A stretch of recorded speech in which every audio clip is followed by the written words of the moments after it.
Chapter 543. Did you hear that? Mr. Mitsui has already come forward to testify that his leg was broken by himself. Speaking of this, Sun Jin suddenly came to his senses.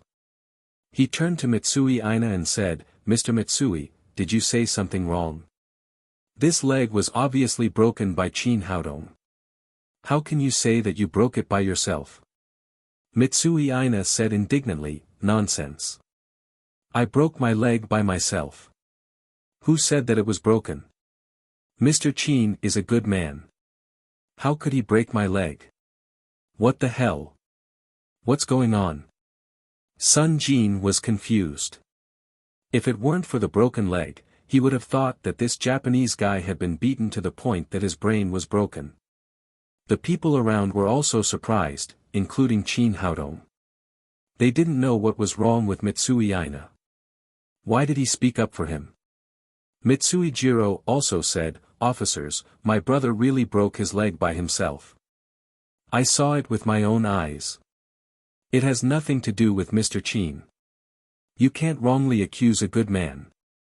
Let him go quickly." Dong Bicheng breathed a sigh of relief. Since the victim did not come forward to testify, things would be easy. He said, "Since it's a misunderstanding, let Mr. Qin go. Wait a minute." Zheng Hongda stood up and said, "I suspect that Mitsui was threatened at the scene, so he didn't dare to tell the truth. But it doesn't matter. I have evidence in my hands." As he spoke, he took out his mobile phone and clicked on a video. It happened to be the scene where Qin Haodong broke Mitsui Ina's leg with one kick. "Director Dong, the evidence is very clear. Mr. Mitsui's leg was broken by Qin Haodong. There is no objection." Before Dong Bicheng could say anything, Mitsui Aina immediately shouted angrily, "Who are you? How did my leg break? What does it have to do with you? I don't need you to say anything. Get out of here." If it weren't for his broken leg, he would have kicked this guy to death. If Qin Haodong was really arrested and put in prison, then he and Mitsui Jiro would have to commit suicide to apologize. After all, the master of the Yagi Yukheim family was not a joke. Mitsui Jiro also realized this and roared angrily, "What does it have to do with you whether my brother broke his own leg or not?" Zheng Hongda was stunned by the scolding, but he quickly calmed down and said to Dong Bicheng, "Director Dong, did you see that? The victim must have been threatened. Otherwise, he would not be so emotional." This, from the bottom of his heart, Dong Bicheng wanted to help Qin Haodong, but the video in Zheng Hongda's hands was very clear. Even if Mitsui Aina wanted to deny it, he couldn't. He said to Mitsui Aina, "Sir, you've seen the video. How did this leg break?" Seeing that he couldn't deny it, Mitsui Aina could only say, "Well, I admit that this leg was broken by Mr. Qin. But at that time, we were competing in martial arts, and injuries were inevitable. I can't blame anyone but myself for not being good enough. I officially announce to everyone that I won't hold Mr. Qin responsible." A sneer appeared at the corner of Sun Jin's mouth. Since Qin Haodong had admitted it, it would be easy to deal with it.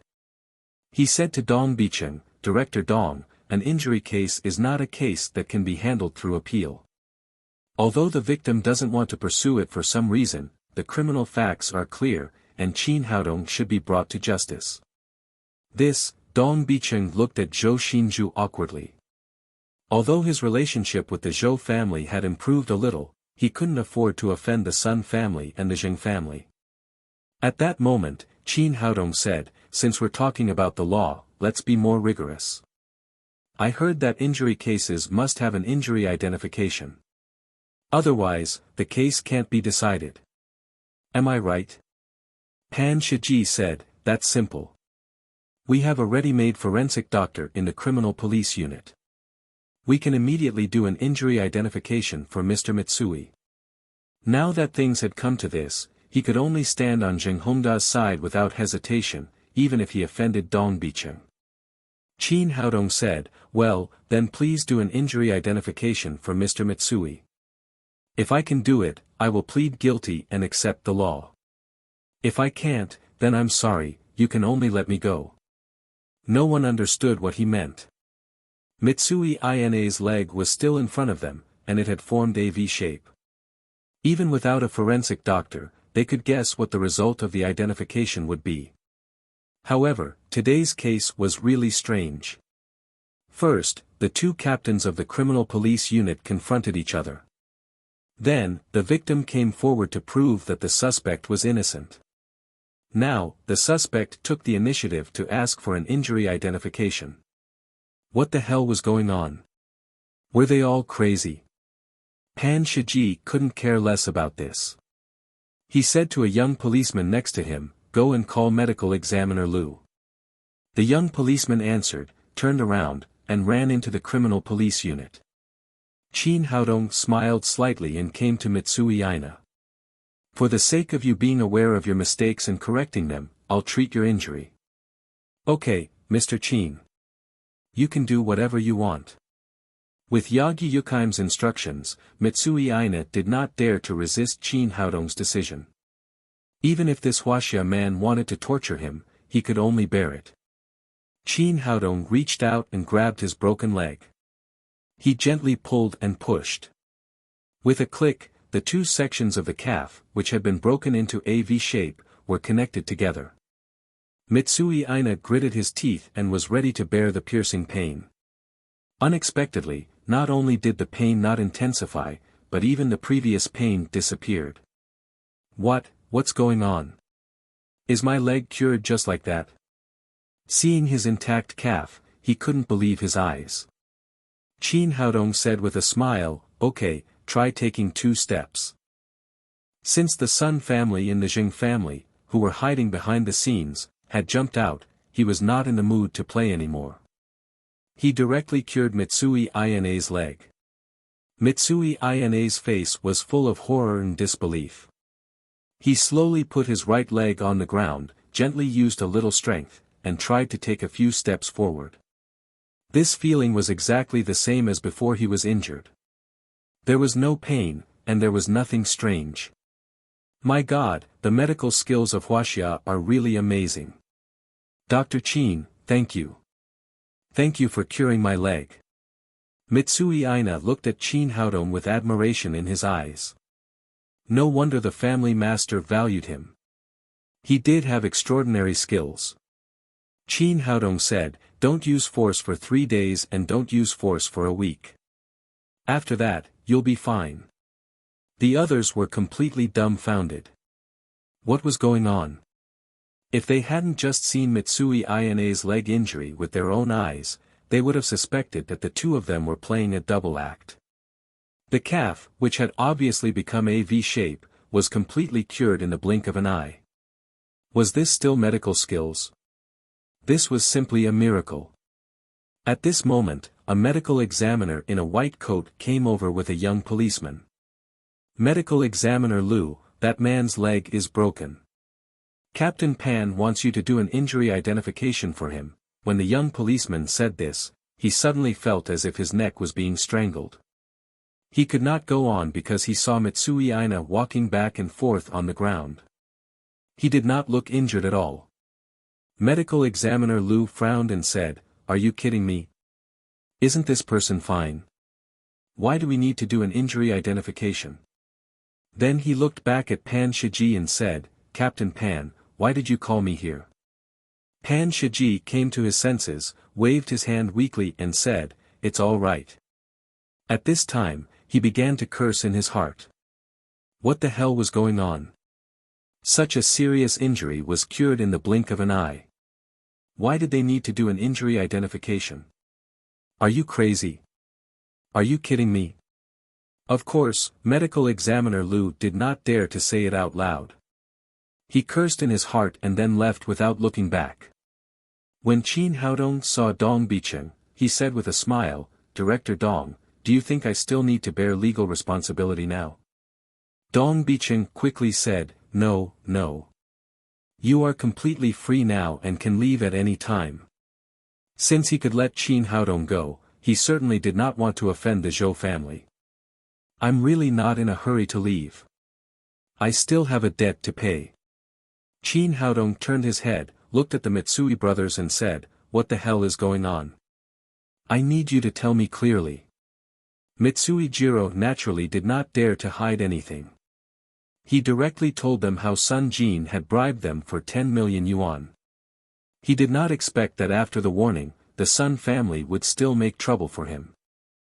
Qin Haodong looked at Sun Jin and said coldly, "Is it you who wants to deal with me?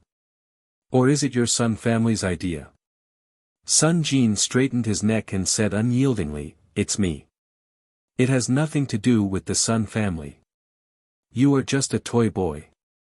What qualifications do you have to go against our Sun family? Although I let you escape today, I'll play you to death sooner or later." In his opinion, he was in the courtyard of the criminal police unit. No matter how powerful Qin Haodong was, he would not dare to do anything to him in front of the director of the Public Security Bureau. "Okay, then I'll play with you." Qin Haodong seemed to have read his mind. He took out his mobile phone with a smile and directly dialed Sun Qingtian's number. "Old Sun, you have 10 minutes to come to the criminal police unit in the Xiqing district. Otherwise, I will tear down your Sun family's manor." "Hey! What do you mean?" Sun Qingtian was basking in the sun at home when he suddenly received a call from Qin Haodong. Before he could figure out what was going on, Qin Haodong had hung up the phone. "Bastard!" He grabbed the teacup next to him and smashed it on the ground. This Qin guy was too much. He wanted to tear down his own house. Was there any law? However, although he was angry, he still had to deal with the matter. He raised his hand and called the housekeeper, "Prepare the car immediately. I don't care how you do it. Send me to the criminal police unit in the Xiqing district within 9 minutes. Since he had seen Qin Haodong's ruthlessness, he did not think that this young man was joking with him. Maybe he would really bring disaster to the Sun family. Soon, Sun Qingtian's stretch Lincoln sped forward on the streets of Shanghai like crazy, not caring about the red light at all. With a shrill braking sound, the Lincoln drove into the yard of the criminal police unit. Sun Qingtian looked at his watch. It had been exactly 10 minutes, so he breathed a sigh of relief. He got out of the car and saw Sun Jin next to him. He suddenly felt his heart sink, and he had a very bad feeling. At this time, Sun Jin's heart was also cold. He no longer had the arrogance and calmness from before. He had never thought that Qin Haodong could transfer his grandfather here with just a phone call. Sun Qingtian ignored Sun Jin. He stepped in front of Qin Haodong and said, "What do you want from me?" Qin Haodong said to Mitsui Jiro, "You tell me." Mitsui Jiro was now both afraid and respectful of Qin Haodong. He once again told him how Sun Jin had bribed them, as well as the situation where Qin Haodong was arrested and sent to the criminal police unit. Sun Qingtian's face became more and more gloomy. Generally speaking, the battles between the aristocratic families had their own scope and rules. No one would use official power to arrest people. Because a master like Qin Haodong could destroy the Sun family at any time once he was enraged, and the police would not be able to find any evidence. Chapter 544. Because of this, he had officially issued the family master's order, forbidding anyone in the family from provoking Qin Haodong. But now, his precious grandson thought himself clever. Not only did he violate the family master's order, but he also used official power to arrest Qin Haodong. This was definitely a terrible disaster. Qin Haodong looked at Sun Qingtian, whose face was livid, and said, "Old man Sun, do you understand? Shouldn't you give me an explanation?" "Bastard!" Sun Qingtian raised his hand and slapped Sun Jin hard. Sun Jin staggered from the slap. He covered his swollen cheek and said, "Grandpa, I'm doing this for our Sun family, *T, you're setting the Sun family up." Sun Qingtian shouted to the bodyguards behind him, "Come on, Sun Jin has violated the family rules. Break his legs now and drive him out of the Sun family. From today on, he has nothing to do with our Sun family." "Grandpa, you can't do this." "Grandpa, I'm your grandson. Sun Jin was scared silly. He didn't expect Sun Xingtian to punish him so severely. At this moment, the family rewards and the family master's throne no longer had anything to do with him. At this time, his intestines were green with regret. Why did he think he was clever and have to provoke this evil star? Sun Xingtian was not moved at all. He turned his head and shouted to the bodyguards, "What are you looking at? Do it." Dong Bicheng's heart was full of shock. He had always thought that Qin Haodong relied on Zhou Xinju, but now it seemed that it was not so simple. Even the family master of the Sun family had been called over by him without any delay. In order to appease Qin Haodong's anger, Sun Xingtian did not hesitate to break his grandson's legs. What did this young man do? How could he have such great power? But now it was a little awkward. Although Sun Xingtian was enforcing the family rules of the Sun family, this was the territory of the criminal police unit after all.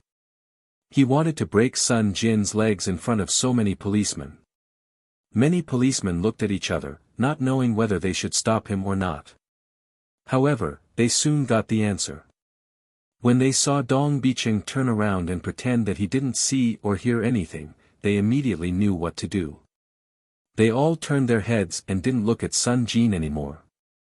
Crack! Crack!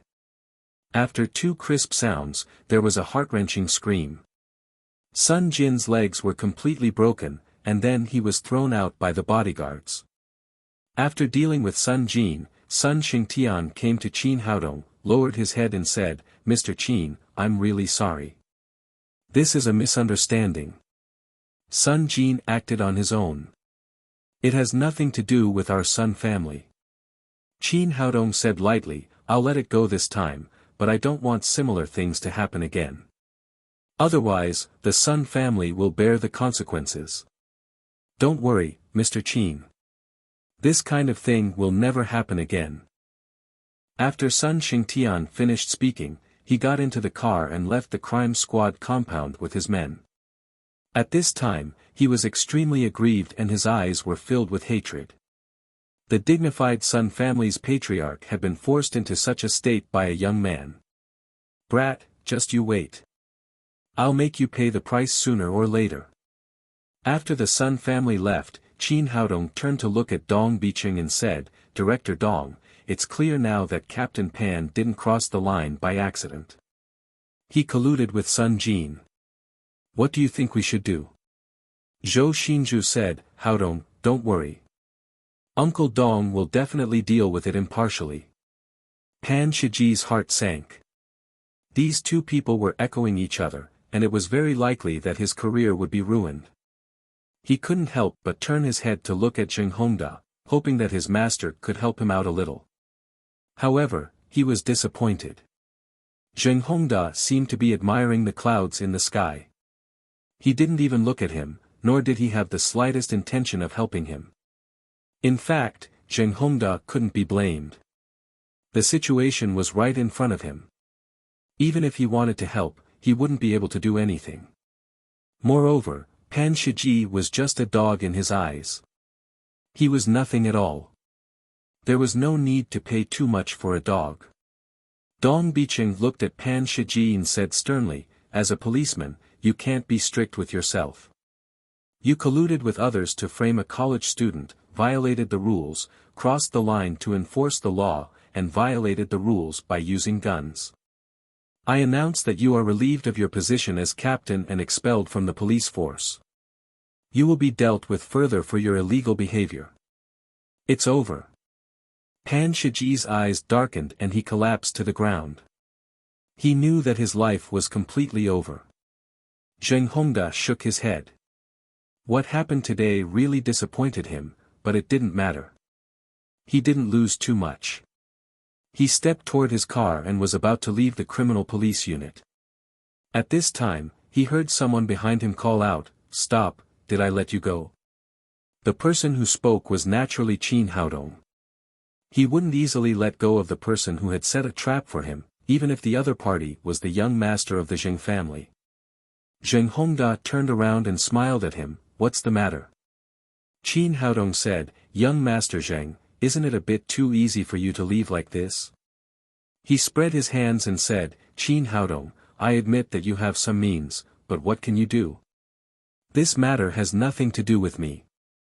I didn't break the law, I didn't violate the family rules, and I didn't violate the rules of the Public Security Bureau. I'm a legal good citizen.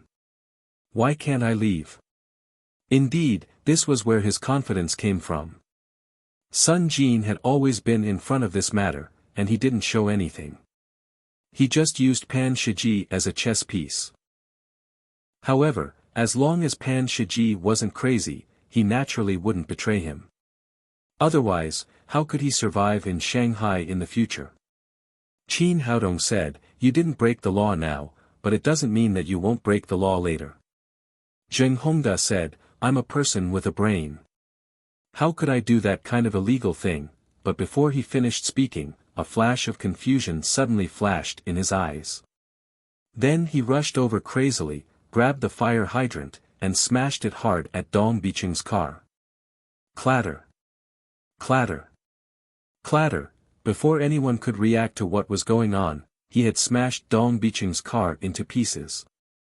Dong Bicheng never dreamed that the young master of the Zheng family would smash his car. He hurriedly shouted to his men, "Hurry up and catch him."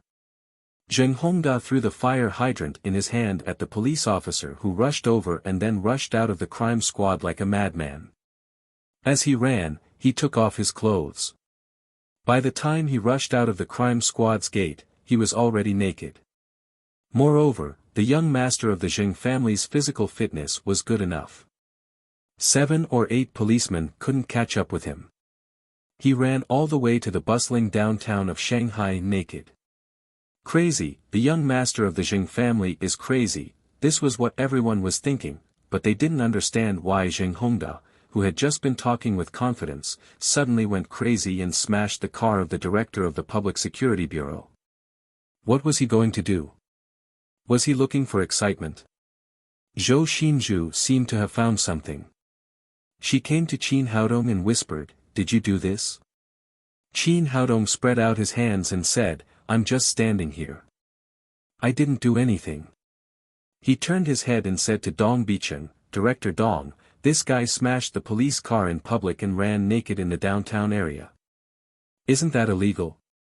Dong Bicheng didn't understand what was going on, but the facts were in front of him. He could only nod and say, "It is indeed illegal." "That's good. I hope you can handle it impartially." After that, he left the crime squad with Nalan Wuxia and Zhou Xinzhu.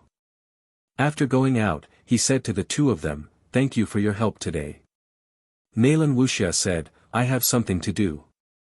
I'll go first." After that, she got in the car and quickly disappeared into the traffic. She and Qin Haodong naturally didn't need to say too much. Everything was understood without words. Zhou Xinzhu looked at Qin Haodong with a playful face and said, "Even if I didn't come today, you would have the ability to solve this problem, right?" Qin Haodong smiled and said, "Anyway, you still came. I have to thank you."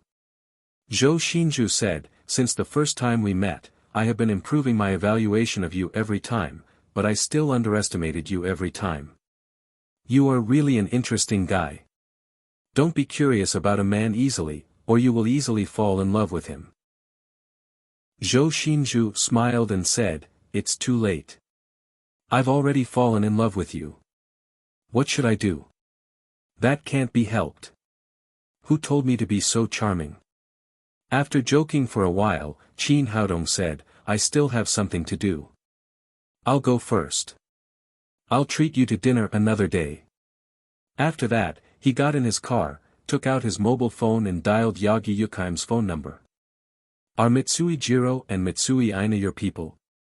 With his intelligence, it was not difficult for him to guess that the change in the attitude of the two Japanese people had something to do with Yagi Yukaim.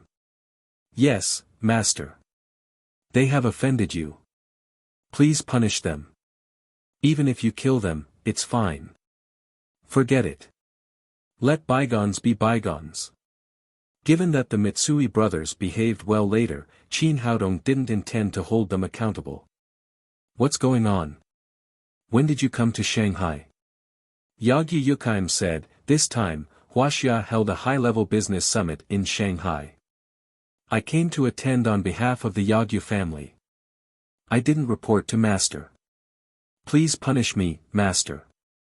I told you to call me boss. There's no need to always call me Master. Besides, you are a free person, not my puppet. There's no need to tell me everything. Yagyu Yukheim was silent for a while, then said, Boss, can you come and see me? I have something to tell you. Qin Haodong thought for a moment and said, well, tell me your address. I'll go there now. Yagyu Yukheim didn't expect him to really agree. She said excitedly, thank you, boss. I'll send you the address now. Qin Haodong hung up the phone and went to the Shanghai Convention and Exhibition Center building according to the address given by Yagyu Yukheim. It was a skyscraper about 50 floors high. The lower 10 floors were the exhibition center, which was used for holding all kinds of meetings. The upper 40 floors were 5-star hotels, which were generally used to entertain guests attending the exhibition. Qin Haodong went to a presidential suite on the 30th floor. As soon as he arrived at the door, Yagyu Yukheim, who was dressed in traditional Japanese clothes, opened the door and bowed to welcome him in. Boss, welcome. Yagyu Yukheim put a pair of slippers in front of Qin Haodong, helped him take off his shoes and put on the slippers. She was like a little wife waiting for her husband to return, without the slightest momentum of a family master. Qin Haodong was still somewhat not used to this kind of Japanese treatment. He said, when did you come? Yagyu Yukheim said, our delegation arrived in Shanghai yesterday. I wanted to finish the things at hand and then go to see the boss. I didn't expect these two bastards to provoke you first. Qin Haodong sat on the sofa and asked, what summit did you just say? Yagyu Yukheim said, boss, haven't you heard of such a big thing? This time, it's a financial summit held by the most famous Haodong group in Wuxia. The standards are very high. The most well-known business groups in the world are invited. Chapter 545. Qin Haodong touched his nose and said, I'm a doctor. I don't know much about these financial things. This group is quite interesting. Why does it have the same name as me? It should be a coincidence. Yagyu Yukheim said, the Haodong group is very famous in the financial world. It belongs to one of the top consortiums in Wuxia. However, its influence is much greater than that of ordinary consortiums because it is backed by the Chu family, one of the 7 major families in the capital. Because of the strong influence of the Haodong group, this financial summit is of high standards. Groups with less than 10 billion assets are not allowed to participate at all. And it's not limited to Wuxia. There are also many international consortiums, such as the Yagyu family of Neon, the Kim family of Koryo, Maldini Jr. of M country. She listed many financial consortiums, but Qin Haodong was not familiar with them except for Maldini Jr., forget it. Let's not talk about this. Why did you ask me to come here? He really wasn't very interested in financial matters. We'll talk about it later. Yagyu Yukheim said with a blush, Master, you've been working hard all day. Would you like to take a bath first? It was hot today. After a busy day, Qin Haodong really felt sticky. He said, that's a good idea. I'll take a bath. Yagyu Yukheim said, Master, let Yukheim serve you. Unconsciously, she changed the way she addressed him. Forget it. I'll do it myself. Qin Haodong took the men's pajamas from Yagyu Yukheim and turned into the bathroom. He took off his clothes and stood under the showerhead to have a good shower. Just as he was enjoying the shower, the bathroom door was suddenly opened from the outside. Qin Haodong looked back and suddenly opened his mouth in surprise. He saw Yagyu Yukheim standing in front of the door, but her kimono was gone. Her shoulder-length hair hung down like a waterfall, faintly covering the high curve of her chest. She had a beautiful face, jade-like skin, perfect curves, and the unique style of Neon women. It had to be said that Yagi Yukheim was very attractive to any man. You. What are you doing? Although he had slept with Yagi Yukheim, and it was a particularly intense one, Qin Haodong was still not used to seeing her like this. He quickly reached out to cover his embarrassment. Yagi Yukheim gently bit her lips and said gently, "Master, Yukheim wants to take a bath with you." "No need, I'll do it myself." Yagi Yukheim did not leave. She said with tears, "Master, do you dislike Yukheim?" Qin Haodong quickly said, "Of course not.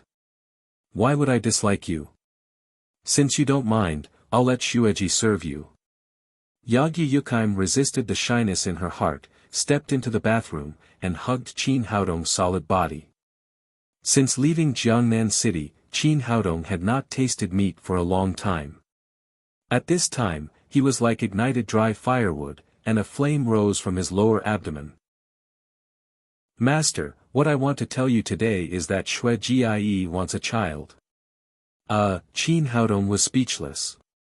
He had not expected Yagi Yukheim to make such a request. Yagi Yukheim said faintly, "Master, as your servant, I will never look for another man in this life. I don't dare to have you, but I hope you can leave me a child and let me be a complete woman." Qin Haodong sighed.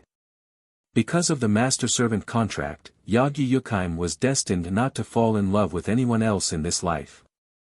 From this point of view, he was also responsible. Since he was responsible, he would bear it. He took a bath towel and dried their bodies.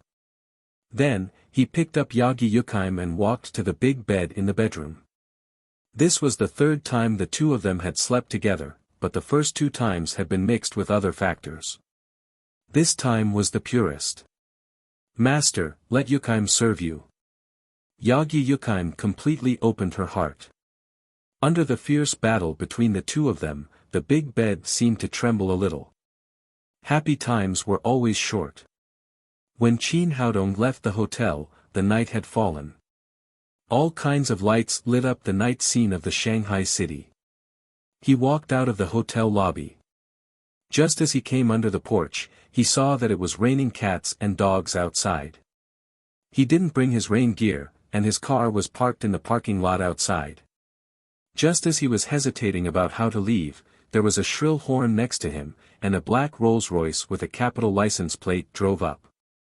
"Boy in front, are you a courier or a cleaner? Get out of the way. A good dog doesn't stand in the way. Don't you understand this?" A bald head stretched out of the driver's seat and roared at Qin Haodong. From his words, it could be seen that because of his ordinary clothes, he didn't regard Qin Haodong as a guest at all, but as a worker who was taking shelter from the rain. Qin Haodong glanced at the driver and looked at the porch of the hotel. The road there was wide enough. As long as he turned the steering wheel slightly, he could go around from the side. However, the driver didn't choose to do so. He probably wanted to show off the superiority of driving a luxury car. However, generally speaking, people who drove luxury cars were workers. Judging from this guy's clothes, he was definitely a driver. "What are you looking at? Didn't you hear me? Get out of the way and get out of the way." The guy roared crazily again. Qin Haodong said, "You don't have to speak so loudly. My ears are good, but there may be something wrong with your eyes. Can't you see such a wide road? How the hell do you talk to me? I have to make way for you today. If my car is damaged because of you, I can't afford it even if I sell you." The driver shouted with a sense of superiority again. Qin Haodong didn't want to talk to this guy, but he also didn't want to make way unnecessarily. He said lightly, "Whatever you do, I can't leave until the rain stops." "Boy, are you looking for trouble? Get out of the way, I'm waiting to pick someone up. The car is not yours. It's just a driver. Driving the owner's car, is it really good to show off like this?" Qin Haodong said, "If you're in a hurry, go around. It's not that there is no road." Try F*King saying that again. The driver was hurt by Qin Haodong's words. He did drive a luxury car, but it had nothing to do with him at all. Qin Haodong didn't bother to pay attention to this kind of person, so he turned his head directly to the side. "Boy, believe it or not, I'll kill you." Seeing that Qin Haodong ignored him, the guy was completely angry. Seeing that the guy was getting more and more outrageous, Qin Haodong said in a cold voice, "Try it if you can." The driver was furious. He slammed on the accelerator and rushed toward Qin Haodong. In his opinion, the young man would definitely dodge. As long as he took a step forward, the car would pass, and he would regain his lost face. But what he didn't expect was that Qin Haodong just stood there motionless, which was beyond his expectation. Seeing that he was about to hit Qin Haodong, he hurriedly stepped on the brake, but in a panic, he stepped on the wrong brake and accelerator, and stepped on the accelerator. The Rolls-Royce made a dull roar and slammed into Qin Haodong. Seeing this scene, the people around exclaimed, thinking that the young man must be finished. The two security guards next to him wanted to stop him, but it was too late. Qin Haodong suddenly became angry. No matter whether the driver did it intentionally or not, if it were someone else, he would definitely die under the wheels today. He suddenly raised his right leg and kicked at the Rolls-Royce. Is this young man crazy? He even kicked a car. How can a man be compared to a car? He's scared, really scared. What a pity, this young man. This driver is too much. Is driving a good car that great? There was a way to go, but he insisted on hitting others. Now he's in trouble. Just when people were angry and regretful, an amazing scene appeared. After Qin Haodong's right foot kicked the front of the Rolls-Royce, he did not move at all, but the roaring Rolls-Royce suddenly retreated as if it had been hit by a cannonball. The strength of this kick was too great. Not only did it collapse the front cover of the Rolls-Royce, but it also destroyed the engine. The Rolls-Royce immediately lay there motionless, like a killed bull, and there was no sound. Oh my God, what did I see? Is it Superman? What's going on? What's going on? Am I dreaming? How can a man be compared to a car? This must be a movie company shooting a movie. Let me see, where is the camera? Everyone was stunned by the scene in front of them. No one believed that this seemingly weak young man could destroy a car with a kick. The driver in the Rolls-Royce was completely stunned. It took him a long time to recover. When he opened the door and saw the Rolls-Royce's miserable state, he was so scared that he fell to the ground. He really didn't know what kind of monster this young man was. He was finished. His car had been destroyed like this. How could he compensate the boss? At this moment, the door of the hotel lobby opened, and a woman came out surrounded by a group of people. The woman was 27 or 28 years old. She had long hair and a slim figure. She was wearing a fiery red dress and a pair of high heels that were more than 10 centimeters high, which made her figure look more and more straight. She was somewhat similar to Zhou Xinju in both appearance and temperament, but her aura was much stronger than Zhou Xinju's. She had the temperament of a domineering female president. When her eyes met Qin Haodong's, both of them were suddenly stunned. The reason why Qin Haodong was surprised was that this woman was a master. She had the highest cultivation among all the warriors he had ever seen. She had reached the 6th level of the supreme power realm. When the woman saw Qin Haodong, for some reason, she was also absent-minded. She murmured, "So similar, so similar. Boss Yi, are you out? Look at this guy. He destroyed our car." The driver got up from the ground and came to the woman in embarrassment. It turned out that this was the person he had been picking up, his boss. After he finished speaking, he waited for the woman's anger. In his opinion, the woman would definitely be furious when the car was destroyed like this. Unexpectedly, the woman didn't even look at him. Instead, she went straight to Qin Haodong and asked excitedly, "What's your name?" Qin Haodong. Thinking that the woman wanted to hold him accountable, he didn't hide it and directly told her his name. Qin Haodong. After hearing the name, the woman's expression suddenly changed and she even trembled slightly. Seeing her reaction, Qin Haodong asked in surprise, "Do you know me?" At the same time, he tried his best to recall in his mind to make sure that he had never seen this woman before. No, I don't know you. I just think your name is very special." The woman came to her senses, glanced at the Rolls-Royce next to her and asked, "Did you kick this?" Chapter 546. "I did, but it was your driver who hit me first."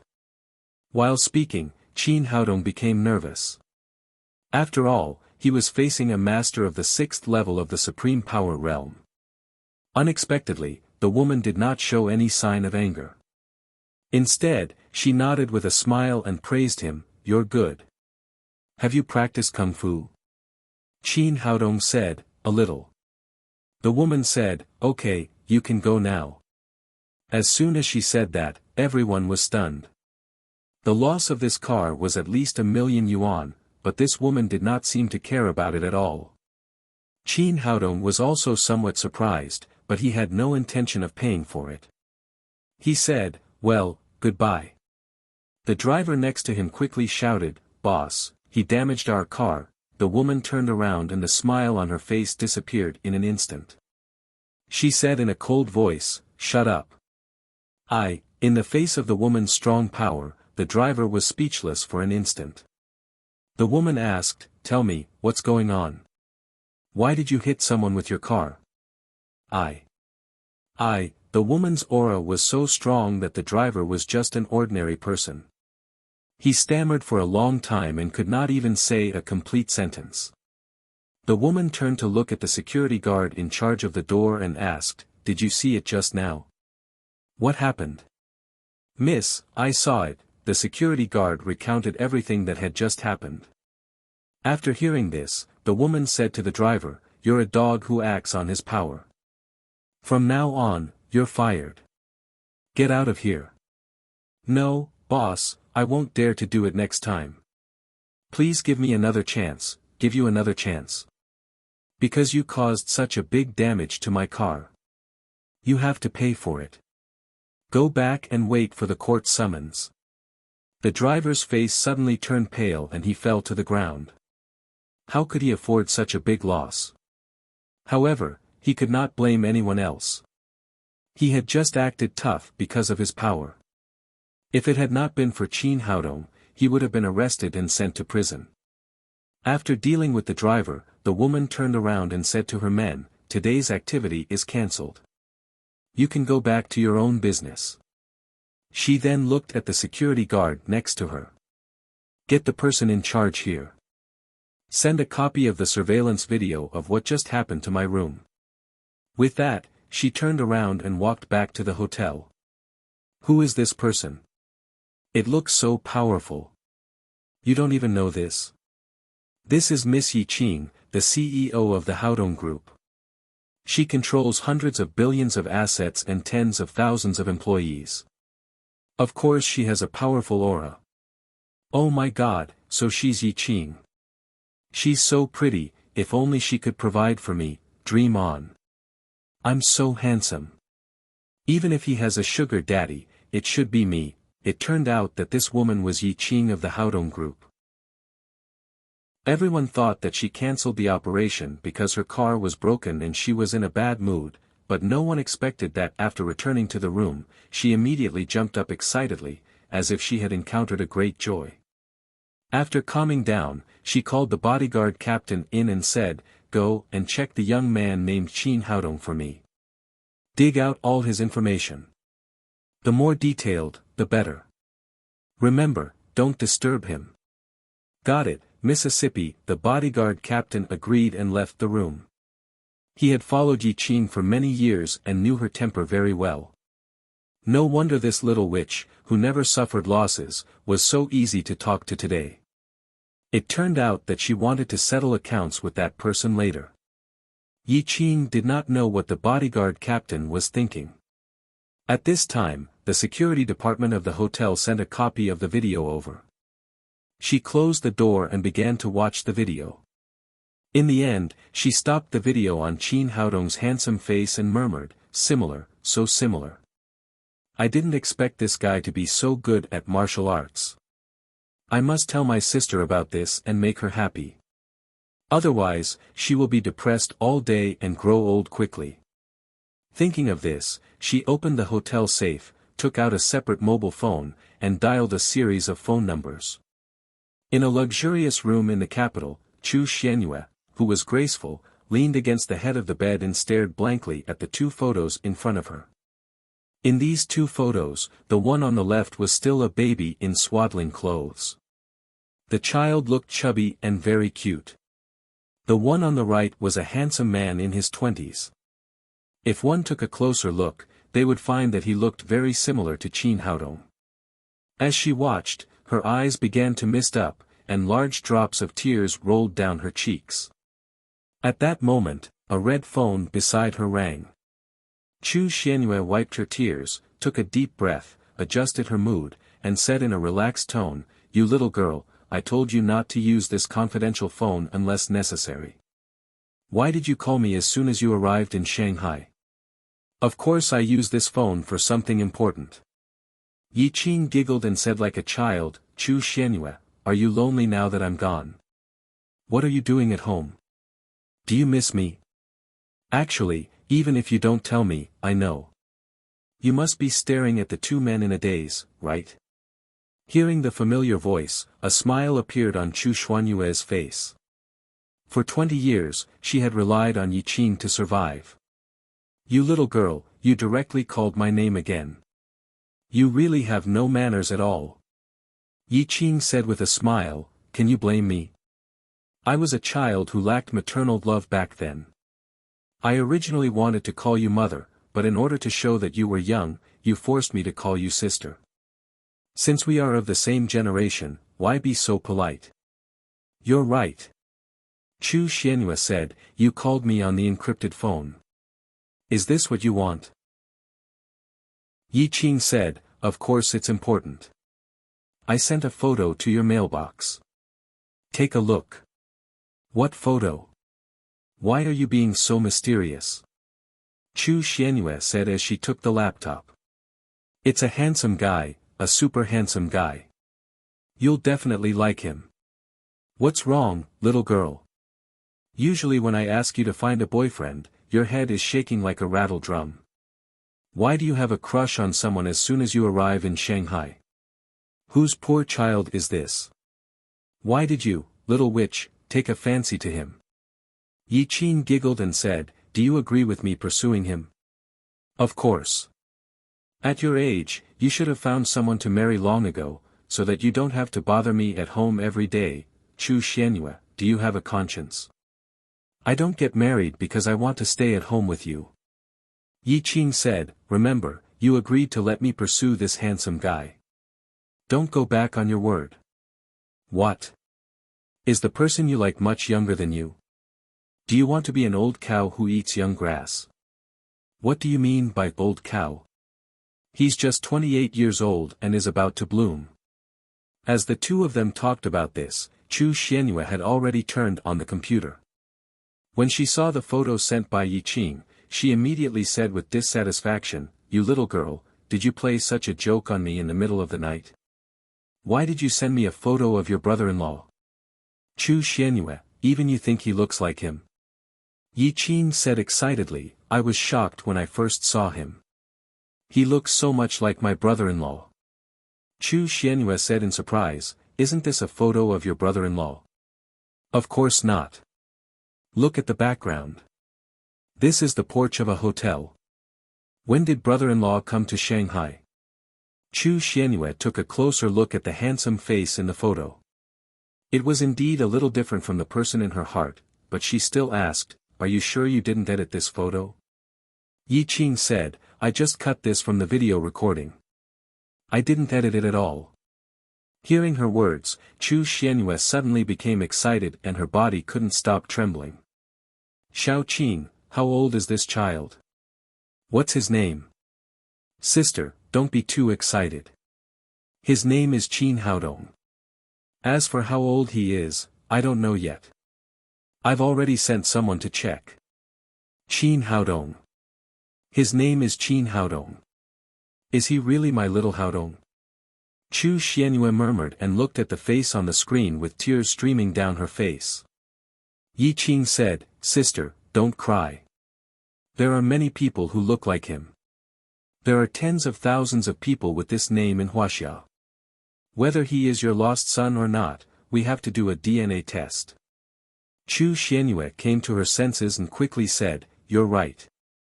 I'll go to Shanghai now and do a DNA test immediately." Then she stood up and was eager to change her clothes. On the other side of the phone, Yi Qing hurriedly said, "Sister, don't worry. You have to calm down." Chu Xianyue said, "Shao Qing, I've been looking for your brother for more than 20 years. Now I finally have news about him. How can I calm down?" She was originally a very calm and generous woman, but after knowing the news about her son, this calmness immediately disappeared. In front of her son, no matter how powerful a woman was, she was just an ordinary mother. Yi Qing cried, "Chu Xianyue, do you want to kill your son? Have you forgotten how he was lost? If those people know that he is still alive, they will definitely kill him." Hearing this, Chu Xianyue, who was originally excited, immediately sat down on the bed. Soon, she said with a gloomy expression, "If anyone dares to touch my son again, I will definitely kill him." Yi Qing said, "Sister, calm down. With our strength, we can't fight against the Chu family now." Chu Xianyue choked and said, "Shao Qing, I just want to see my son. Is this too much to ask?" Yi Qing comforted her, "Sister, don't be so excited. As long as Haodong is still alive, you and your son will meet sooner or later. What we have to do now is to keep it a secret. Don't let those people know before we are strong enough." "I know, Shao Qing. I've already hurt Haodong once. I can't hurt him again this time." Only then did Chu Xianyue understand why Yi Qing had made this encrypted call. She said, "My heart is in a mess now. Tell me, what should I do?" Yi Qing said, "The most important thing for you now is to keep calm and don't let those people see anything unusual. Also, hurry up and do a DNA test to determine if Qin Haodong is your lost son." Chu Xianyue said, "I'll listen to you. I'll do whatever you want me to do." Yi Qing said, "Now we can't let the Chu family know the news, nor can we alarm Qin Haodong. So this DNA test must be kept secret. How about this? Ask someone to send me some underwear tomorrow morning.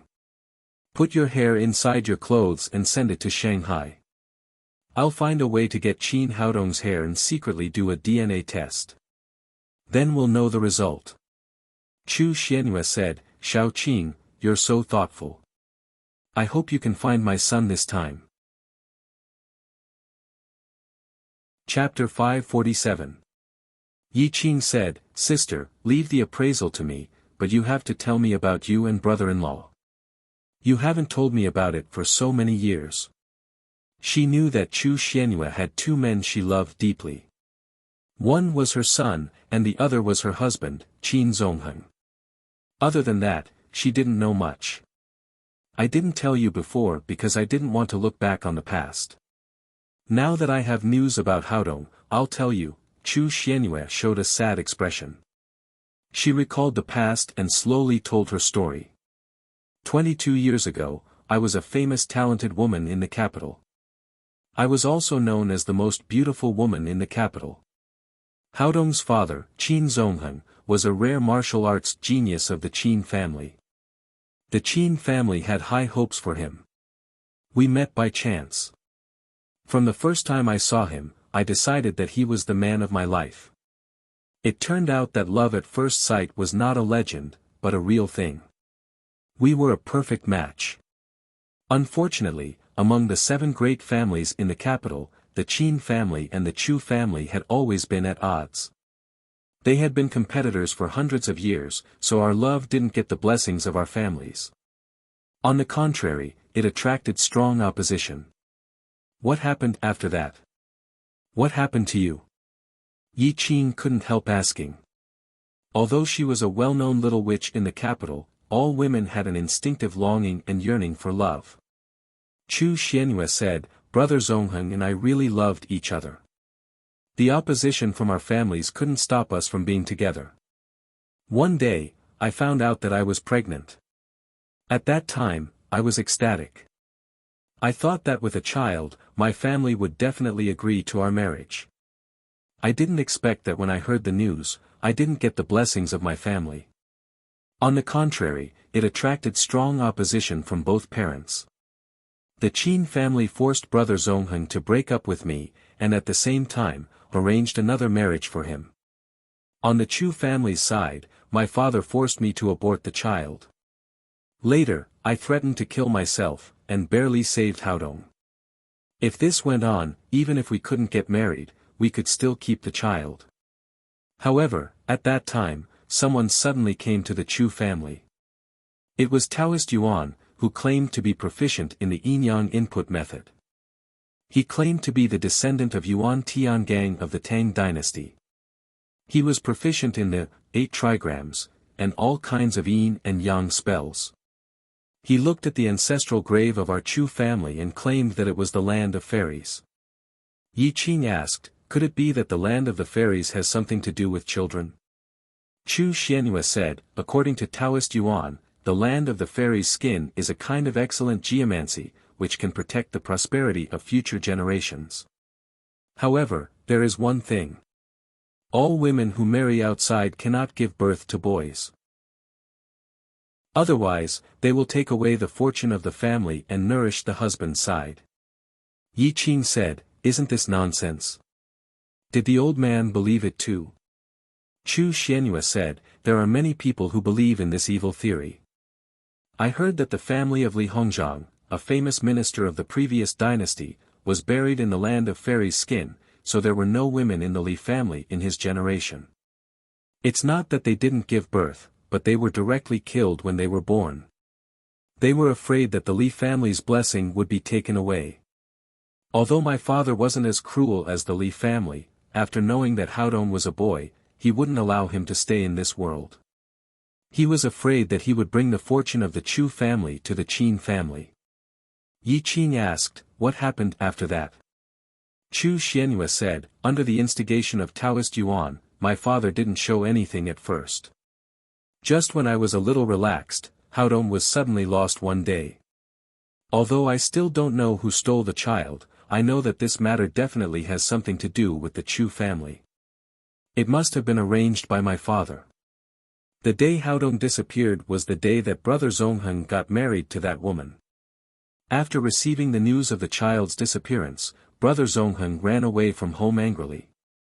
Since then, there has been no news of him. I don't know where he went. After losing my son, I frantically looked for him everywhere, but there was no news at all. I knew that all this was done by the Chu family. Later, I broke away from the Chu family and founded the Haodong group today. There has been no news of Haodong for so many years. I thought he was dead. I never expected that he would suddenly appear in my world today." Speaking of this, she became excited again. "Xiao Qing, you must help me find my son." "Don't worry, sister. When I was wandering on the streets, you adopted me. In my heart, you are my mother and Haodong is my younger brother. I will definitely do my best." Yi Qing said, "But there is one thing I don't understand. With the strength of the Haodong group, I'm afraid it's not difficult to find someone in Huaxia. Why don't you search for news of Haodong? At least you should check all the people named Qin Haodong." Chu Xianyue sighed and said, "Of course I understand what you mean, but I don't know whether the child is dead or alive. I don't know if he was killed by someone sent by my father. The hope of finding him is very vague. Even if the child is still alive, who knows what his name is? In addition, although the Haodong group is very strong, it is still not as strong as the Chu family. If I make a big effort to find the child in Huaxia, even if I find him, I will harm him. I will definitely not be able to escape from the Chu family. So in the past 20 years, I can only cry silently and miss my son, but I can't do anything. Yi Qing said, "Sister, don't be too sad. The Qin Haodong I met looks so much like brother-in-law. I guess it's very likely that he's the little Haodong you lost." Chu Xianyue choked and said, "I hope so. Do you know why I didn't let you call me mother when I adopted you? It's not to show that I'm young, but I can't hear this word. Every time a child calls me mother, I can't help but think of my own son." Yi Qing said, "It doesn't matter what you call me. In fact, you are my mother in my heart. No matter what, I will help you find little Haodong. Tomorrow morning, send someone to bring me the things. Remember, you must pretend to be calm and normal. Don't give yourself away." Chu Xianyue said, "I know. I've endured for so many years. A few more days won't matter." Yi Qing said, "Sister, you must stay away from that guy surnamed Han. I think that guy has bad intentions towards us. What he wants is not you, but the property of our Haodong group." Chu Xianyue said, "Han Zixing is my playmate since childhood. We are just friends. Don't worry, I know what I'm doing." While they were talking, in another luxury villa in the capital, a middle-aged man in his 40s was answering the phone. "Is there any news from Shanghai?" The person on the other side of the phone said, "Boss, I haven't found anything wrong at the moment. That little witch is too vigilant and has a high cultivation. Our people don't dare to get too close.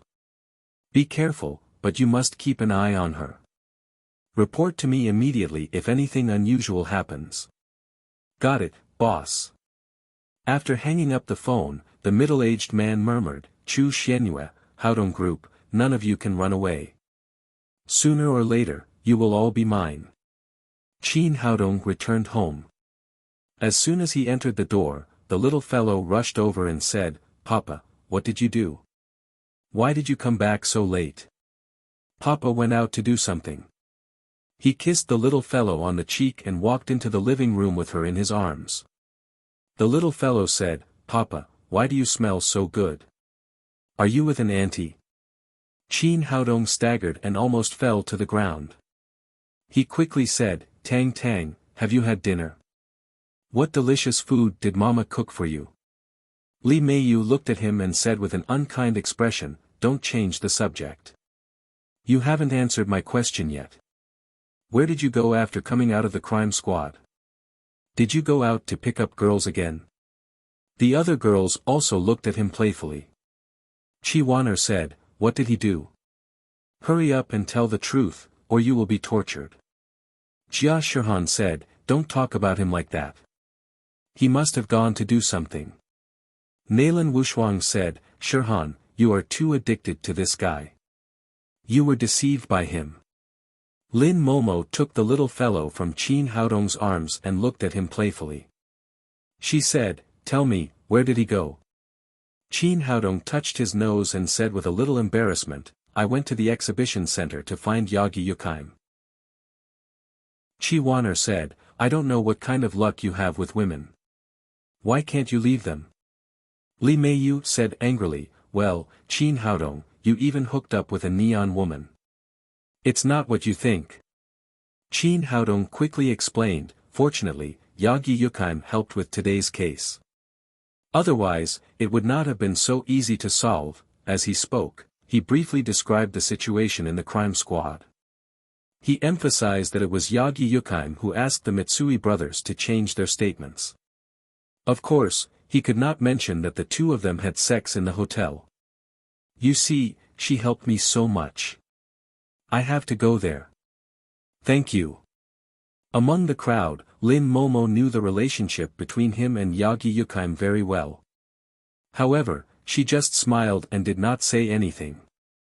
After listening to him, Li Meiyu's expression eased a lot. Qin Haodong quickly changed the topic and said, "I heard from Yagi Yukheim that the Yagyu family came to Shanghai to participate in the financial summit held by the Haodong Group. Have you heard of the Haodong Group? It is said to be very famous. His method was very useful." Li Meiyu said, "Of course I've heard of the Haodong Group. It cooperates with our family, with many companies in Hong Kong." She originally wanted to say that they had a lot of cooperation with the Li family, but she thought that she was hiding her identity, so she swallowed her words halfway. Naylan Wushuang said, I've heard of the Haodong group before, but now I notice that it's the same name as you. If I don't know, I would think it's a business under your name. Qin Haodong said, how is that possible? There are many people named Haodong in Huaxia. Zhang Haodong, Li Haodong, Wang Haodong, there are tens of thousands of them.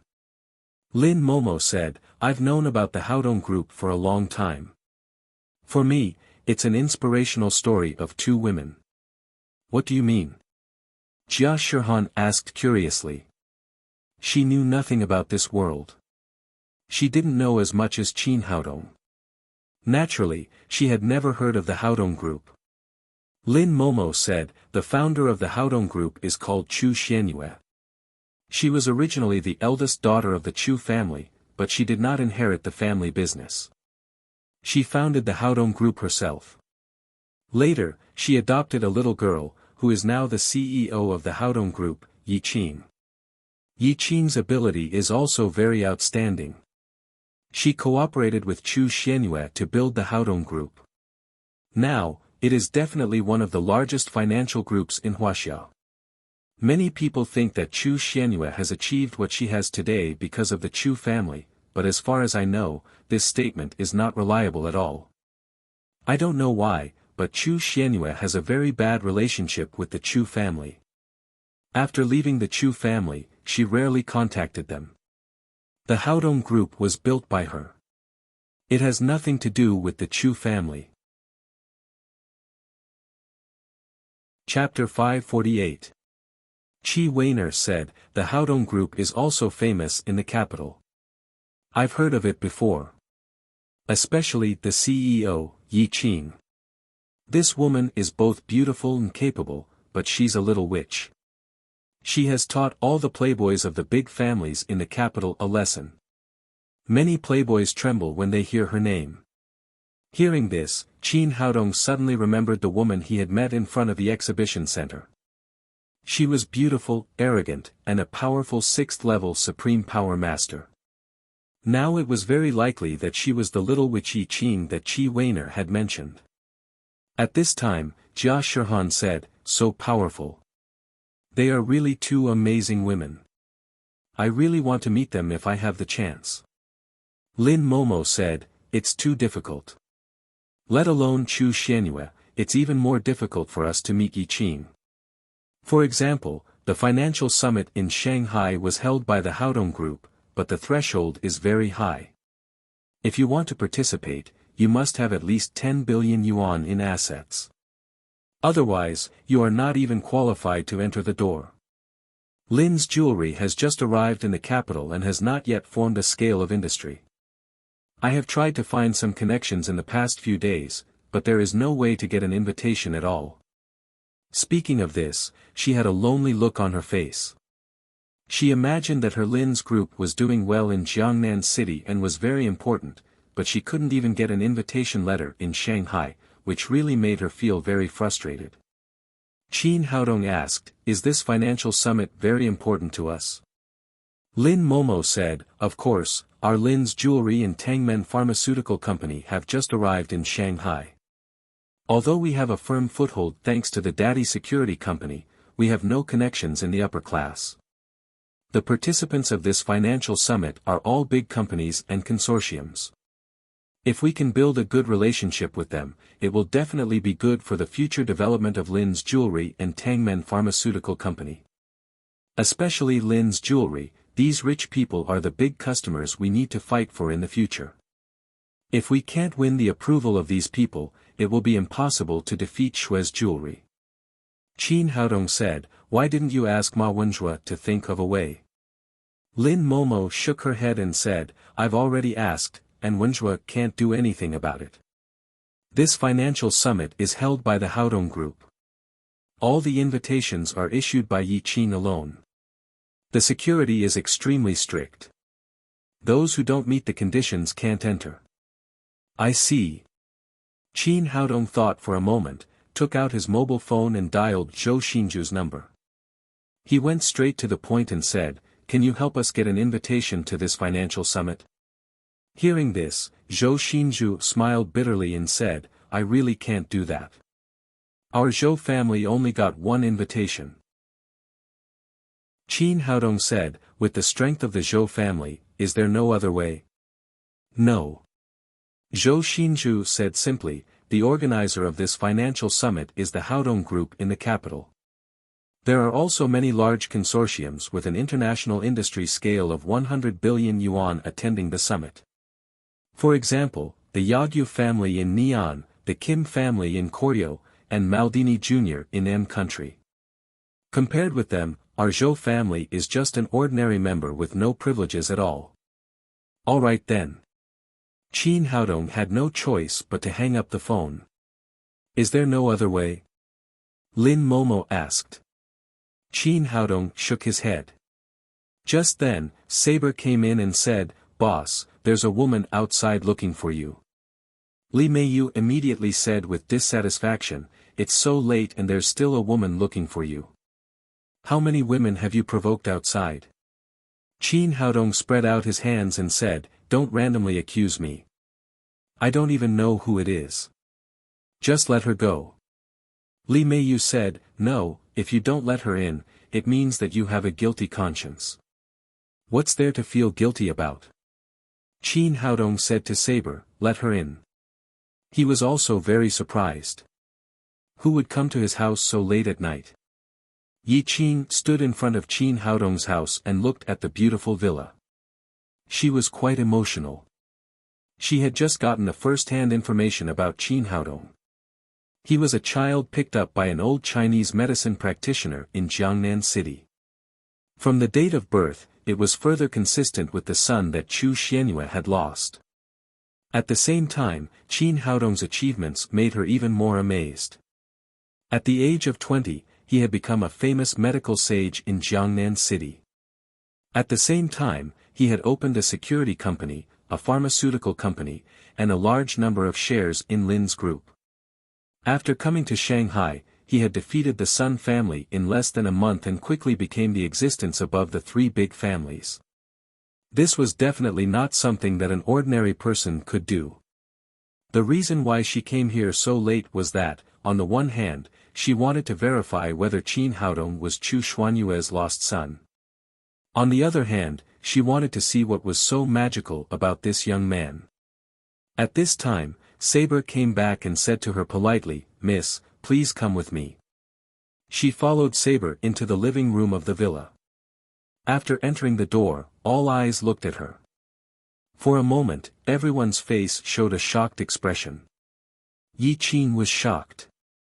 She did not expect that there were so many women in Qin Haodong's family.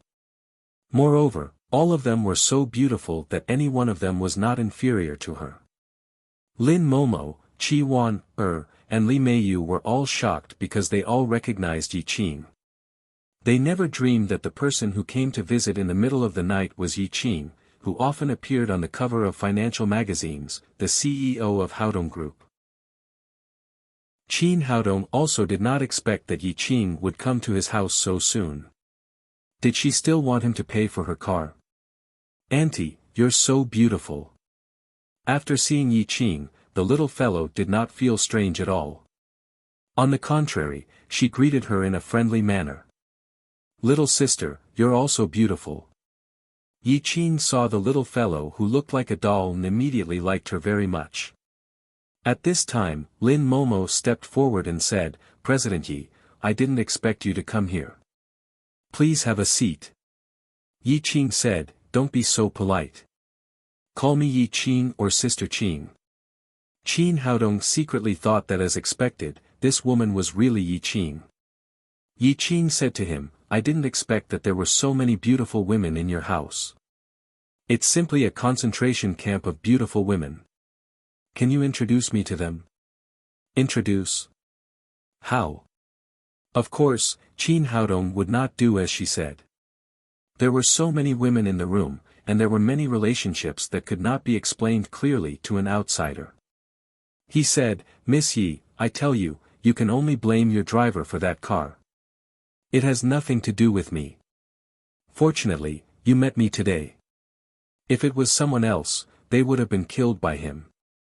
At that time, you would have gotten into big trouble. Yi Qing was slightly stunned, then she said with a smile, you misunderstood me. I'm not here to ask you for compensation. On the contrary, I'm here to apologize for my driver.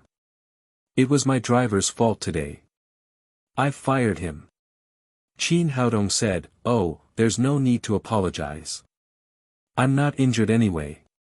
Yi Qing said, but this matter is my driver's fault, and I'm also responsible.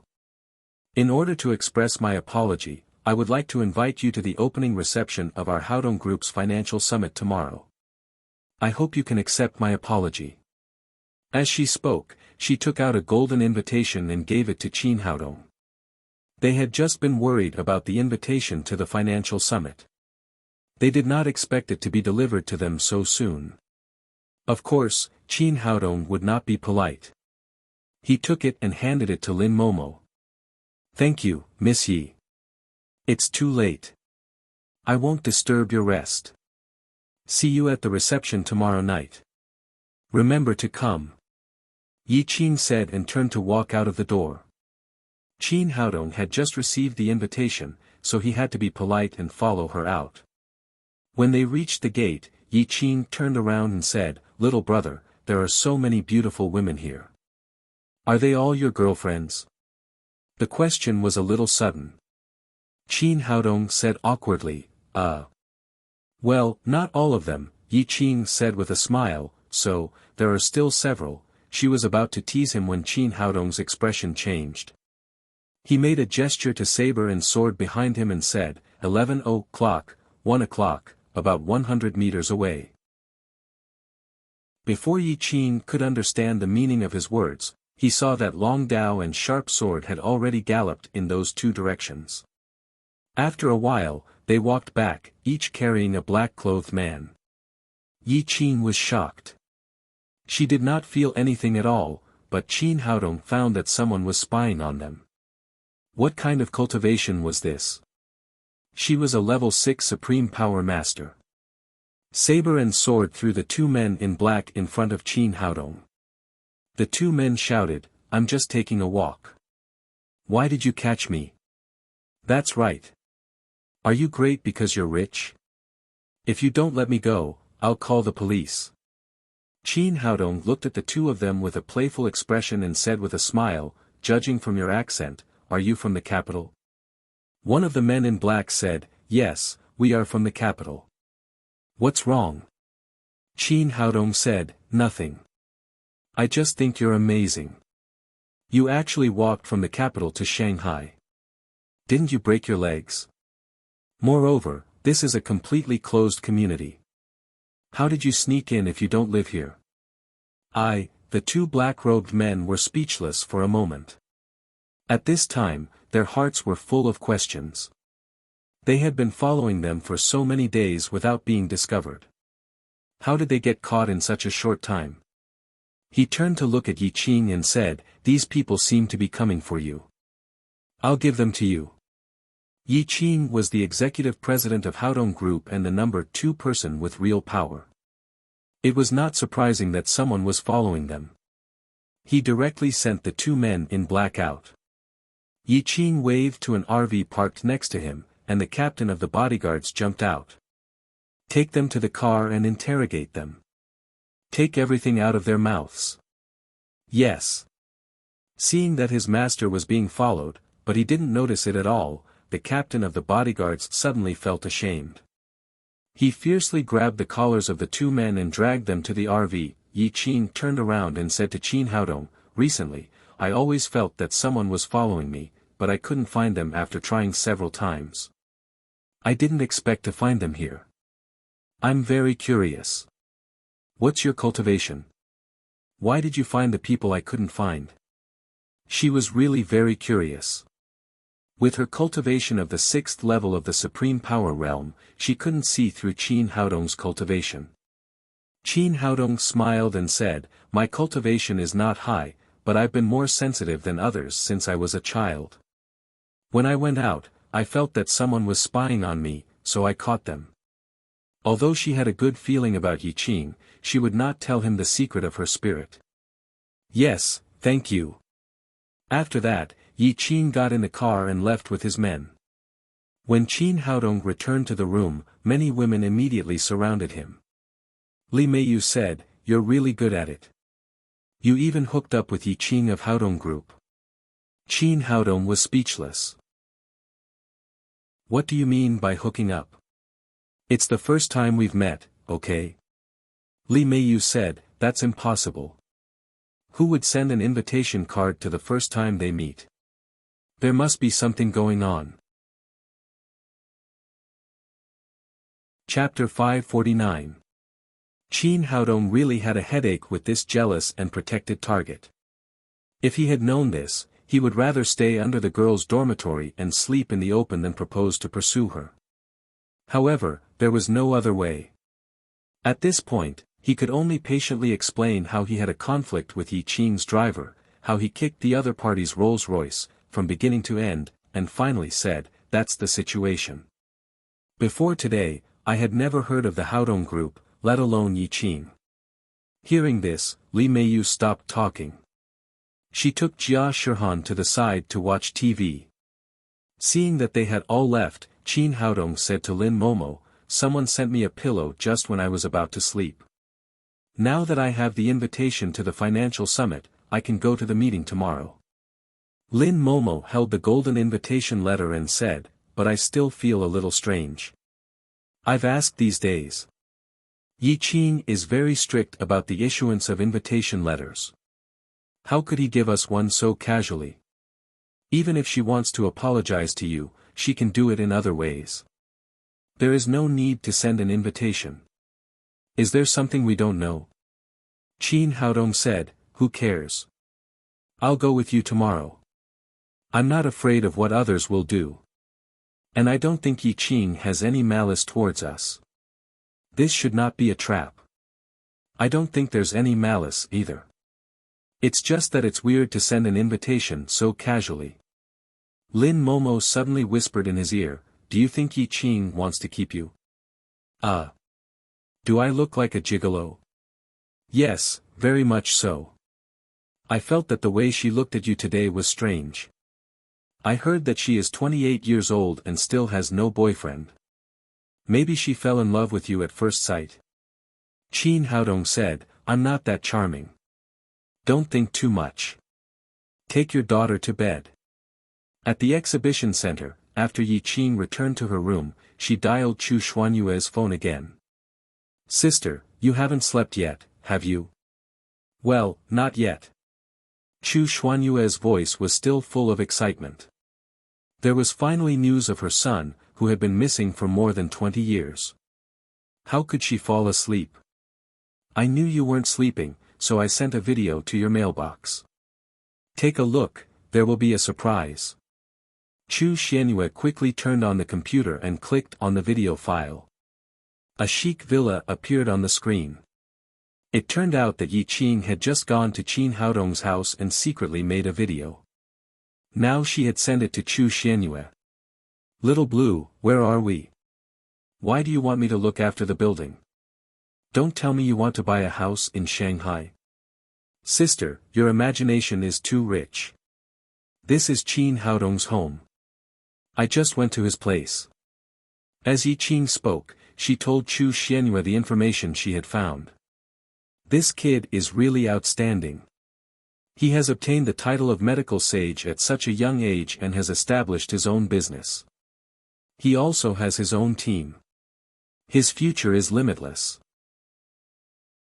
From the current situation, this Qin Haodong is very likely to be your lost son, but in the end, it still depends on the DNA test.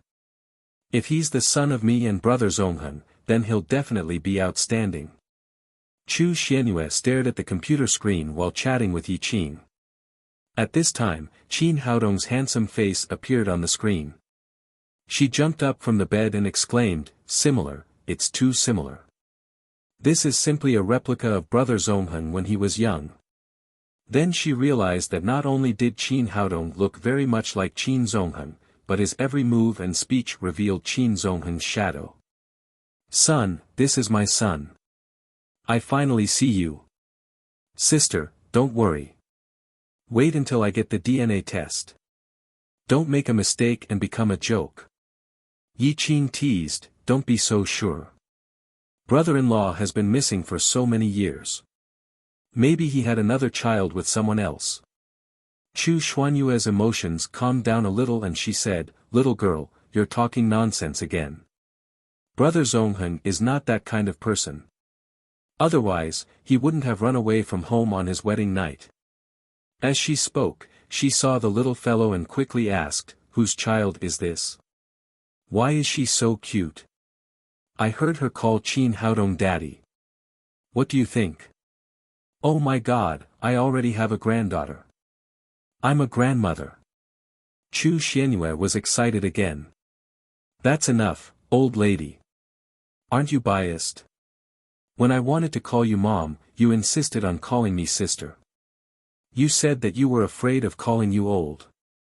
Now you're willing to be a grandmother. Why aren't you afraid of being called old? Little girl, who are you calling old lady? She's still young. Chu Xianyue said discontentedly, I picked you up.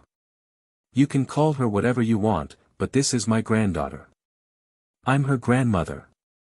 Yi Qing curled her lips and said, you're thinking too much. Qin Haodong is just 21 years old. How could he have such an old daughter? This is his adopted daughter. Chu Xianyue finally reacted, I was too happy just now. I forgot about this. This little girl is really too beautiful. I really hope she's my granddaughter. Yi Qing said, you don't have to worry about this. If Qin Haodong is really your son, he will have many children and grandchildren sooner or later. Do you see? There are so many girls living in his house, and each one is more beautiful than the other. Even I am jealous of them. He's almost a beauty collector. I see. She's really beautiful. She's almost as beautiful as I was when I was young. Lin Momo, Li Meiyu, and Nalan Wushuang appeared on the screen. Chu Xianyue shouted excitedly, do you think these are all my daughters-in-law? Old lady, you're really greedy. Yi Qing curled her lips again and said, I don't know which one is his girlfriend, but these girls all seem to have an inexplicable relationship with him. Also, don't be so narcissistic, okay? You weren't as beautiful as I am now when you were young. Nonsense. You didn't see it. I was known as the most beautiful woman in the capital at that time. You're a stunted girl. Old lady, if you say I'm stunted again, I'll go after your son tomorrow. How dare you? You're his aunt. I don't care. We're not related by blood anyway. Okay, you're beautiful. You're more beautiful than me, okay? After bickering for so many years, this was the first time Chu Xianyue had admitted defeat. Then she said excitedly, Xiao Qing, hurry up and get the DNA test done. Don't be so slow, okay? I really can't wait. Sister, can you be more reasonable? Your hair hasn't been sent yet. Where can I get a DNA test? Your hair will be delivered tomorrow, but what about Qin Haodong's? Do you want me to go over and draw his blood and pull out his hair? Chu Xianyue said, then hurry up and think of a way. It's already the middle of the night. Where do you want me to think of a way? Yi Qing said, forget it, I won't talk to you about this anymore. There's another important thing to tell you. What is it? Tell me. Chu Xianyue replayed the video. Yi Qing said, today, Qin Haodong helped me catch 2 people who were following me. I just interrogated them. They were sent by Han Zixing. They have been following me all this time, but they haven't found out. What? Han Zixing actually sent people to follow you? What does he want? Chu Xuanyue's face immediately turned cold, and then she said, you said that my son helped you catch the people who were following you? Could it be that his cultivation is higher than yours? Speaking of this, Chu Xianyue became excited again, he is indeed my son. He has reached this level in his 20s. Why are you so excited? Qin Haodong helped me catch them. It's not certain whether he is your son or not. Yi Qing said, I feel that his cultivation is not as good as mine, but he seems to have some special method, so he found the two people who were following me. Chu Xianyue was still excited and said, no matter what, my son is still very powerful. Tell me, what level has his cultivation reached? Yi Qing said, he broke the front of my Rolls-Royce with one kick. According to the situation at that time, it is very likely that he has broken through to the supreme power realm. That's great. He broke through to the supreme power realm at the age of 21. Back then, Brother Zongheng was known as the rare martial arts genius of the Qin family. My son is even better than him, Yi Qing said helplessly. Sister, I'm talking to you about the stalking. Don't keep talking about your son, okay? Oh. Chu Xianyue came back to her senses and said again, why did Han Zixing send someone to follow you again? Yi Qing said, I don't know. They are only responsible for reporting my information. But it's easy to guess. I told you that he had bad intentions towards you and the Haodong company, but you didn't believe me. Now he has revealed his fox tail. I will settle the score with Han Zixing tomorrow. Yi Qing said, it's a small matter whether you settle the score or not. You have to be more careful in the future. Chu Xianyue said, I know what I'm doing. You should do the DNA identification first. The next morning, Han Zixing sat in his office and said to the housekeeper in front of him, what did you say? The two people responsible for tracking Yi Qing can't be contacted. The housekeeper said, yes, boss. We haven't been able to contact them since midnight last night. It seems that they are probably dead. Damn it. Han Zixing slammed the teacup on the table on the ground and said angrily, aren't they the tracking experts you hired at a high price? How did they find out? Cold sweat broke out on the housekeeper's forehead and he said in a low voice, boss, these two people are indeed experts in tracking. They have been following the little witch for such a long time and nothing has happened. Who knew that they would suddenly lose contact? Han Zixing took a deep breath and calmed his anger. He said, you go out first. Immediately send someone to find the whereabouts of those two people and see if they have fallen into the hands of the little witch.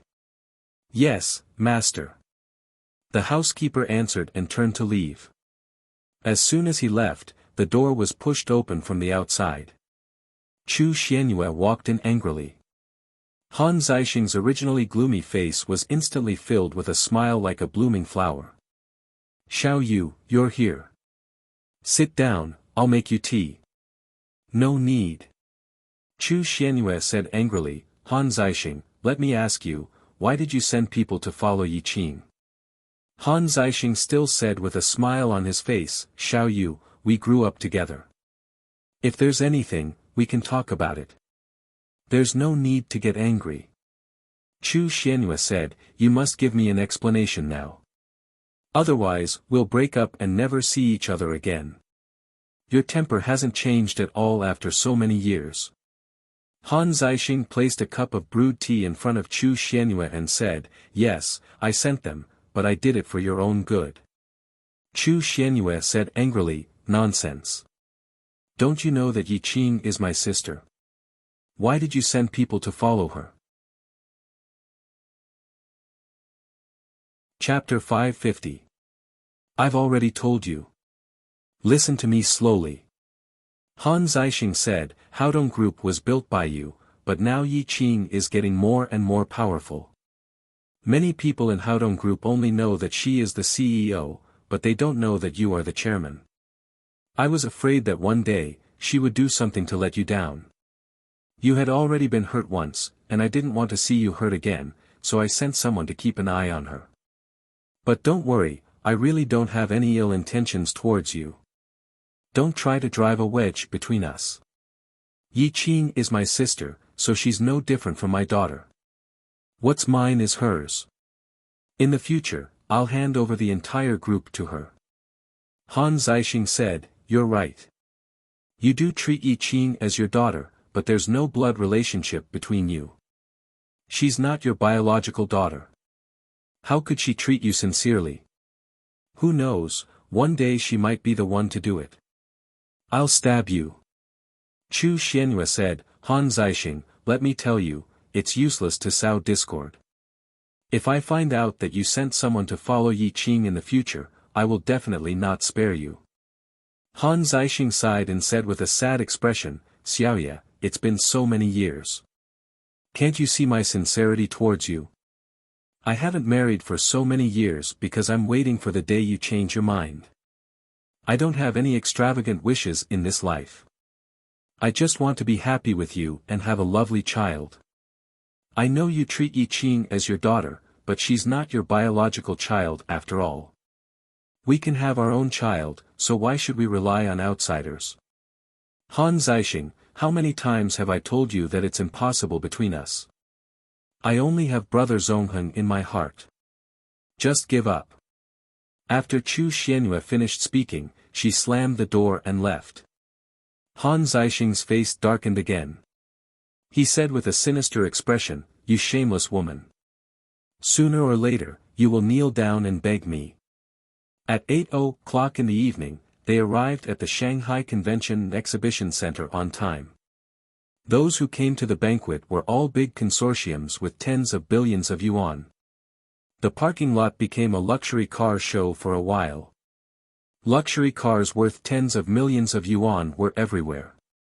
In contrast, Qin Haodong's Mercedes-Benz SUV looked a little shabby. He parked the car and walked to the banquet with Lin Momo. The financial summit was extremely strict with the participants. No matter who it was, they had to go through the screening before they could enter. As soon as they arrived at the entrance, 2 uniformed security guards stopped them. Sir, are you here to attend the banquet? The security guard looked Qin Haodong up and down, feeling that he was not a millionaire with a net worth of more than 10 billion yuan. Qin Haodong nodded and took out the golden invitation card. After seeing the invitation, the security guard was taken aback. Then, he revealed a puzzled look. He took the invitation in his hand and examined it carefully. Then, he sent it to the electronic detector next to him for an electronic scan. The invitations issued by the Haodong Group were all specially made. Not only did they look extremely exquisite, but they were also equipped with electronic chips that recorded the owner's personal information. After a beep, Qin Haodong's personal information immediately appeared on the electronic screen. After confirming that there was no problem with the invitation card, the 2 security guards immediately became extremely respectful. They saluted Qin Haodong and Lin Momo and said, "Welcome to the banquet. Please come in." Qin Haodong didn't care about this. He took back the invitation and walked to the banquet hall with Lin Momo. There was still half an hour before the banquet officially began, but the place was already bustling with noise. For this kind of commercial banquet, the people who came to participate generally had their own purposes. Most of them wanted to expand their contacts through the banquet and find as many business opportunities as possible that were beneficial to their own industry. This was also the main reason why Lin Momo advocated attending the banquet. Qin Haodong was not good at this kind of communication, nor was he keen on it. He left it to Lin Momo. He chose some of his favorite delicacies and sat in a corner to slowly taste them. Zhou Xinzhu came to the banquet wearing a low-cut black evening dress. Everywhere she went, she immediately attracted the attention and exclamations of countless people, which made her extremely satisfied. In the past, when she attended this kind of banquet, many people surrounded her and flattered her. However, that was only because she was the eldest daughter of the Zhou family and could bring countless wealth to those people. But today was different. She could see that many people looked at her with pure eyes. It was the kind of pure eyes that men had for women. They even stared at her towering chest. Although she didn't like the eyes of those people, she was secretly happy that her charm had increased. She was no longer the flat-chested woman from before. Occasionally, when she met 1 or 2 women who had laughed at her before, she could see the surprise, envy, and jealousy in their eyes. She enjoyed this feeling very much. To describe it in an advertisement, it was good to be a woman. At the same time, there was a kind of regret in her heart. She knew who had brought all this to her, but that person could not attend the banquet tonight. It would be great if he could be her partner. Recently, every time she thought of Qin Haodong's handsome face, there was a burst of heat in her heart. This was a feeling that she had never felt before. She slowly walked into the banquet while dealing with many men who tried to hit on her. In the middle of the venue, two handsome young men were holding wine glasses and chatting. From time to time, some ladies and noblewomen came over to strike up a conversation, but they were all rejected. They were Sun Qian from the Sun family and Zheng Hongliang from the Zheng family. They were the core third-generation heirs that their families had focused on training. Today, they had come to attend the banquet on behalf of their families. It had to be said that both of them had the capital to be proud of. They were handsome, graduated from a famous foreign university, had a high status in the family, and had already taken over part of the family business. They were very competitive for the throne of the family head. Sun Qian saw Zhou Xinju walking over leisurely. He glanced at her perfect figure and exclaimed, "Young Master Zheng, I've long heard that Zhou Xinju's figure has become better. She has changed from a flat figure to a devilish one. I didn't believe it, but now it seems to be true." Zheng Hongliang looked at Zhou Xinju and nodded frequently. This woman's face was flawless before, but her figure was too thin and she didn't look feminine at all. Now, she's really different. Even an international model can't compare to her. Sun Qian said, "Since she's here, let's go and have a look."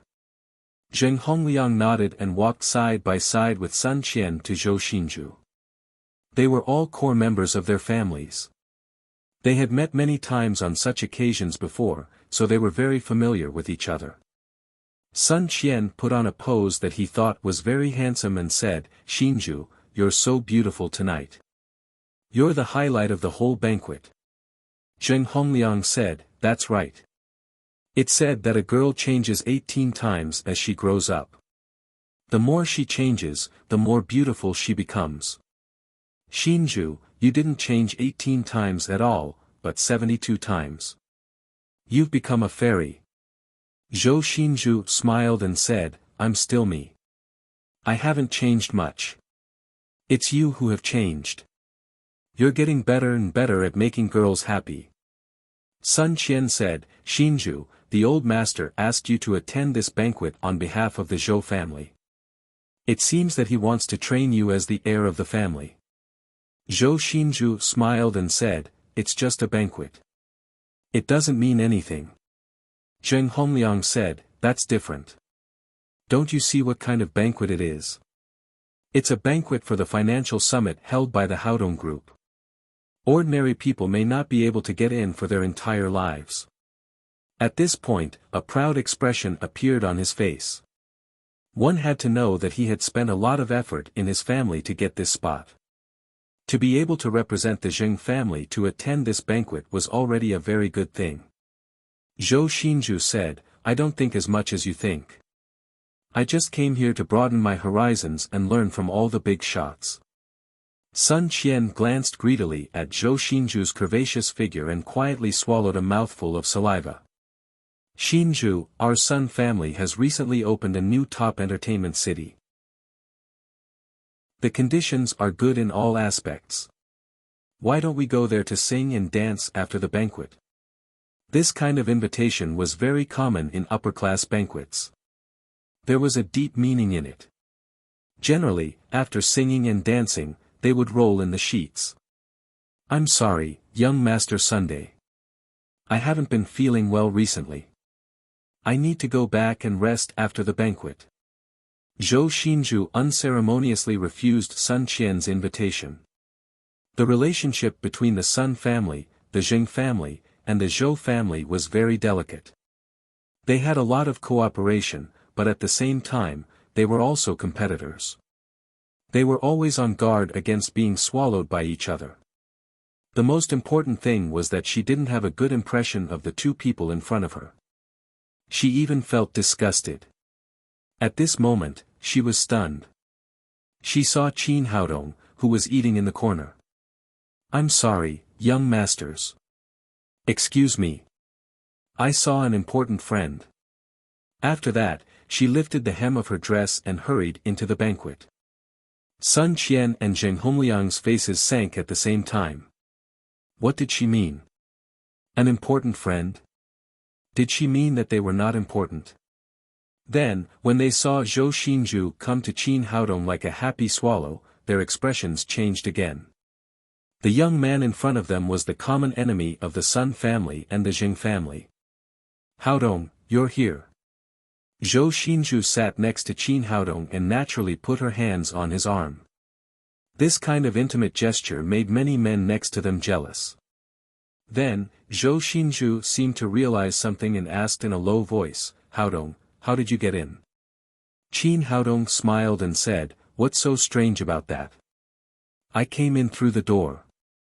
Zhou Xinju asked, "Did you get the invitation?"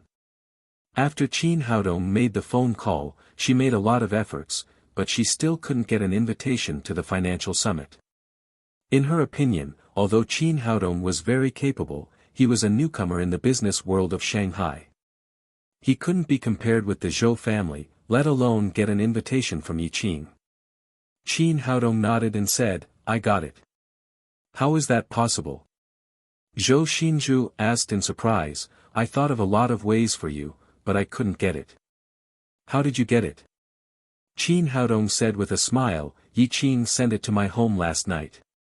Zhou Xinju punched him on the shoulder and said with a smile, "Don't be serious. He's the CEO of the Haodong Group, the number 2 person with real power. How could he send you an invitation?" Qin Haodong smiled helplessly. Nowadays, why didn't anyone believe the truth? Zhou Xinju leaned against his ear and whispered, "Did you sneak in?" Qin Haodong smiled again. He really had no interest in explaining this kind of thing. Zheng Hongliang looked at the intimate expression between Zhou Xinju and Qin Haodong. His face became gloomier and he said in a cold voice, "Young master son, I heard that your Sun family has been doing a lot recently. You're renovating your house, right?" Sun Qian's face darkened. He was obviously mocking the Sun family for being destroyed by Qin Haodong. Chapter 551. Young Master Zheng, I heard that your brother, Zheng Hongda, put on a nude performance in Shanghai a few days ago. It's already on the hot search list. It's really eye-opening. Sun Qian was naturally unwilling to be outdone and immediately retorted. Zheng Hongliang's expression froze, and then he said, "Your brother, Sun Jin, was also kicked out of the Sun family with his legs broken." Sun Qian suddenly looked at Zheng Hongliang and then sighed, "Forget it, what's the point of talking about this? He's our common enemy." "That's right, this kid is our common enemy." Zheng Hongliang said, "Are you interested in joining forces to mess with him and make him lose all his face here?" Sun Jin quickly shook his head and said, "Forget it. You just said that my brother's legs were broken and he was kicked out of the Sun family. The old man naturally has his own plan. I can't act recklessly." Sun Qingtian's punishment of Sun Jin caused a great uproar in the Sun family. At the same time, it also served as a warning to others. Everyone had seen the old man's attitude, so no one dared to provoke Qin Haodong again. Zheng Hongliang said, "Young master son, are you scared out of your wits?" Sun Qian shook his head with a wry smile, "It's useless to be brave. It will only bring disaster to oneself." Zheng Hongliang said, "In fact, we don't need to do anything. We can also make this guy lose face." Sun Qian looked up at him and asked, "Do you have a way? Tell me about it." He hated Qin Haodong to the core now. If there was such an opportunity, of course, he would not let it go.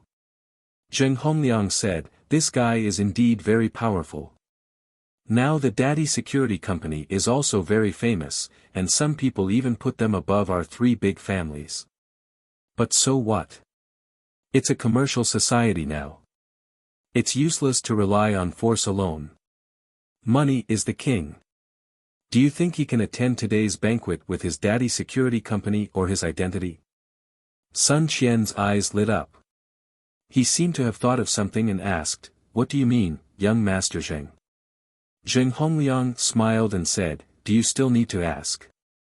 It's impossible for him to get an invitation from the Haodong group. This guy must have sneaked in with his own skills. As long as we tell the management of the venue, he will naturally be driven out. At that time, we can just stand by and watch him make a fool of himself. Besides, he asked for it himself, so he can't blame others at all. Young Master Zheng, it's really a good idea." Sun Qian gave Zheng Hongliang a thumbs up. Just then, a slightly chubby middle-aged man walked over with a kind smile on his face. His surname was Zhang, and he was the manager appointed by Yi Qing. He was in charge of today's banquet. Zheng Hongliang stepped forward and said, "Steward Zhang, I have something to tell you. Someone has sneaked into today's banquet." "I'm not." "Someone really did sneak in." Manager Zhang said, "Hongliang, Sun Hongliang, master, I'm not joking with you. Someone really sneaked in. If you don't believe me, you can ask young Master Sun, Sun, after, Zheng Qian, Zheng Sun, on, masters, of, Sun. Young masters, where is the person you were talking about?" Zheng Hongliang pointed to Qin Haodong and said, "It's him. How could a security company owner have tens of billions of assets? It's impossible for him to get President Ye's invitation, so he must have sneaked in." Sun Qian added, "Look at his outfit. It's only 1 or 2,000 yuan in total. Although he has a security company, a bumpkin is a bumpkin. People in our circle can still tell at a glance." Steward Zhang looked at Qin Haodong, who was talking happily with Zhou Xinju. Indeed, this person's clothes were too ordinary. He was out of place with the rich and noble next to him. Moreover, looking at the way he was eating, he was gulping down big mouthfuls. He didn't look like a gentleman at all. Thinking of this, he had already believed most of Zheng Hongliang's words, and immediately walked in the direction of Qin Haodong. Zheng Hongliang and Sun Qian looked at each other and smiled. It seemed that their plan had succeeded. The two of them also walked over, wanting to see how Qin Haodong would be driven out of here. When Zhou Xinju saw these people coming over, she had a bad feeling in her heart. She asked, "Steward Zhang, what's the matter?" Steward Zhang smiled formally and said, "Miss Zhou, it's nothing. I just want to see this gentleman's invitation." Then he looked at Qin Haodong. Zhou Xinju immediately understood and said angrily, "Zheng Hongliang, Sun Qian, were you two behind this?" She had the same idea as these two people. She thought that Qin Haodong had sneaked in. Hearing that the two people's surnames were Sun and Zheng, how could Qin Haodong not understand what was going on? He looked at them coldly. Sun Qian quickly lowered his head. He didn't even have the courage to look at them. In contrast, Zheng Hongliang was calmer. He spread out his hands and said, "Xinju, you misunderstood. We just happened to pass by. This has nothing to do with us." Steward Zhang naturally knew how to behave. He said with a smile, "Indeed, this is my personal idea. It has nothing to do with the two young masters. I just want to see this gentleman's invitation." Qin Haodong turned his gaze to Steward Zhang and said, "Give me a reason." Steward Zhang said with a little embarrassment, "Sir, please don't mind me. I just think you look unfamiliar, so I want to see your invitation." Qin Haodong pointed to the people at the banquet and said, "Steward Zhang, there are so many people. Do you know all of them? Or do you want to check everyone's invitation again?" Although he had brought an invitation, this guy was only checking him, which was obviously discriminatory. Naturally, he wouldn't give in so easily. However, when Steward Zhang heard this, he was even more convinced that this man didn't have an invitation, but was bluffing. He said, "Sir, it's my duty to check the invitation. Please cooperate with me." Qin Haodong shook his head and said, "I'm sorry, I can't cooperate with you. If you don't trust me, you can ask the security guard at the door." Zheng Hongliang sneered and said, "Are you not cooperating or not? The threshold for this financial summit held by the Haodong Group is tens of billions of assets. Some people don't seem to be qualified to enter at all." The formal smile on Steward Zhang's face disappeared and he said in a cold voice, "Sir, if you can't show me your invitation, please leave." The conversation had attracted a lot of people's attention, and they all looked over. Zheng Hongliang and Sun Qian were both proud. This guy was about to be kicked out. It was really satisfying.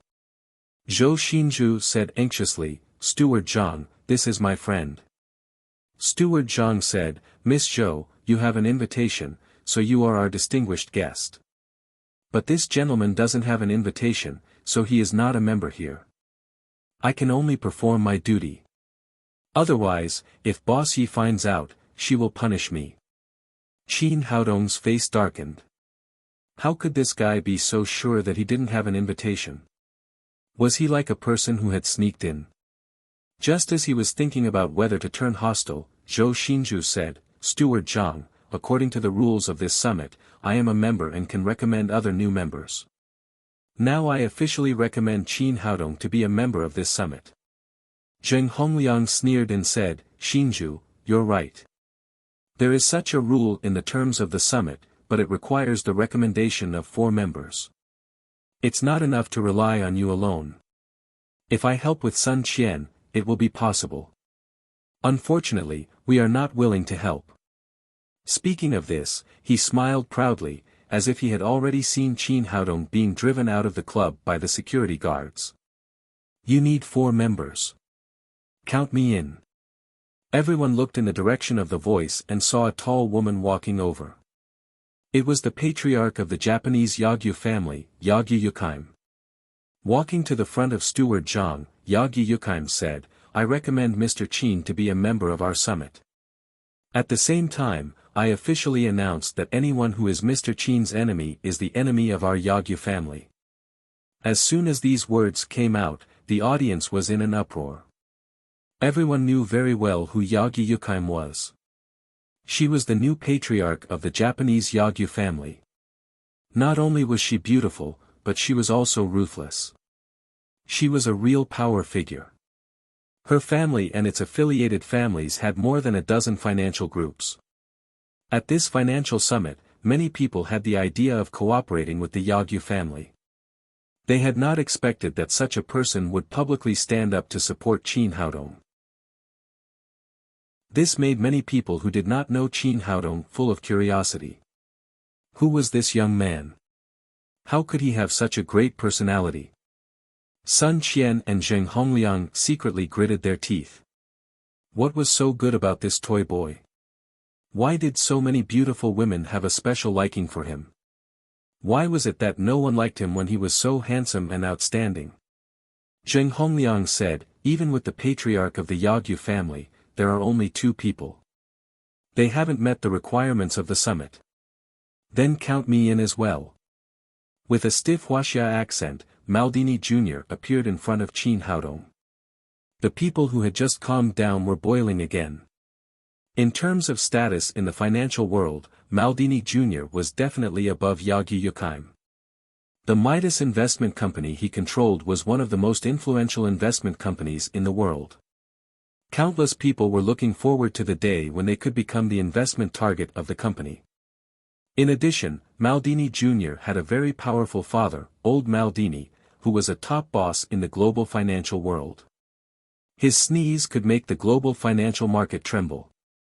It could be said that Maldini Jr. was the most influential person at this financial summit besides Yi Qin. "Dear Mr. Qin, we meet again. Maldini Jr. gave Qin Haodong an affectionate bear hug. Then, he turned around and said to the crowd, like the beautiful Miss Yagyu, I officially announce that Mr. Qin is a friend of our Maldini family. His enemy is my enemy. As soon as he finished speaking, the audience was silent. They looked at Qin Haodong with shock and respect. What was the background of this young man who could make the Maldini family a friend? Was he the illegitimate son of a political giant? Or was he the core heir of a big family? Steward Zhang was shocked by the scene in front of him. If there was only Zhou Xinju, he could completely ignore it. But now, Yagi Yukheim and Maldini Jr. were standing next to Qin Haodong. Did he really dare to send someone to drive such a person out of the venue? However, the current situation was difficult to get off. He couldn't drive them away, nor could he retreat. Zheng Hongliang suppressed his inner jealousy and said again, including Mr. Maldini Jr., there are only 3 people. There is still one short of the 4 members required by the summit. In his opinion, the members present were all noble. It was already very good that Qin Haodong had found 3. It was impossible for him to find a 4th. But at this moment, another clear voice sounded, and me. Chapter 552. Seeing Kim Ji-hyun coming, even Qin Haodong was slightly stunned. It was expected that Yagi Yukheim and Maldini Jr. would help him, but it was really beyond his expectation that this woman from Koryo would also stand on his side. Kim Ji-hyun walked into the crowd and stood side by side with Yagi Yukheim. Mr. Qin is my most respected teacher. Anyone who is his enemy is also the enemy of our Kim group. At this moment, everyone's hearts were about to collapse.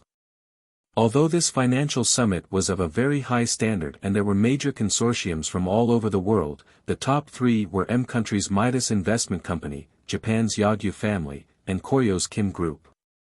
Now the heads of the 3 consortiums stood on Qin Haodong's side, which shocked everyone. In particular, Zheng Hongliang and Sun Qian were extremely shocked.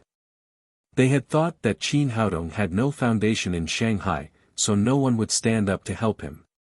They didn't expect that he would get such strong help in the blink of an eye. Manager Zhang let out a long sigh of relief, as if a burden had been lifted from his heart. Now that there were 4 people, he finally didn't need to drive Qin Haodong out. At the same time, he hated Zheng Hongliang and Sun Qian. How could they do that? How could I drive such a powerful person out? How could I live? The people around recovered from the shock and began to talk. Who is this young man? Is he a prince of some country? I don't know. If I can get the help of these 3 consortiums, I will be so happy. No matter who he is, we have to make friends with him later. Such a powerful person will definitely help our consortiums. While everyone was whispering, Lin Momo came in from outside. She had just walked around the banquet, trying to communicate with the guests present and create some influence for Lin's jewelry, which was about to open for business. However, she was disappointed. All the people who took the initiative to talk to her were attracted by her beauty. They asked her to go out and have sex with her. There were even 2 who went too far and directly offered to keep her as their mistress. No one was interested in Lin's jewelry. With deep disappointment, she returned to Qin Haodong's place, only to see that it was already full of people. She followed Kim Ji-hyun back to Qin Haodong and asked in surprise, Haodong, what's going on? It's nothing. It's just a small situation. Qin Haodong comforted Lin Momo. He turned around and said to Yagi Yukheim and the others, thank you for your help, but there's no need. I have an invitation. Under everyone's gaze, he took out a golden invitation from Lin Momo's bag and handed it to Manager Zhang. When he saw the color of the invitation, Steward Zhang's heart skipped a beat. As the supervisor of the venue, he naturally understood the significance of this colored invitation letter. This was an invitation letter for the most distinguished guests. Furthermore, Yi Qin had specifically instructed him to give guests with this invitation letter the same treatment as an emperor. But what did he just do? Not only did they want to check the invitation letter of the VIP, but they also wanted to drive them out. If Yi Qing found out, the consequences would be unimaginable. Thinking of this, he broke out in a cold sweat and froze there. For a moment, he didn't know what to do. Zheng Hongliang said, "Everyone has an invitation letter for today's meeting. What do you mean by taking someone else's? Don't tell me one invitation card can bring two people."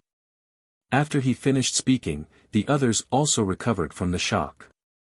According to the rules of this summit, everyone had an invitation letter. No bodyguards or friends were allowed to bring it into the venue. What's wrong with this young man?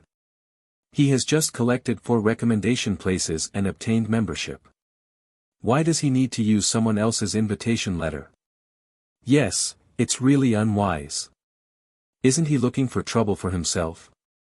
Qin Haodong ignored the discussion next to him and said to Steward Zhang, "Explain to everyone."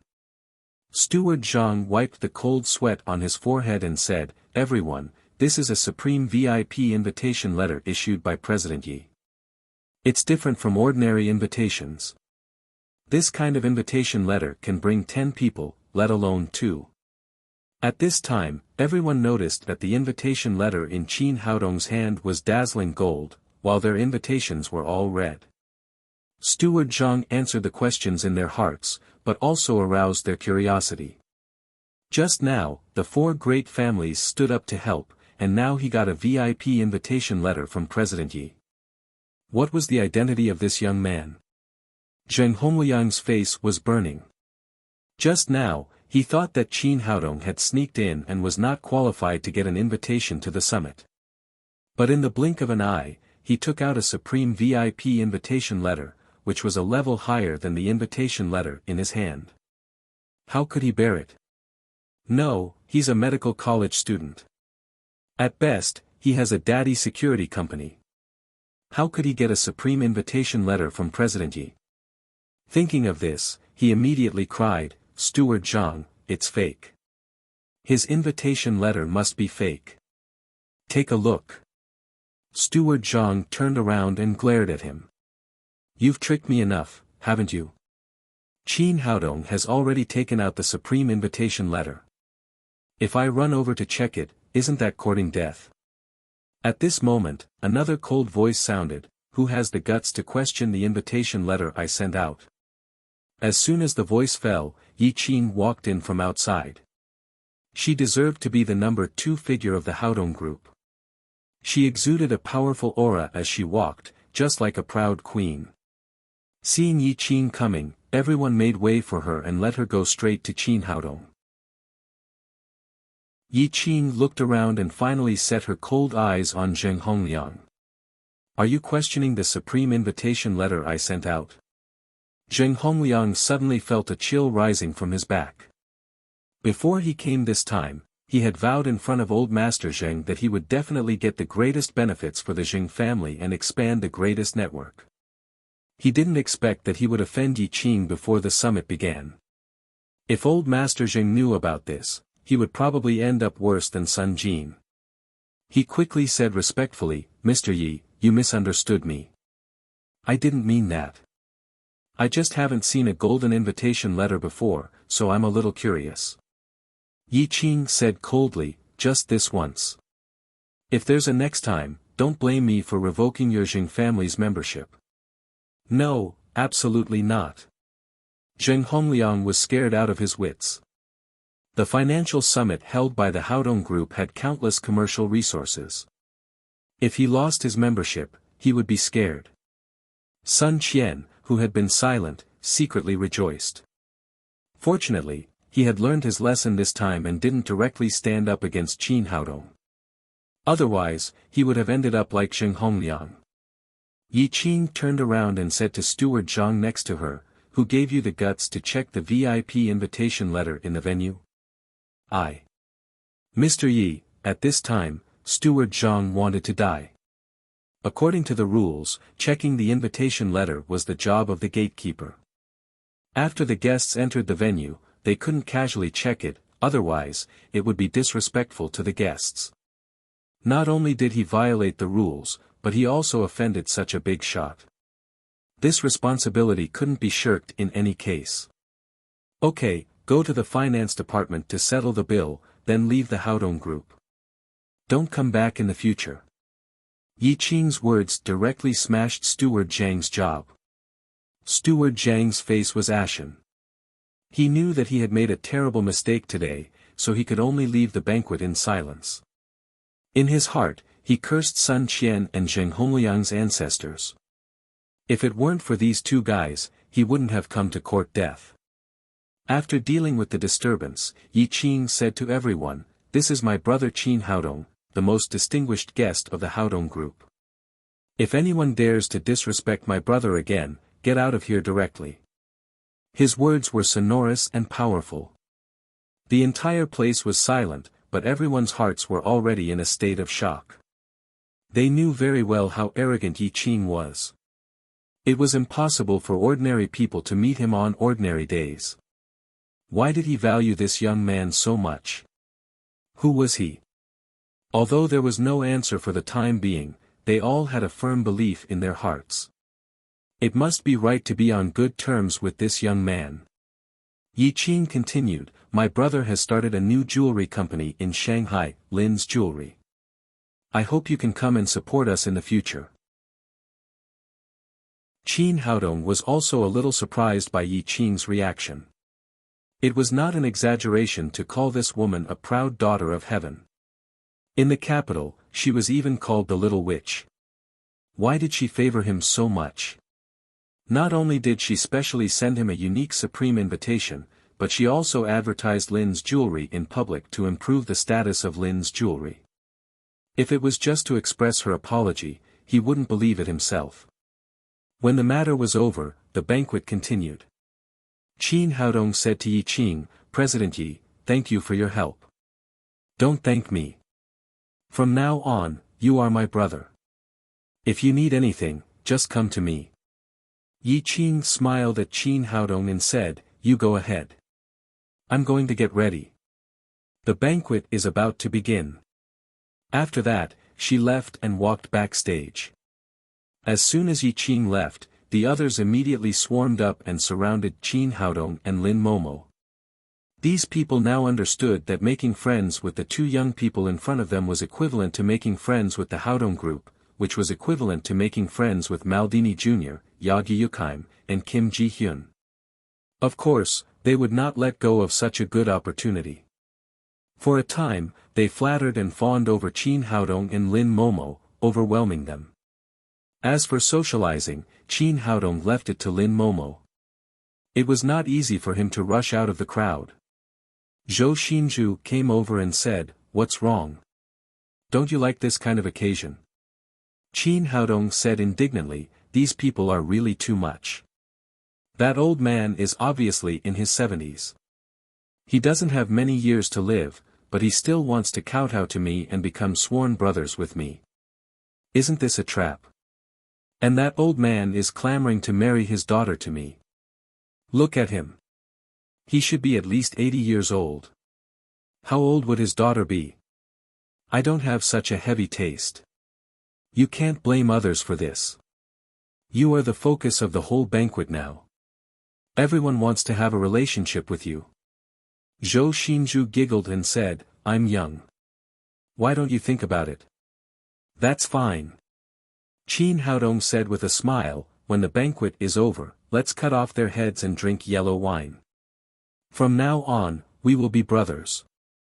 Zhou Xinzhu glared at him charmingly and said, "Go to hell. You know that's not what I mean." Lin Momo was surrounded by many members. Originally, she had walked around in a circle, but none of the business cards she had prepared had been sent out. Now, they were all snatched up. Many people also specifically asked about the opening date and location of Lin's Jewelry, and left her contact number. After a busy time, it was time for the banquet to begin. Yi Qing slowly walked to the front stage. Chapter 553. Under Yi Qing's personal chairmanship, the financial summit officially began. However, Qin Haodong did not care about the content of the financial summit or what to do. These were all things that Lin Momo needed to pay attention to.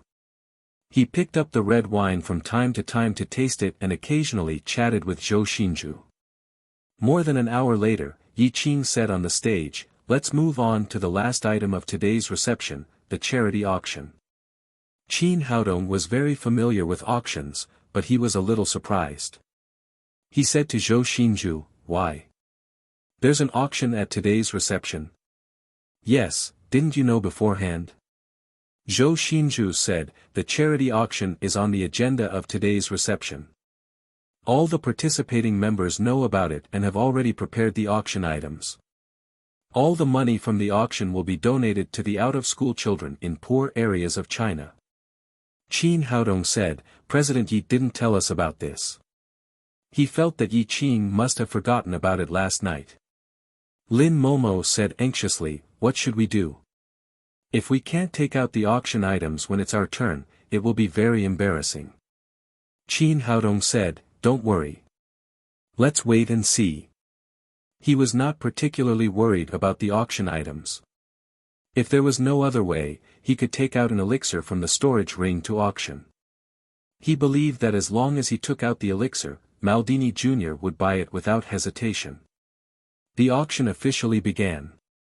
Everyone tasted the red wine in their hands while looking at the front of the auction. Although this was only a charity auction for the upper class, the Haodong group was also very formal. The person in charge of the stage was the chief auctioneer of a famous formal auction house. During the auction, there was a very beautiful MC next to him. The two of them cooperated to organize the auction. Let's start the auction. The first item of today's auction was provided by Mr. Sun Qian. It's a pipe that Mr. Sun's grandfather once used. After the MC's announcement, an etiquette lady immediately sent a tray to the auctioneer. The auctioneer picked up the pipe and said, "This is not an ordinary pipe. It's made of sepiolite produced in the Italian Huangli River basin. Now this craft has basically been lost. More importantly, it was once used by Mr. Sunday. Its commemorative significance is greater than the value of the pipe itself." After some introductions, the auction officially began. It was not much different from a traditional charity auction, and the starting price was 1 yuan. Charity auctions held by the rich generally had two meanings. First, the rich who took out the auction items to show that they were generous to charity. These items all had a certain value. Secondly, it depended on the support and respect between the rich and the wealthy. The higher the auction price, the more glory they would have. On the contrary, if they took out an auction item and no one bid for it, even if they spent money to bid for it, they would still lose face. The Sun family was one of the top families in Shanghai. They had made a lot of friends over the years, so someone immediately called out a price for Sun Qian's pipe. 100,000, 120,000, 150,000. After several bids, the pipe was finally sold for 200,000 yuan. In fact, this price had already exceeded the value of the pipe. This made Sun Qian's face light up. He stood up and cupped his fists to express his gratitude to the people around him. 200,000 yuan. Congratulations, Mr. Sunday. You have given your love to the children in the poor area. After a few courteous words, the host continued the auction. After that, more than a dozen items were auctioned in succession.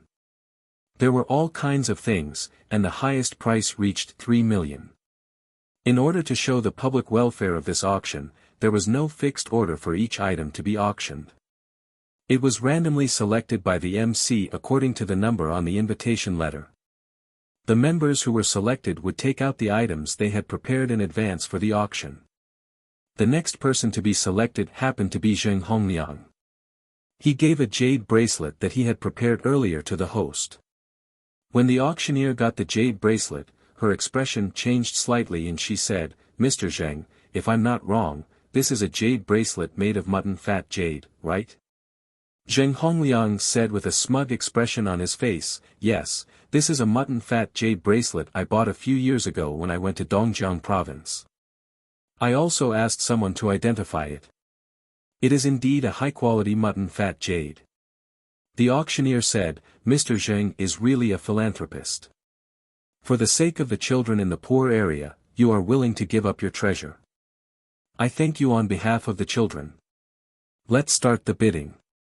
All the people present were billionaires. Many of them could see the value of this jade bracelet. The market price should be more than 1 million yuan. Therefore, when the auction began, the first bidder shouted the price of 1 million yuan. Then, one after another, bids came one after another. 1 million, 5 million, 2 million, it could be seen that Zheng Hongliang still had a great influence in the circle. In the end, the jade bracelet was sold for 5 million yuan, becoming the most expensive item in this charity auction so far. "Thank you, my friends." Zheng Hongliang stood up and cupped his hands. His face was full of pride. On the one hand, it showed that he was generous. On the other hand, it also proved that he had a position in this circle. He had friends and people were willing to support him. The auction continued. Perhaps God deliberately wanted to make a little joke. The next guest turned out to be Qin Haodong. Zheng Hongliang looked in his direction, secretly delighted. "Brat, it's your bad luck to be ranked behind me. Let's see what you can take out. If it's too weak, you'll definitely lose face under this young master's brilliance."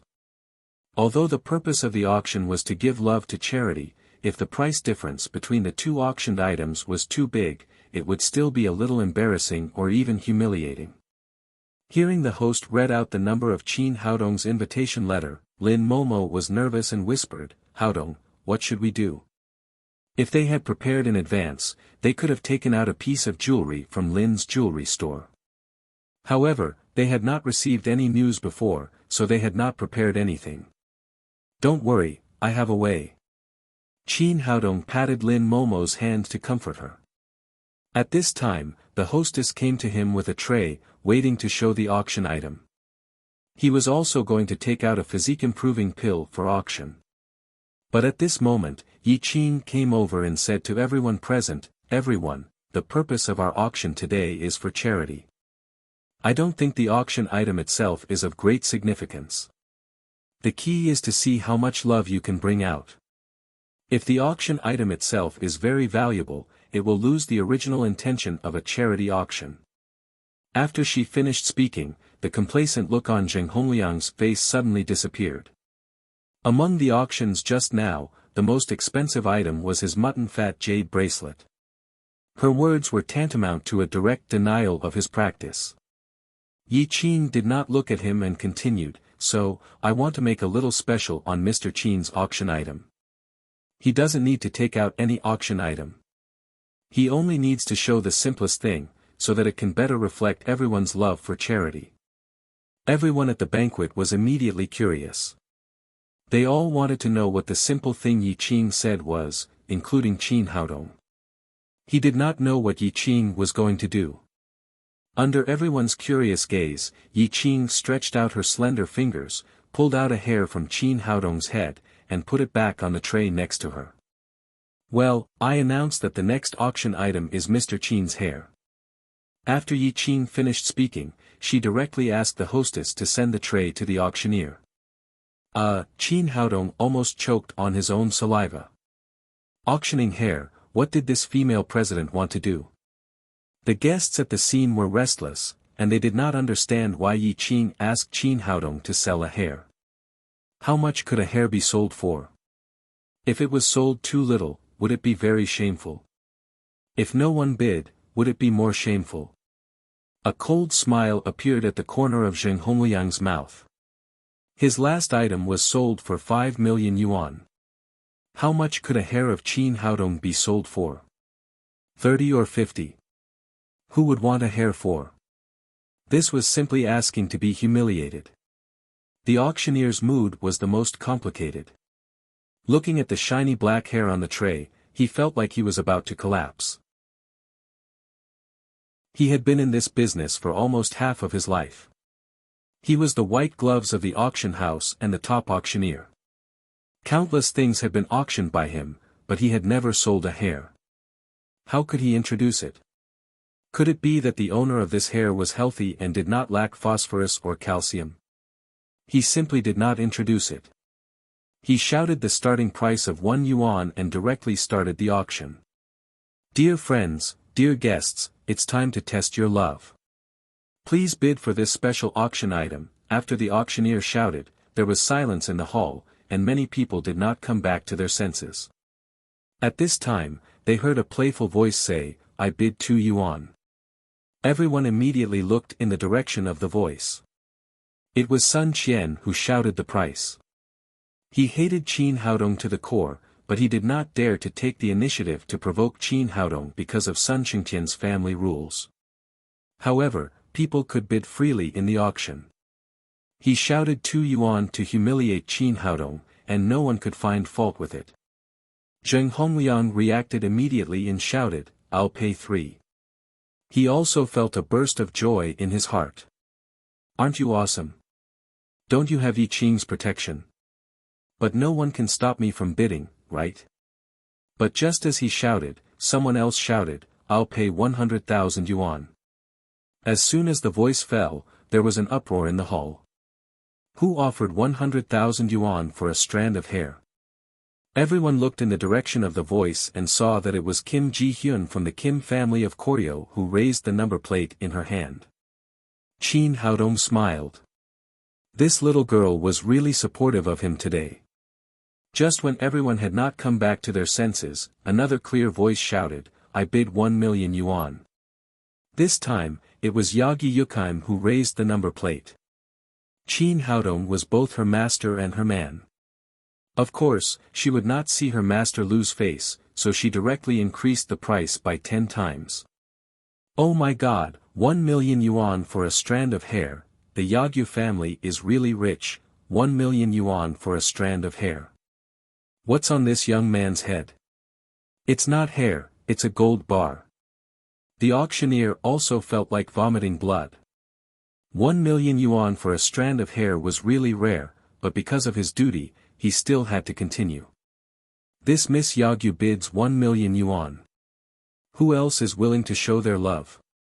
1 million yuan once, 1 million yuan twice. When he was about to pick up the auction hammer and end this absurd auction, someone shouted, I bid 10 million yuan. Chapter 554. Hearing this price, the auctioneer was so scared that his wrist trembled and he almost dropped the auction hammer on the table. 1 million to buy a strand of hair was already ridiculous enough. How could someone offer 10 million? What was going on? Looking in the direction of the voice, Maldini Jr. was holding his number plate and smiling at him. The people present were going crazy. Up until now, the most expensive item in the auction had appeared. It was not gold, silver, or antique jade. It was just a strand of hair. How could they explain this? Looking at the number plate in Maldini Jr.'s hand, Zheng Hongliang and Sun Qian were dumbfounded. They could not describe their feelings at the moment. Damn, 10 million to buy a strand of hair. Is this foreigner crazy? Does he have too much money? Naturally, Maldini Jr. was not crazy. On the contrary, he was a very shrewd businessman. The reason he offered such a price was to thank Qin Haodong for curing his father and son's illness. Secondly, it was a very shrewd investment. If Qin Haodong was in a good mood, he could casually give them an elixir that could not be bought with any amount of money. Because of this, he did not hesitate to offer 10 million. Zhou Xinzhu glanced at Qin Haodong next to her, and her eyes flashed. What are you doing? Qin Haodong said vigilantly. I'm considering if I should pull out all your hair. It can be sold for 10 million. Even if it is exchanged for gold bars, it is not as valuable as your hair. Qin Haodong did not expect this to happen. 10 million was indeed not a small number.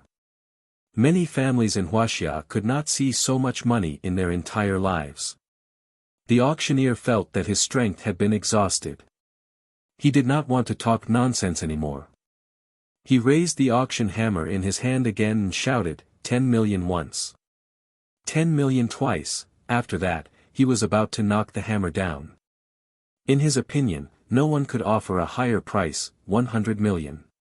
A voice resounded through the hall. The voice was very clear and pleasant to hear, but it was like a thunderbolt. The people present were scorched and could not believe their ears. The person who offered this price was the host of today's summit, Yi Qing, the number 2 figure of the Haodong group. The reason why she came up with such an idea was that she could get a strand of Qin Haodong's hair to do a DNA test with Chu Xuanyue's hair. It was a good idea. She could complete the paternity test without disturbing Qin Haodong. But she didn't expect that before she bid, there would be such a fierce bidding. The price was directly raised to 10 million yuan.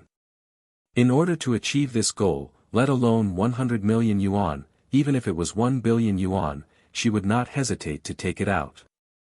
She was determined to get this strand of hair. Silence. The entire venue was silent. 100 million yuan to buy a strand of hair. This was too much. God, what on earth were you trying to do?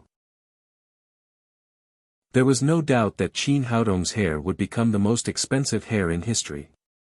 It was unprecedented and would never happen again. Zheng Hongliang's face was even uglier than if his father had died. He took out a high-quality mutton fat jade bracelet and barely sold it for 5 million yuan. In the blink of an eye, a strand of hair had been sold for 100 million yuan. They were both young people in their 20s, but the gap between them was too big. Just now, he wanted to take the opportunity to humiliate Qin Haodong, but now he found that his dignity had been completely trampled under his feet, or it could be said that he had no dignity at all. After a long time, people came back to their senses, and the venue fell into a burst of noise again. What's wrong with President Yi? Is he crazy? Spending 100 million yuan to buy a strand of hair? I don't know. Could it be that he likes that gigolo and wants to make him happy? What on earth does Qin Haodong do? Why does President Yi value him so much? Zhou Xinzhu whispered in Qin Haodong's ear, what's going on? President Yi doesn't want to keep you, does she? Qin Haodong said with a wry smile, if she wants to keep me, I hope she will give me the 100 million yuan directly instead of donating it. In the end, the auctioneer hit the last hammer of the auction, and Qin Haodong's hair was finally sold for 100 million yuan. Until the end of the auction, the most expensive price of the other auction items did not exceed 10 million yuan, let alone catch up with his 100 million yuan. Compared to before the auction, Qin Haodong found that many people looked at him differently, as if they had the urge to rush over and pull out his hair. At the end of the reception, the guests at the scene dispersed one after another. Qin Haodong also said goodbye to Yi Qing, Maldini Jr., Yagi Yukheim, and Kim Ji-hyun, and invited them to attend the opening ceremony of Lin's jewelry tomorrow. After they left, Yi Qing brought the most expensive strand of hair in history and hurried over to Shanghai Central Hospital. She had already arranged everything, and there were doctors on duty waiting for her. Half an hour later, she hurried back to the hotel with a DNA test report, then took out her mobile phone and dialed Chu Xuanyue's phone number. From last night until now, Chu Xuanyue had been in a state of extreme excitement and had no intention of sleeping at all. After hearing the phone ring, she immediately picked it up. Xiao Qing, how is it? Is there any progress in the DNA test? It's done. The test results are now in my hands. Yi Qing's voice was also full of excitement. Chu Xuanyue asked nervously, tell me quickly, is this my lost son? Yi Qing said excitedly, the test results show that your DNA is 99% similar to Qin Haodong's. That is to say, he is the stolen son. After that, Chu Xuanyue's excited cry came from the other side of the phone. Son, my poor son, I finally found you. Chu Xuanyue was already choking with tears. She had been separated from her son for more than 20 years. Now she finally knew where her son was. How could she not be excited? Yi Qing waited quietly while Chu Xianyue vented her excitement. After a long time, she said, "Well, sister, don't cry. You should be happy to find the lost little Haodong." Chu Xianyue said excitedly, "I don't care. I must see Haodong and my son. It's been more than 20 years. I haven't seen my son for more than 20 years, sister, don't get excited. It's not the time for you to meet." In contrast, Yi Qing was much calmer. "No, no one can stop me. I have to see him, even if it's from a distance." Yi Qing said, "If you come to Shanghai to see someone so rashly, you will definitely attract the attention of the Chu family. Are you sure you won't bring the masters of the Chu family? If Haodong's identity is exposed, I'm afraid this will be the last time you and your son will see each other." Chu Xianyue shouted angrily, "How dare they? If anyone dares to touch my son again, I will fight with him, even if he is my father." "Sister, sometimes emotions are useless. Strength decides everything. Even if you want to fight with them, what can you do? I have the highest cultivation on our side, but I am no match for any of the 3 elders of the Chu family. So we must be calm, otherwise, we will hurt Haodong." Chu Xianyue knew that what Yi Qing said made sense. She immediately cried again, "But, I just want to see my son. We can meet, but we have to find a way to make it so that no one will notice." Chu Xianyue said, "Shao Qing, you have a way, right? Tell me quickly, how can I see Haodong safely?" Yi Qing had indeed come up with an idea. She said, "It's been so many years. Although the Chu family is still paying attention to you, it's just a regular surveillance. It's not that strict. Haodong is a doctor, a very good Chinese medicine practitioner. He is known as the medical sage in Jiangnan. My idea is to pretend to be sick from now on, and then I'll invite Qin Haodong to the capital to treat you. At that time, you and your son can meet, or find a suitable opportunity to reunite with each other." "Good idea, this is a good idea." Chu Xianyue said excitedly, "Then why should I pretend to be sick?" Yi Qing said, "I've also thought about this for you. No one will believe you if you say that you are sick. Just say that you are so excited that you can't sleep and have a bad headache. See more doctors tomorrow and spread the news as much as possible." Chu Xianyue said, "Okay, I'll do as you say. You must bring Haodong to me as soon as possible." Yi Qing said, "Haodong is really excellent. He has his own business at a young age. Tomorrow, his Lin's jewelry will open. After the opening, I'll talk to him and see if he can come back to the capital with me." "Okay, I'll wait for you." That night, Chu Xianyue was destined to be another sleepless night. Now she didn't have to deliberately pretend to be sick. Her whole body was in a highly excited state. 2 consecutive days without sleep made her head a little uncomfortable. The strength of the top families was unimaginable. The Sun family mobilized almost all the renovation forces in Shanghai. Within 3 days, the building of Lin's jewelry was completely renovated, completing an almost impossible task. The next day, it was the opening day of Lin's jewelry. Qin Haodong skipped school again and came to the company early with Lin Momo. Since his family's business was open, there were naturally many people from Daddy Security Company. Ma Wenjue came early with the company's security guards to maintain order. After the preparation, guests began to come one after another. The first to arrive was Yi Qing, followed by Maldini Jr., Yagi Yukheim, and Kim Ji-hyun. Half an hour later, other members of the financial summit also came to attend the opening ceremony. Almost all the people who attended the reception yesterday, except for the Sun family and the Jing family, had come to support them. Since last night, Qin Haodong had become the focus of the entire financial world in Shanghai. Businessmen pursued profits. These people now understood that being on good terms with Qin Haodong would inevitably bring them huge benefits. Lin's jewelry was bustling. In the office of Shue's Jewelry Company opposite, a middle-aged woman in her 50s was looking at them coldly. Her name was Yen Xiaofan, the mother of Shue's Jewelry Company's owner, Shuezhendi. At this time, the door behind her opened and a young man in his 30s came in, followed by 4 or 5 people, who were also dressed like hooligans. The young man was Yen Xiaofan's son, Shuezhendi.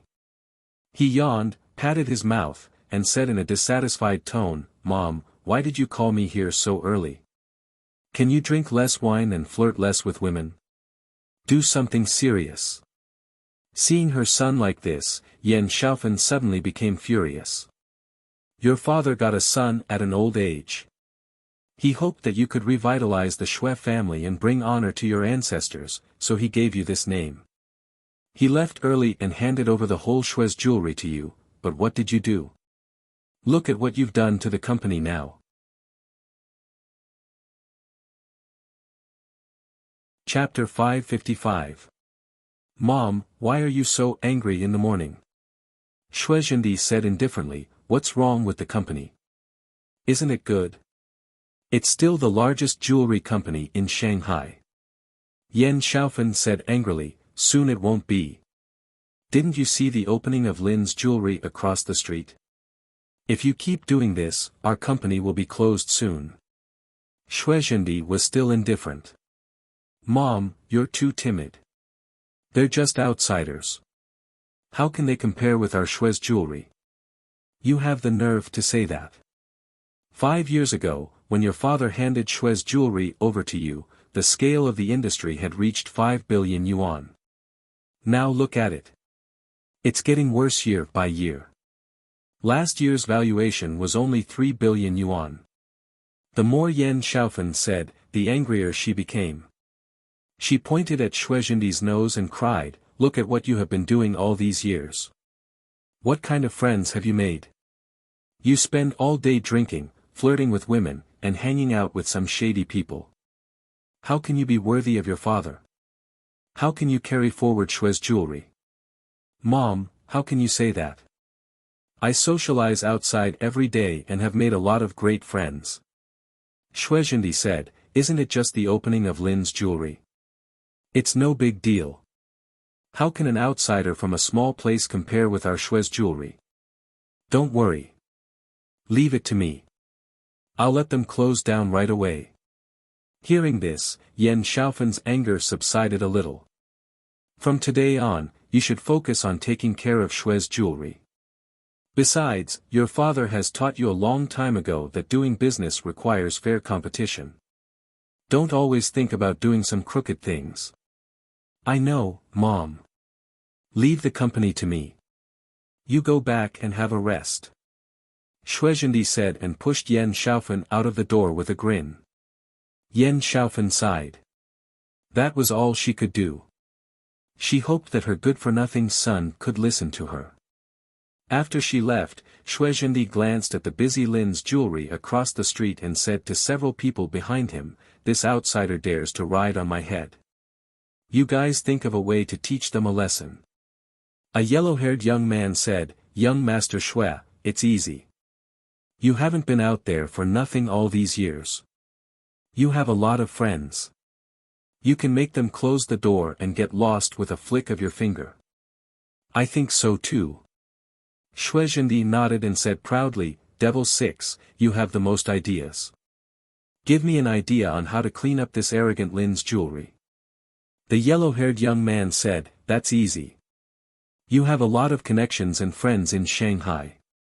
You can just find a few friends from the underworld or the legal world to deal with them."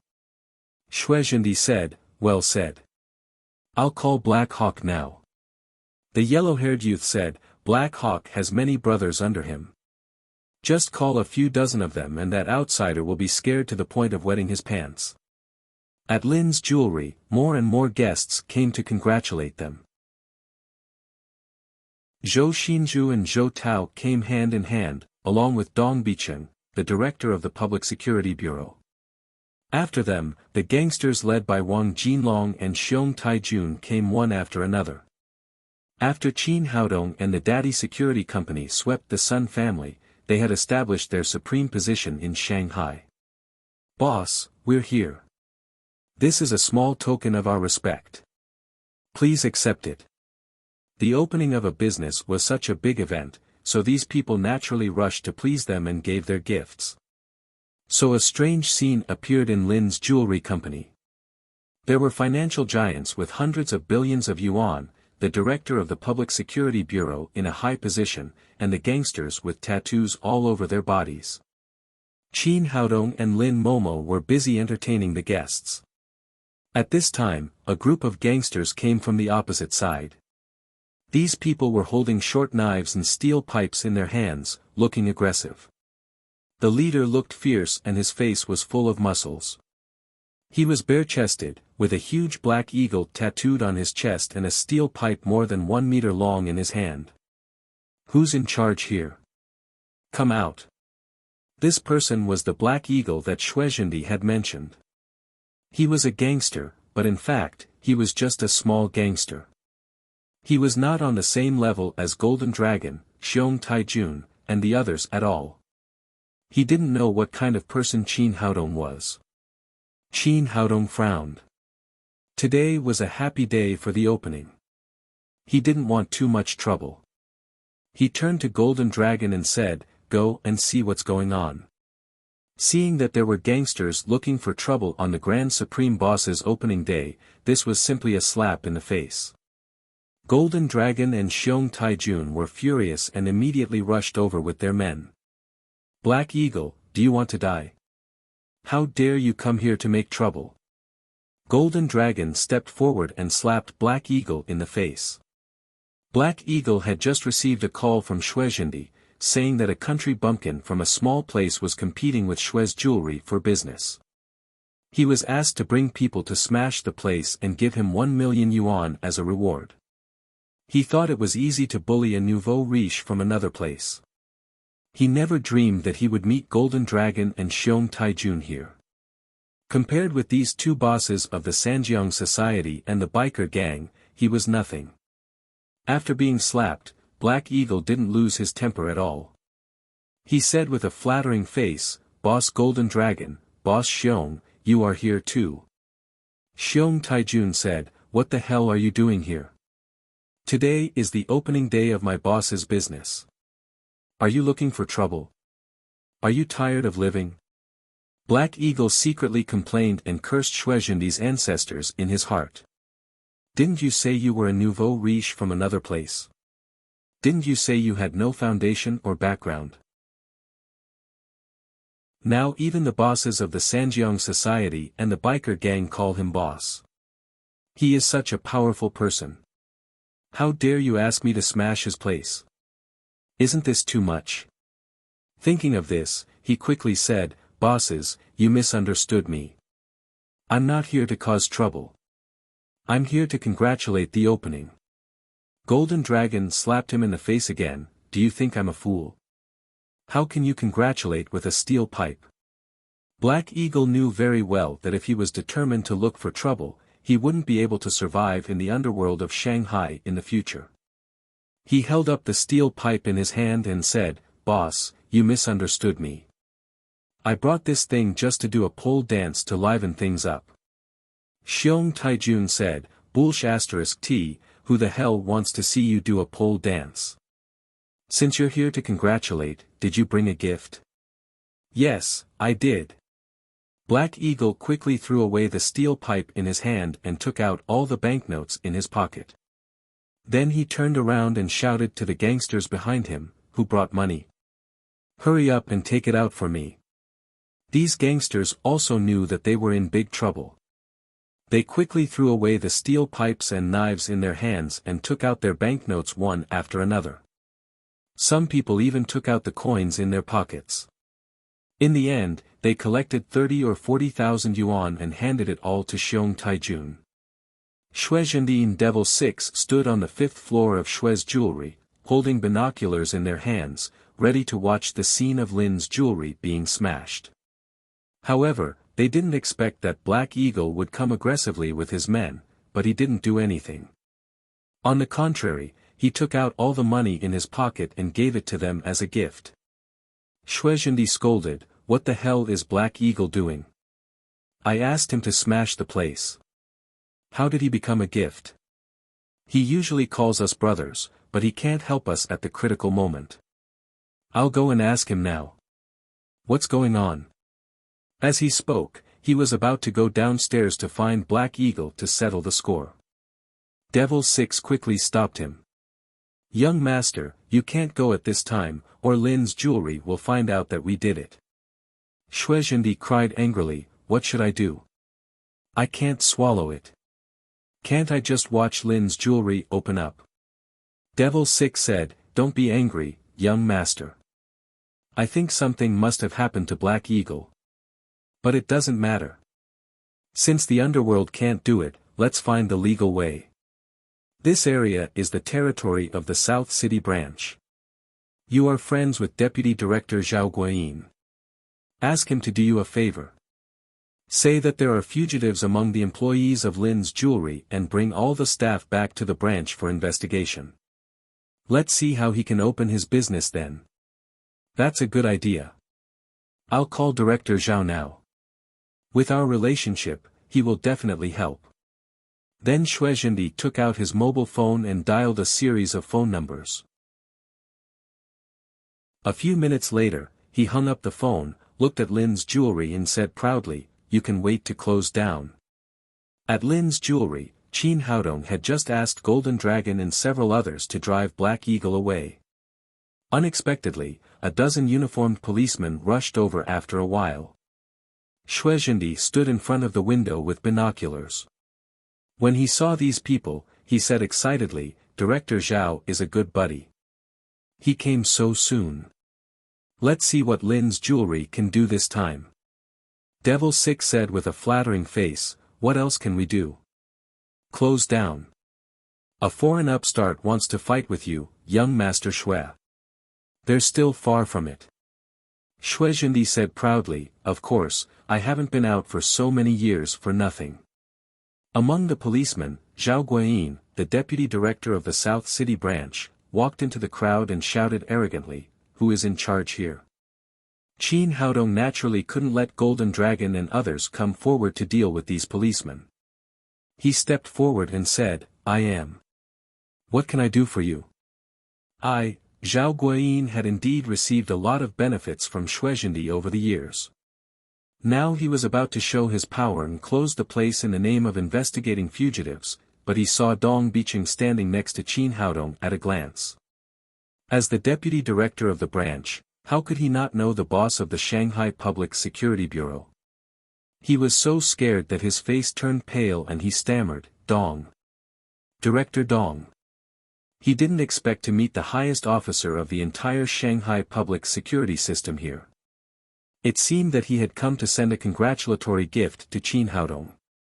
Needless to say, this young man's identity was not simple since Dong Bicheng had come to congratulate him in person. Damn Shuizhendi, why didn't he make things clear and said that the other party had no background? Isn't he setting me up? Dong Bicheng glanced at him and asked in a cold voice, "Zhao Guiyin, what are you doing here?" Seeing that the director's expression was not good, the cold sweat on Zhao Guiyin's forehead suddenly flowed down. Suddenly, he thought of something and said, "Director, this is the jurisdiction of our South City branch. I heard that there is an important business opening in the jurisdiction. We want to come over and see if there is anything we need to do. After all, serving enterprises is also part of our job." His words were so impassioned and powerful that he even admired himself. How could I be so smart? My reaction was so fast. Chapter 556. Sure enough, Dong Bicheng was very satisfied with his attitude. He nodded and said, "Xiao Zhao, that's a good idea. Service is also part of our job." He turned around and said to Qin Haodong, "Mr. Qin, if there's anything you need to do here, just tell them. Don't be shy." Zhao Guiyin breathed a sigh of relief and then said with a flattering face, "Yes, don't be shy with me. Just tell me what you need." "In that case, I won't be shy," Qin Haodong said. There are a lot of guests today, and the cars are a little crowded. Director Zhao, please arrange your people to help me arrange the cars. Okay, no problem. Leave it to me. I'll do it for you, Mr. Qin. Zhao Guiyin agreed and left in a hurry. He took his men to the parking lot and helped the people of Daddy Security Company direct the traffic. Bastard, what are they doing? Shuizhendi threw the binoculars in his hand to the ground. No wonder he was angry.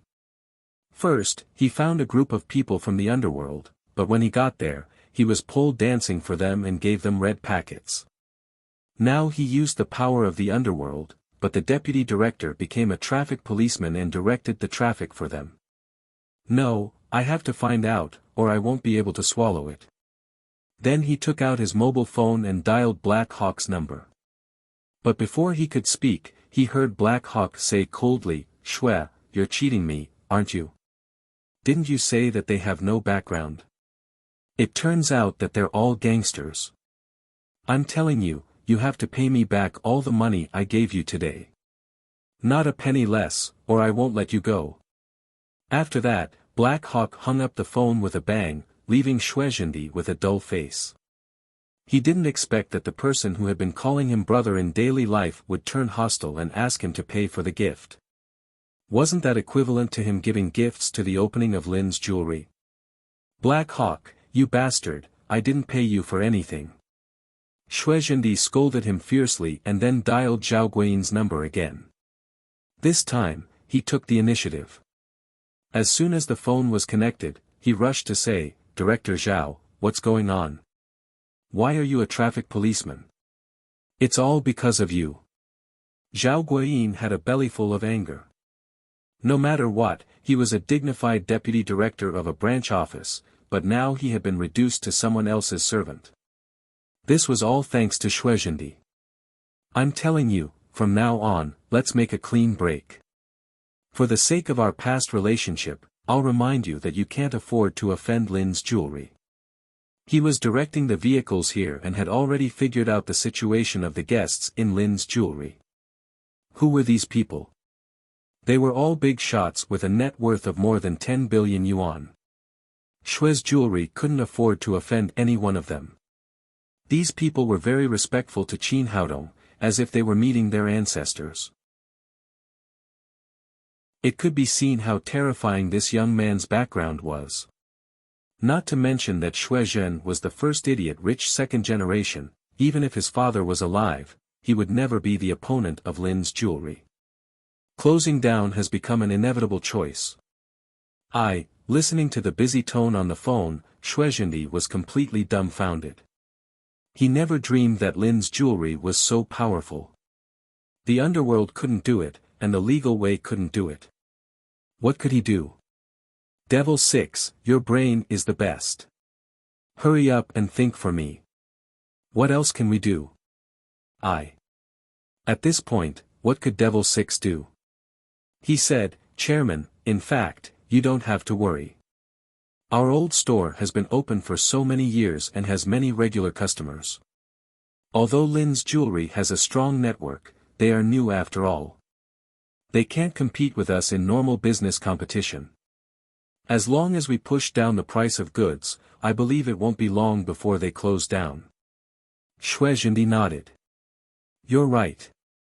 Now inform the whole Shui's jewelry to sell all goods at a 20% discount. I don't believe that we can't compete with Lin's jewelry in the price war." At Lin's jewelry, after the selected auspicious time, firecrackers were set off, gongs and drums were heard, and they officially opened for business. After a brief speech, Qin Haodong and Lin Momo led many congratulatory guests into the sales hall. These people became the first wave of guests of Lin's jewelry. As the host, Qin Haodong had prepared many small gifts in advance. All the guests who came to congratulate were given an emerald pendant. This pendant itself was not worth much money. The market price was about 100,000 yuan. However, Qin Haodong added the incantation of peace to it, so it became completely different. Its value immediately increased by dozens or even hundreds of times. Lin's jewelry was divided into 5 floors. Each floor was filled with all kinds of jewelry in jades, which were dazzling. These jades were not only exquisitely made, but also made of real materials from Myanmar, which made people unable to put them down. These guests were all experienced experts. They immediately saw that these jades were extraordinary. While appreciating them, they bought a few from time to time. Chin Haodong came to Kim Ji-hyun and said, "Thank you for coming to support me." It had to be said that this little girl had been very enthusiastic in the past 2 days. At yesterday's reception, she stood on Chin Haodong's side without hesitation. Today, at the opening ceremony, she gave him a big red envelope. Kim Ji-hyun said bluntly, "You don't have to thank me. You are the person I respect most. If possible, I hope you can accept me as an apprentice." "It's impossible for me to accept you as an apprentice." Chin Haodong refused Kim Ji-hyun without hesitation, but then he took out a small jade bottle from his pocket and said, "This is for you. It will help you improve your cultivation." Kim Ji-hyun took the small jade bottle. After opening the lid, she saw a crystal-clear pill inside. The refreshing fragrance made people feel very comfortable. At first glance, she knew it was not an ordinary pill. She asked, "What is this?" "This is the spirit culturing pill I refined. It can help you improve your cultivation." "Thank you." Kim Ji-hyun had no doubt about Chin Haodong's words. She put away the small jade bottle very carefully. Chin Haodong took out another jade pendant and said, "This is for you too." "Thank you." Kim Ji-hyun took the jade pendant and looked at it. She saw a turtle-like monster carved on it. She couldn't help but ask curiously, "This jade pendant is so strange. Why is there a turtle on it?" Chin Haodong said, "In Wuxia, this is not a turtle. It is our divine beast, Black Tortoise. Among the 4 divine beasts, it has the strongest defensive ability. I added some spells to this jade pendant. You can wear it with you. As long as you are not a supreme power master, no one can hurt you." Yesterday, he saw a flash of blood on Kim Ji-hyun's forehead. He calculated with his fingers and knew that this little girl would face a bloody disaster soon, so he specially made this jade pendant as a gift. It could defend against the attacks of masters below the supreme power level. Kim Ji-hyun was also a warrior, so she knew the value of this jade pendant very well. She quickly said, "It's too precious." Chin Haodong said, "It's fate that we met. Nothing else matters. Take it." Although this little girl was from Koryo, she was a good person, so he helped her. "Thank you, Mr. Chin." Kim Ji-hyun carefully tied the jade pendant to her waist. After giving the gift to Kim Ji-hyun, Chin Haodong walked to Maldini Jr. He took a brocade box and opened it. There was an emerald jade carving inside. Maldini Jr. believed in Western God, and this jade carving was a statue of God, which was specially prepared for him. Chin Haodong also put a protective charm and a lucky charm on it. As for the wealth charm, he didn't care. The Maldini family was too rich. If they gathered more money, others would have no way to survive. Maldini Jr. said excitedly, "Dear Chin, thank you very much. I like this gift very much." Chin Haodong took out a small jade bottle with 3 physique-improving pills in it. "This is for Mr. Maldini Sr., I hope he will be healthy." Thank you so much." Compared with the jade statue, Maldini Jr. cared more about Chin Haodong's pills. He put them away as if they were treasures. Although he had given a red envelope of hundreds of millions of yuan today, he still felt that he had made a profit with this bottle of pills. Just as he was about to walk to Yiqing, Lin Momo hurried over. "What's wrong, Momo? What's the matter?" Chin Haodong asked. Lin Momo said, "The Shue's jewelry across the street is selling all their goods at a 20% discount. Obviously, they are targeting us." Chin Haodong's face darkened and he said coldly, "It doesn't matter. Since they want to play, let's play with them. With his experience, how could he not know that the two groups of people just now were hired by the Shui's jewelry? However, he was here, so they didn't cause any trouble. Since the other side had made moves one after another, they couldn't blame him for being ruthless. Just then, the cell phone in his pocket rang. He looked at the caller ID and found that it was Lu Hankuan, the leader of the Jade Gang in Myanmar. He pressed the answer button and Lu Hankuan's excited voice came over the phone. Mr. Qin, the first batch of raw stones from our jade mine has been shipped out. The quality is very good, no worse than the old ones. Qin Haodong said happily, yes, I just opened a jewelry store in Shanghai, and I need raw stones. Lu Hankuan said, no problem. I'll send this batch of raw stones to you right away. You'll definitely be satisfied. Qin Haodong said, did the Shui's jewelry in Shanghai also take raw stones from you? Of course, as long as the raw stones are from Myanmar, as long as they go out of Myanmar, they must pass through our Jade Gang.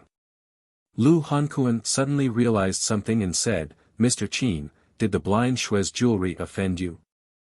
Do you want me to stop their raw stone suppliers?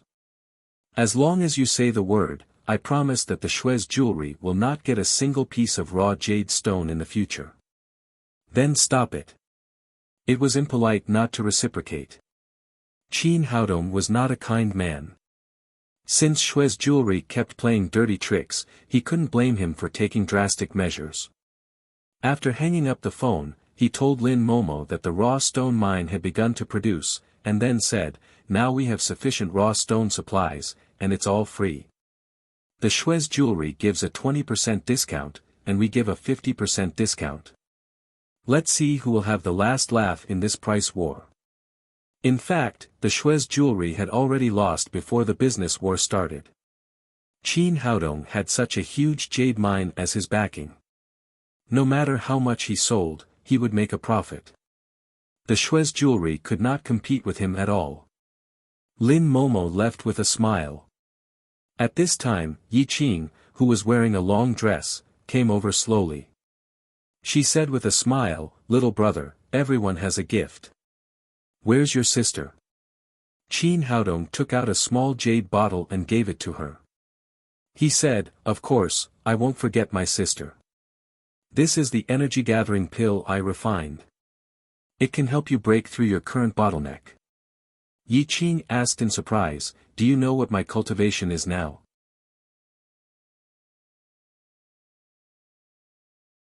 Chapter 557. Qin Haodong smiled and said, I've practiced a special method that allows me to see other people's cultivation. If I'm not mistaken, you should have been in the 6th level of the Supreme Power Realm for a long time.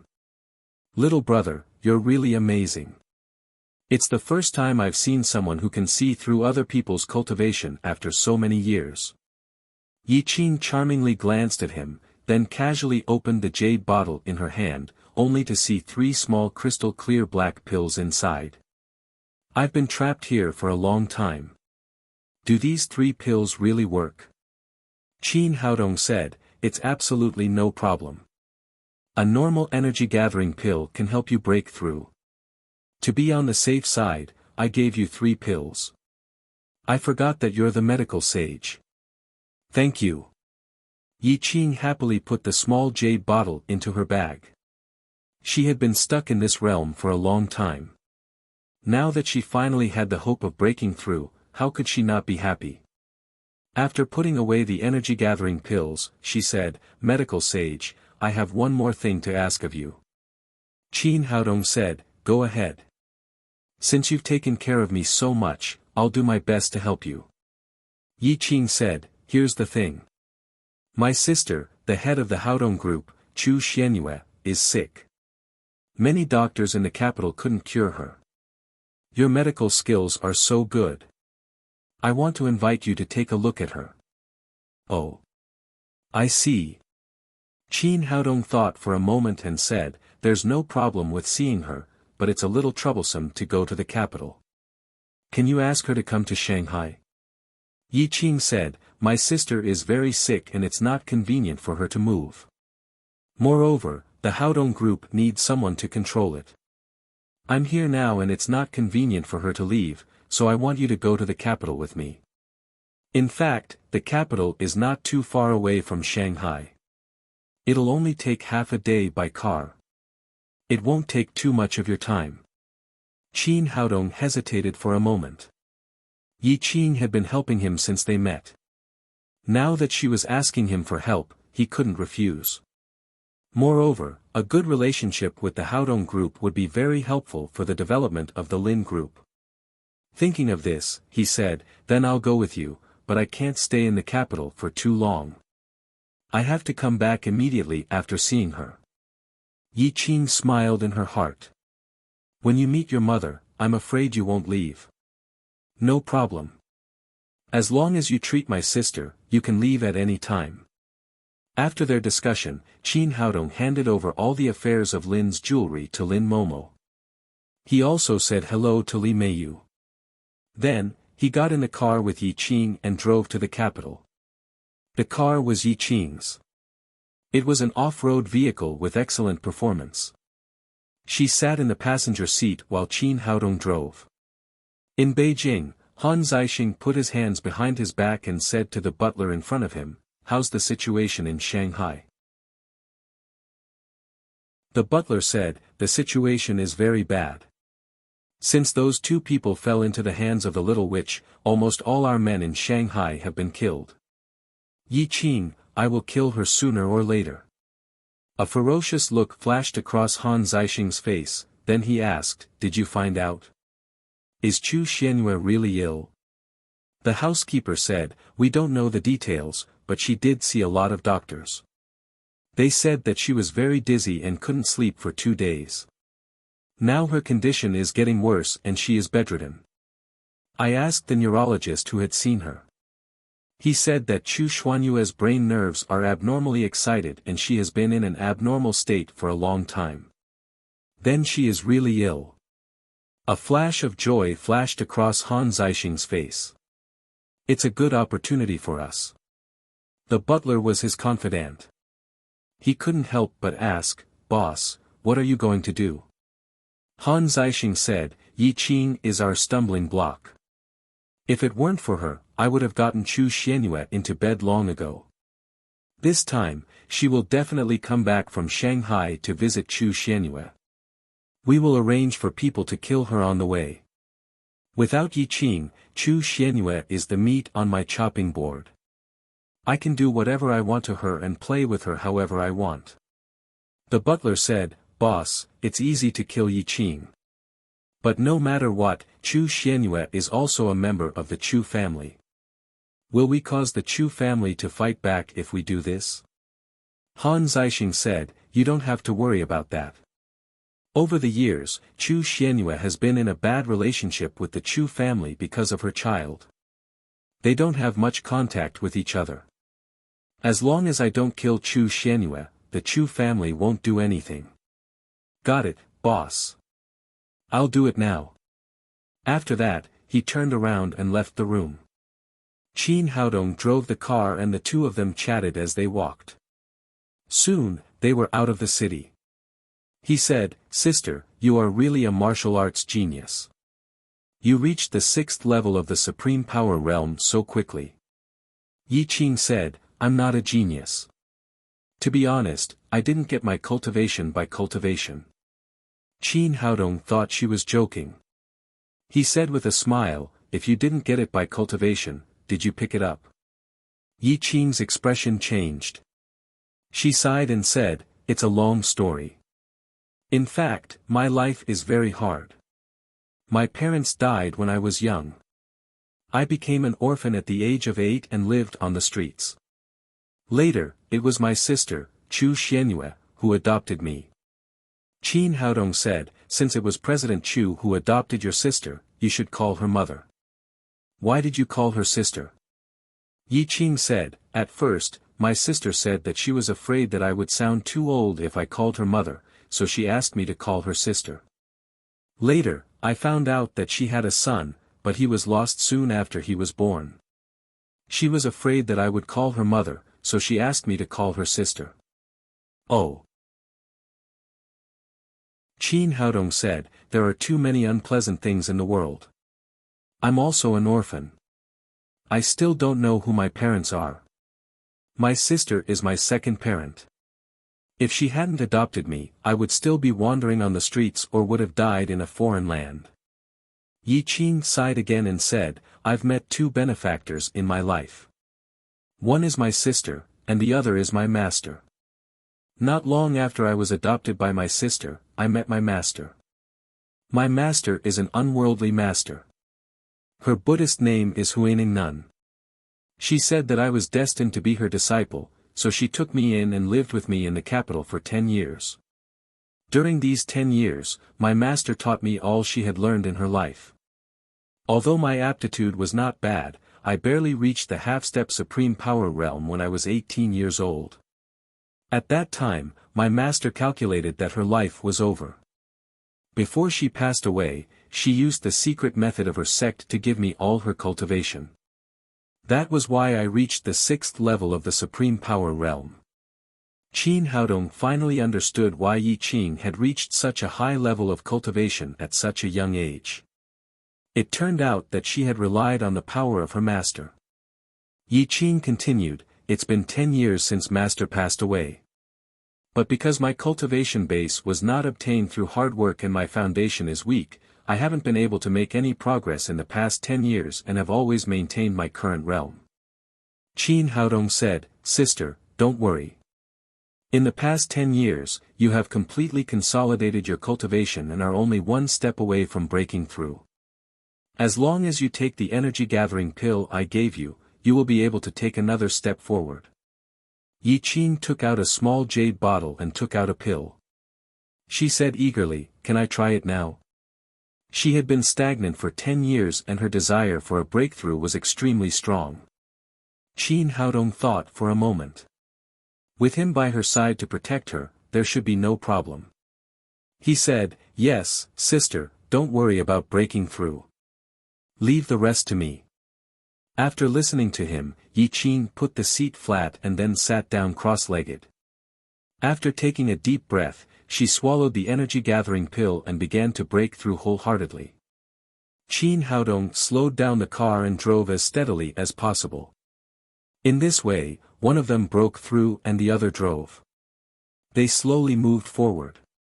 At this time, they were far away from the city and it was late. There were not many cars on the road, so no one came to disturb them. An hour later, Yi Qing's momentum became stronger and stronger. The surrounding spiritual qi of heaven and earth swept toward her like a whirlpool. Qin Haodong knew that she was about to break through, so he chose a flat place on the side of the road to stop the car and let Yi Qing break through with all her strength. About 10 minutes later, Yi Qing felt a loud bang in her mind. Then the genuine qi in her body suddenly soared, like a big river running in her body. She had finally broken through to the 7th level of the supreme power realm. After 10 years of silence, she had finally crossed this threshold, which made her ecstatic. The 7th level of the supreme power realm had a completely different meaning from other realms. Crossing this threshold was equivalent to reaching the late stage of the gold core realm, which was much more powerful than the 6th level of the supreme power realm. After stabilizing her cultivation, she slowly opened her eyes. Qin Haodong smiled and said, Sister, congratulations. You've finally broken through. Little brother, I really want to thank you. Without your pill, I don't know when I would have broken through. Come on, let me kiss you to express my gratitude. She was in a good mood after the breakthrough. She wanted to make a joke with Qin Haodong and tease her younger brother, so she pretended to kiss him. Unexpectedly, Qin Haodong didn't avoid her at all and held her in his arms. Before she could react, Qin Haodong's hand flashed with a golden light and directly cut the door of the off-road car in half. Then he rushed out like a cannonball with her in his arms. At the moment they rushed out, there was a loud bang in their ears. A cold light struck the off-road car like lightning. The solid off-road car was cut in half like tofu. Yi Qing was shocked at first, and then she flew into a rage. She didn't expect that someone would attack her at this time. Fortunately, she had completed the breakthrough. Otherwise, even if she was not cut in half, she would have exploded and died. She stood up from Qin Haodong's arms and looked back angrily. She saw two black shadows standing in the night. One of them was tall, and the other was thin. Each of them was holding a long silver sword in their hands. The two swords of Laozhan, it's you. The two swords of Laozhan were well-known supreme power masters in the martial arts world. They were a couple of cultivators. The man was called Gu Yuqing, and the woman was called Ling Cuecue. Like Yi Qing, they had reached the 6th level of the supreme power realm. Gu Yuqing chuckled and said, "Little witch, I didn't expect that you could come out alive from my sword. You do have some skills." Ling Cuecue said, "But what's the use of that? If we work together, you will be killed by our swords sooner or later. It's better to kneel down and accept your death obediently. It will save us a lot of trouble." Both of them were veteran supreme power masters at the 6th level of the supreme power realm. They had a set of joint sword attacks and had cooperated well for many years, so they didn't take Yi Qing seriously at all. They never dreamed that Yi Qing had successfully broken through to the 7th level of the supreme power realm at that moment. Yi Qing was not a reckless person. She suppressed the anger in her heart and asked coldly, "Who asked you to come? Is it the Han family? Or Han Zixing himself?" The two swords of Laozhan had become the elders of the Han family in the capital many years ago. It was definitely not a coincidence that they worked together now.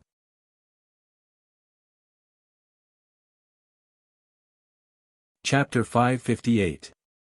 Gu Yuqing smiled and said, "You're about to die. Why are you still asking so many questions?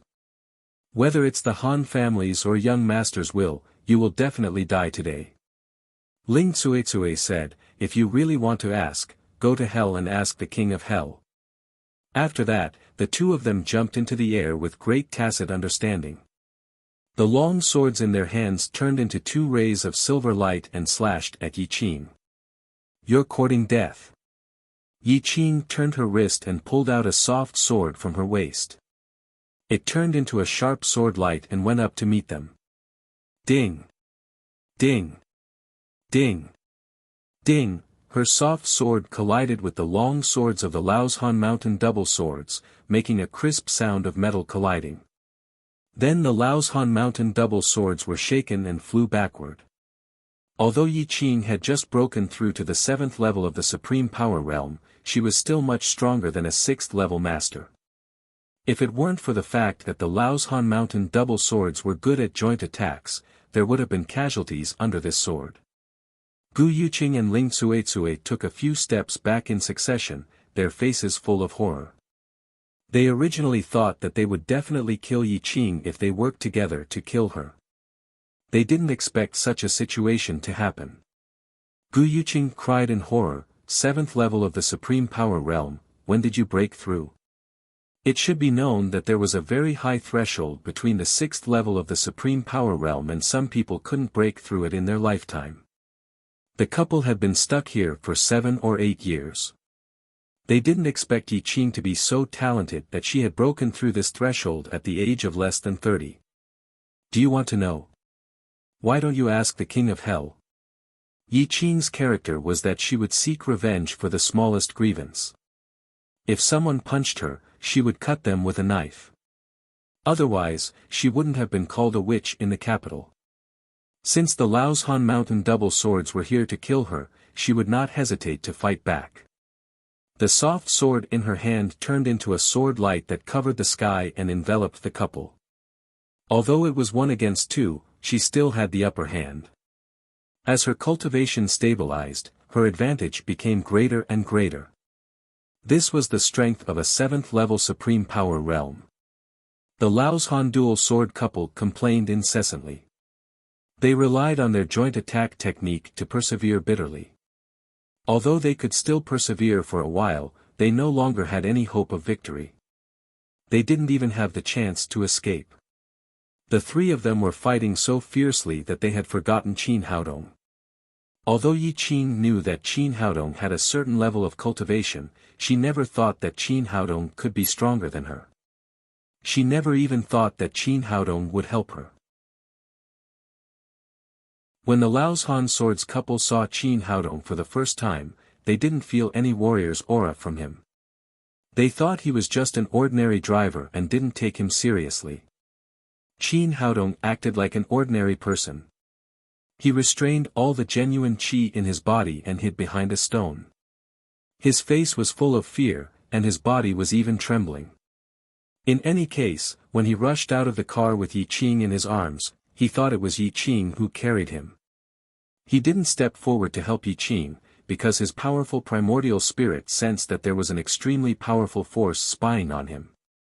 Since the other party wanted to kill Yi Qing, they wouldn't just send 2 level 6 Supreme Power Masters.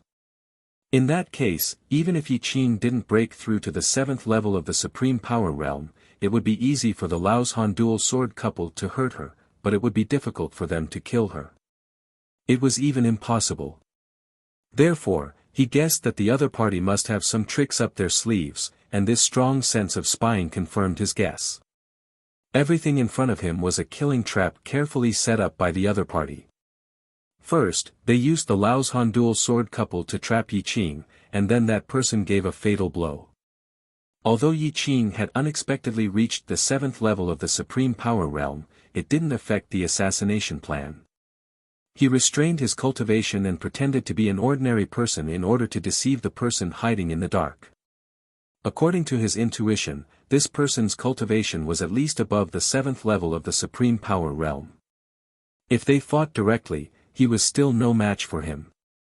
It turned out that this strategy was very effective. The master hiding in the dark just glanced at him and turned all his attention to Yi Qing and the other two. Yi Qing didn't have Qin Haodong's spirit, so she didn't notice that there was an enemy hiding next to her.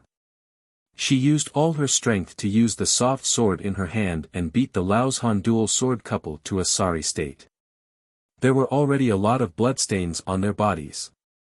After fighting for a few more minutes, Yi Qing sent Gu Yuqing flying with a palm and fought back with Ling Cuicui's long sword. Ling Cuicui's cultivation was originally not as good as hers. Under the head-on collision, the long sword was swung high and the middle was opened. The soft sword in Yi Qing's hand turned into a graceful light and went straight to her throat.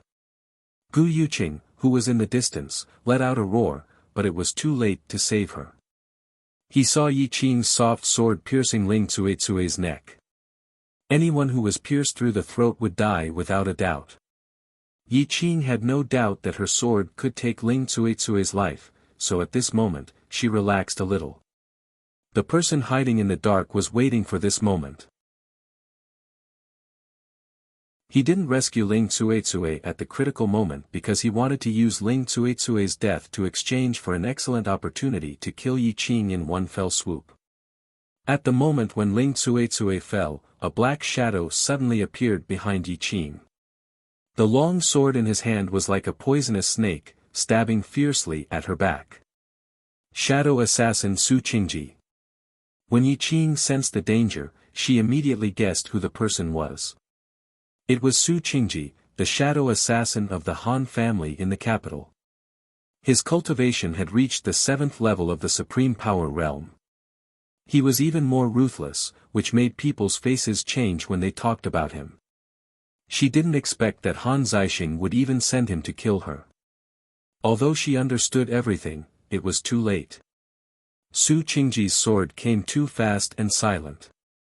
In the blink of an eye, it had already reached her back. She could only desperately twist her body, trying to avoid the vital parts of her body. Seeing that he was about to succeed, Su Qingji's mouth showed a touch of contempt. He had been spying in the dark for a long time, using the death of his companion in exchange for an opportunity to kill her. It seemed that everything was within his calculations. In the past, he had relied on this kind of meticulous thinking to succeed in assassinations. Even many strong people with higher cultivation than him had died under his sword. It was a pity that he had missed one person today. It was Qin Haodong, who was shivering behind a stone. He thought he was a mantis preying on a cicada, but he never dreamed that there was an oriole waiting to prey next to him. Qin Haodong had been pretending for a long time, waiting for this opportunity. In terms of assassination ability, nothing was better than a flying sword. At this time, the Xian Yuan sword had quietly floated behind Su Qingji's head. When the sword in Su Qingji's hand pierced Yi Qing's skin, the Xian Yuan sword ran through the back of his head. Yi Qing felt the stinging pain coming from her back. She thought that she would die today. But when she closed her eyes, she heard a clang. Su Qingji's long sword fell to the ground, and then he fell to the ground with a thud. She looked back at Su Qingji and saw a big hole in the back of his head. Red and white blood flowed all over the ground. He was dead. Qin Haodong was standing next to him with a golden long sword in his hand. Gu Yuqing was about to rush over with a long sword in his hand, but when he saw that Su Qingji and Ling Cuizui had died, he was scared out of his wits and turned to run. Yi Qing had just been through the gates of hell. At this time, she was full of killing intent. How could she let him escape? The soft sword in her hand turned into a silver light and shot out, piercing Gu Yuqing's chest in an instant. She went over to pull back the soft sword and kicked Gu Yuqing's body away. She looked back at Qin Haodong and said, "Little brother, I still underestimated you. I didn't expect you to save me twice so quickly." Qin Haodong smiled and said, "It's all a trick." Yi Qing kicked over Su Qingji's body. After confirming his identity, she said, "Do you know who he is?" "He's the famous shadow assassin Su Qingji in the capital. He has killed countless people in his life. Many famous masters have died under his assassination. His cultivation has reached the 7th level of the supreme power realm. Such a ruthless man died under your sword today. How did you do it?" Qin Haodong said, "Of course it was a sneak attack. If I fought with such a master head-on, I would have died. When he attacked you, I attacked him. Fortunately, I was a little faster than him. Otherwise, you would have been hurt." Yi Qing glanced at Qin Haodong and felt that this young man was more and more mysterious. If Su Qingji could be attacked by others at will, he would have died 10,000 times. However, everyone had their own secrets. She didn't want to ask too much, so she said, "Who said I wasn't hurt? My back has been stabbed. Hurry up and help me deal with it. Don't leave a scar." Then she turned around. Qin Haodong's eyesight was very good. With the moonlight in the sky, he could see the scene in front of him clearly. Just now, Su Qingji's long sword had pierced Yi Qing's skin, and when it fell, it made another cut. Fortunately, the wound was not deep and was easy to deal with. He took out the golden sore medicine and applied it to Yi Qing's wound. It soon stopped the bleeding and began to scab. Yi Qing felt a coolness on her back, and then the pain disappeared. She couldn't help but say, "Your medical skills are really good. You deserve to be called the medical sage." "Of course. When it comes to medical skills, I'm the second in the world. No one dares to be the first." Qin Haodong had absolute confidence in his medical skills.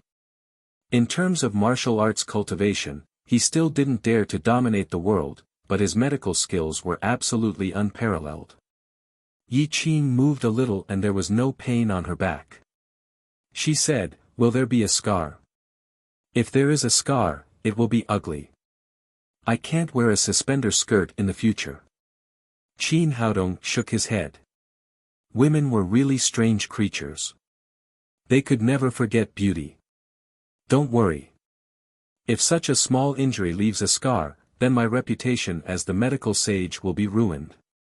Yi Qing turned around and said with a smile, "If there is a scar, my sister can't get married. Then you will be responsible." Qin Haodong was speechless. If that was the case, the responsibility of being a doctor would be too great. Yi Qing took his arm and came to the front of the off-road vehicle that had been cut in half. She sighed and said, these bastards destroyed our car. How can we go back? Qin Haodong said, we can only find another car.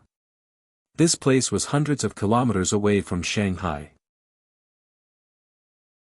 If they asked their family to send a car here, it would be too much of a waste of time. Yi Qing said, but it's in the wilderness. Where can we find a car? Leave it to me. I have a way. Qin Haodong came to the side of the road. Although there were often cars passing by, it was too desolate here. No one stopped at all. He took out a stack of banknotes from his pocket, raised his hand and sprinkled them on the road. He let the banknotes cover the road, and then took Yi Qing to hide behind a tree. At this time, a Passat drove over. When it saw the banknotes on the road, it immediately braked and stopped on the side of the road. A middle-aged driver jumped out of the car and picked up a few banknotes. After confirming that they were real banknotes, he immediately picked them up with a smile. He was happily picking them up. Suddenly, there was a roar of a motor behind him. Qin Haodong and Yi Qing had already gotten into his Passat. The middle-aged driver suddenly panicked. He hurriedly chased after the car and shouted, "My car, give it back to me. I'll buy your car." The window opened and two thick bundles of Wuxia currency were thrown over. He picked them up and saw that they were real Wuxia currency, 200,000 yuan.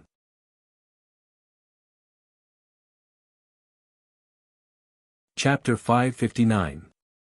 The middle-aged driver stopped in his tracks and chuckled with the two currencies in his hands. He had been driving this car for several years. If he took it to the second-hand car market, it could be sold for 100,000 yuan at most. Now that someone offered him 200,000 yuan, he got a big bargain. How could he not be happy? Qin Haodong maximized the speed of the Passat, which was no less than the off-road vehicle just now. This car is really too lousy. Yi Qing sat in the passenger seat and patted the simple interior of the Passat. She was quite dissatisfied. Qin Haodong didn't care and said, "That's enough, sister. It's good to have a car. It's better than running back to the capital." "You're right." Yi Qing said, "Little brother, you helped me improve my cultivation this time and saved me twice. How do you think I should repay you? Why don't you devote yourself to me?" "She's offering herself to me again." Qin Haodong was speechless. Why did women always like to do this? He once saw a joke that a beautiful woman was saved by a man. If she liked the man, she would marry him. If she didn't like him, she would be an ox or a horse in the next life to repay him for saving her life. From this point of view, it was his fault that he was too handsome. However, he had enough girlfriends now, so he didn't dare to provoke others casually. He quickly said, "Sister, forget it." Yi Qing was suddenly unhappy when he was halfway through his words. She said discontentedly, "What? Do you think I'm old and not pretty?" "No. Absolutely not." Qin Haodong didn't dare to provoke Yi Qing. He quickly explained, "Whoever says that I'm old and not pretty is blind. You're in your prime. You're a blooming flower. You're as beautiful as you can be." After a series of compliments, Yi Qing's face finally eased a lot. "Is what you said true?" "Of course it's true. It's truer than real money." Yi Qing said, "Then why don't you like me?" Qin Haodong said with a bitter face, "How dare I not like you? It's just that I have too many girlfriends now. You saw it for yourself that day. There are already so many of them, and some of them are not in my house. I'm in a terrible situation now. It's not that I don't like you, it's that I don't dare to wrong you." Speaking up to here, Yi Qing's interest was immediately piqued. The fire of gossip in her eyes burned brightly. "Little brother, then tell me, just how many girlfriends do you have?" "I can't say for sure. I'm not sure yet." Qin Haodong didn't want to be questioned by her, so he changed the topic and said, "Sister, who were those three people just now? Why did they want to kill you?" Speaking of the killer he had just encountered, Yi Qing immediately became cold and said, "It's that bastard Han Zixing. He must be behind this." Seeing that he had successfully changed the topic, Qin Haodong breathed a sigh of relief and said, "Who is Han Zixing? Does he have a grudge against you?" Yi Qing said, "Han Zixing is a member of the Han family in the capital. He is the youngest son of Old Master Han and the most cunning of the second generation of the Han family. The two people you caught following you a few days ago were sent by him. This guy has always been unkind to my sister and has always wanted to take over the Haodong group. I have always hated this person, and he also regards me as a thorn in his side. After catching the two people following me, I wiped out all of his informants in Shanghai. This guy was so angry that he wanted to kill me. However, it can also be seen that he is definitely going to take action against the Haodong group. We have to hurry back." Qin Haodong had long heard of the 7 great families in the capital, but he didn't know much about them. Now that he had finally met someone who was familiar with the situation, it was just the right time to get more information. He said, "Sister, are those 3 people considered masters in the Han family? How many masters like them are there in the entire capital?" This was what he was most concerned about. If it was just the Laos Han Mountain double swords, he could rely on the Xianyuan divine sword to kill the 3 killers.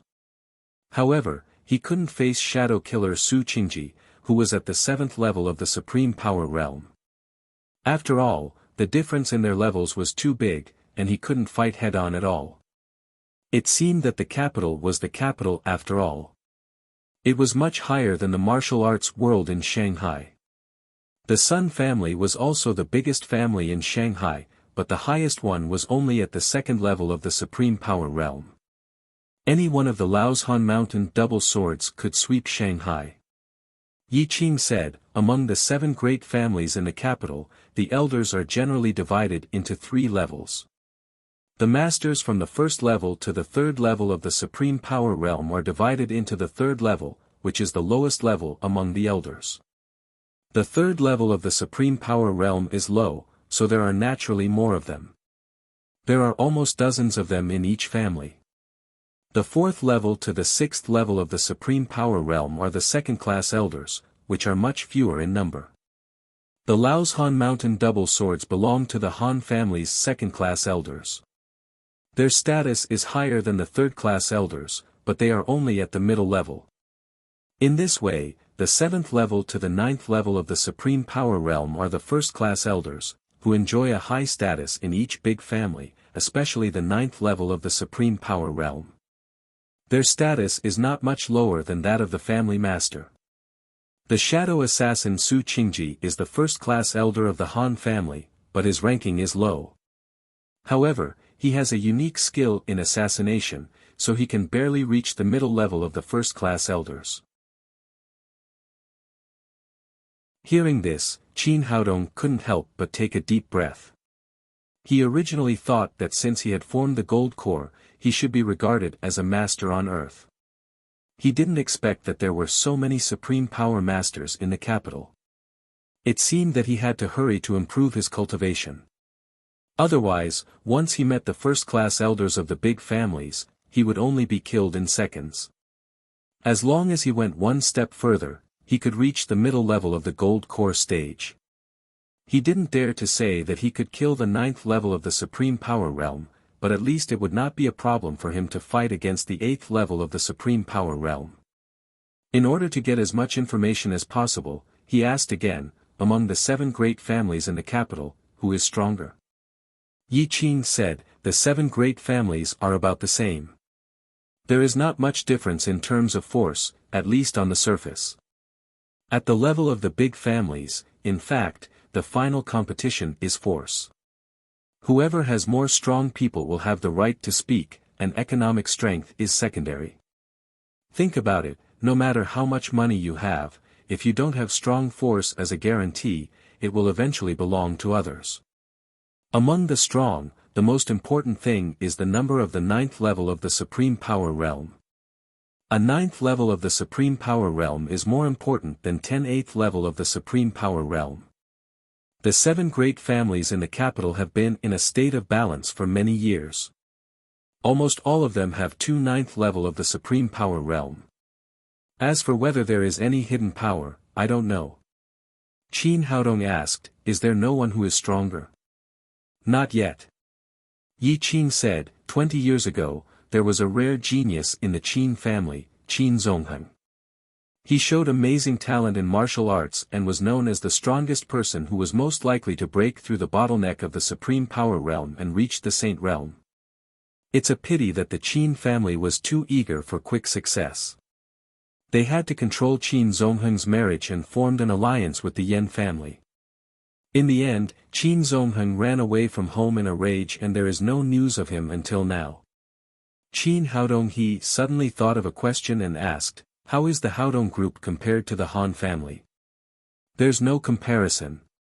Yi Qin shook his head and said, although the Haodong group is financially powerful, it can only be called a group in the end.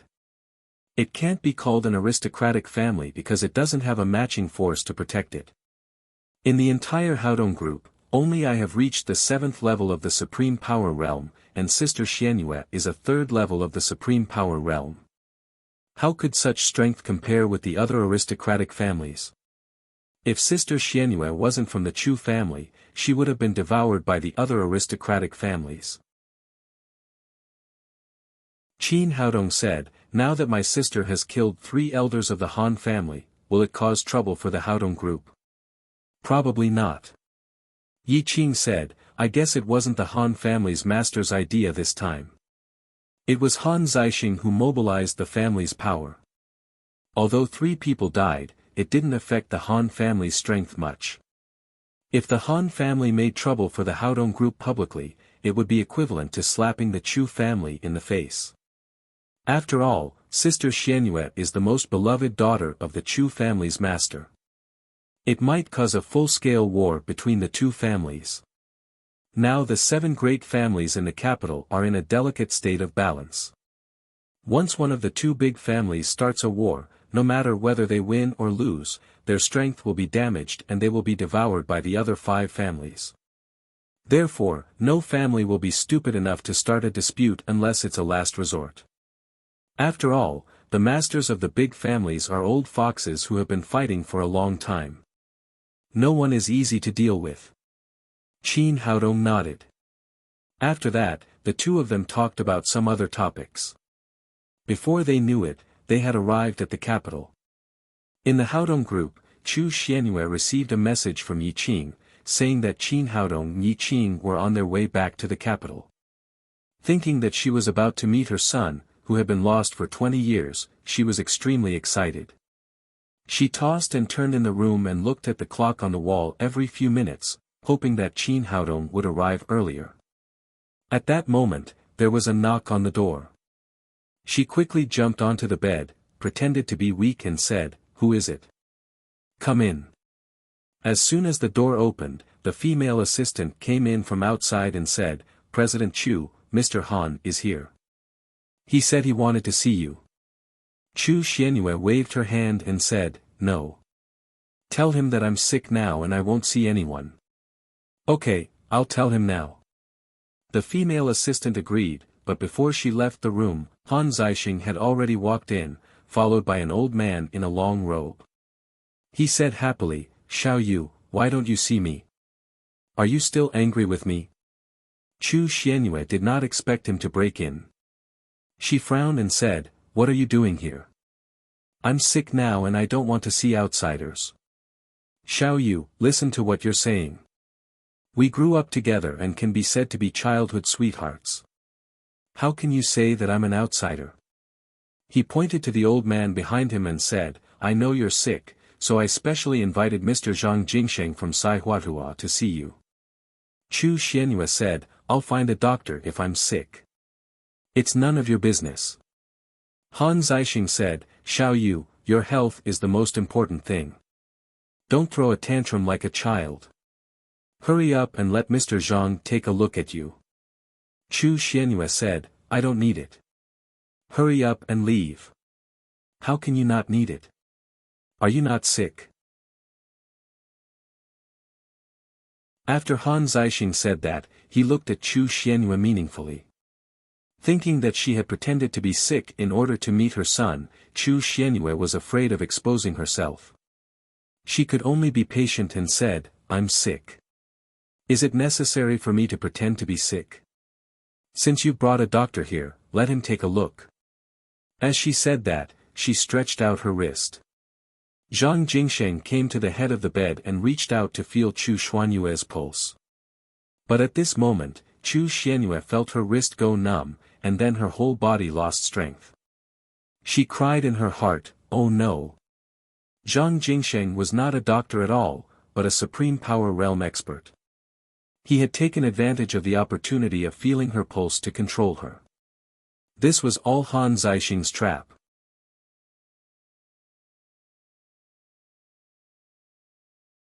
Chapter 560. Just as Chu Xianyue was about to call for help, Zhang Jingsheng raised his hand and blocked her acupoints. On the other side, Han Zixing slashed the female assistant's neck with his palm, directly knocking her out. The two of them moved almost at the same time and cooperated seamlessly. It seemed that this had been planned a long time ago. "Han Zixing, what are you doing?" Chu Xuanyue's eyes were burning with anger. She didn't expect that her playmate, who had grown up with her, would plot against her. "Nothing, I just want to give you a little surprise."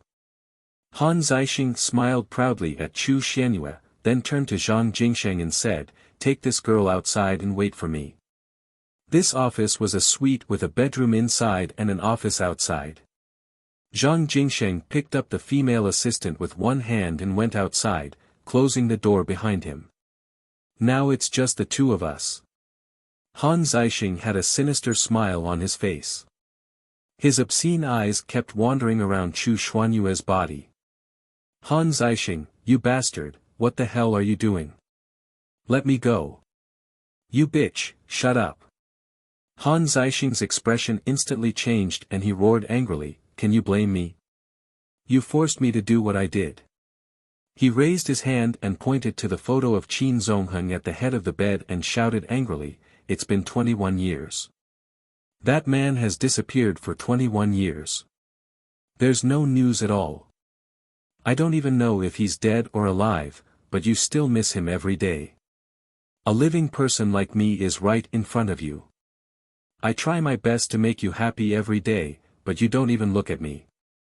Don't you think you're a bitch? Since you're a bitch who doesn't know what's good for you, then I'll treat you like a bitch. Today, I'll have sex with you first, then I'll take over the Haodong group. Let's see if you can escape from me again." Chu Xianyue said angrily, "I heard that you have bad intentions towards the Haodong group, but I didn't believe it. It turns out that you're really ambitious. Your kindness to me is fake. Your purpose is to get the Haodong group." Han Zixing smiled viciously and said, "You're wrong. Back then, you were the most beautiful woman in the capital. Although you're a little old now, I don't mind. I still want to have sex with you. I want women, and I also want the Haodong group. I deserve the beauties and the money. As long as I can get the Haodong group and bring a lot of money to the Han family, my father will definitely look at me in a different light. At that time, the position of the family head will be mine." Chu Xianyue scolded, "Han Zixing, you bastard. If I had known this would happen, I would have listened to Shaoqing and drawn a line with you. Are you talking about that bastard you picked up?" Han Zixing said with a ferocious expression, "Let me tell you, from today on, you will never see that girl again. Just before I came here, I sent someone to send her on her way." "What? You actually sent people to assassinate little Qing? Stop it right now and call him back. Otherwise, I won't let you off." Knowing that Shaoqing was going to be assassinated and that Qin Haodong, who was with her, might also be in danger, Chu Xianyue was going crazy. One of them was her adopted daughter, and the other was her own son.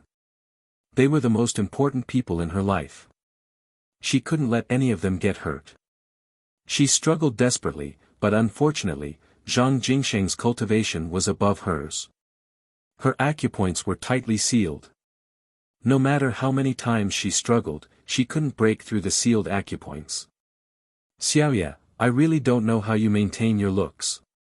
There are no wrinkles on your face and your figure is so good. No one would believe that you're in your 40s. Han Zixing's greedy eyes swept over Chu Xianyue again. He said with a lewd smile, do you want me to let that girl go? That's fine.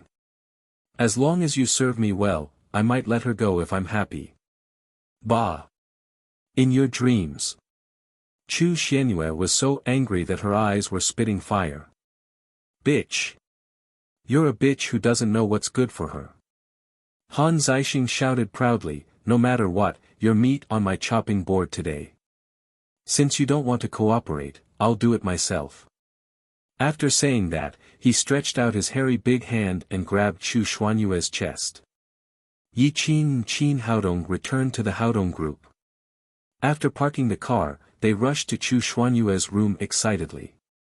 She believed that she would be very happy to find her sister's son, who had been missing for more than 20 years. But when she arrived at Chu Xuanyue's door, she found Han Zixing's 2 bodyguards standing in front of the door. She immediately had a bad feeling and said in a cold voice, "What are you doing here?"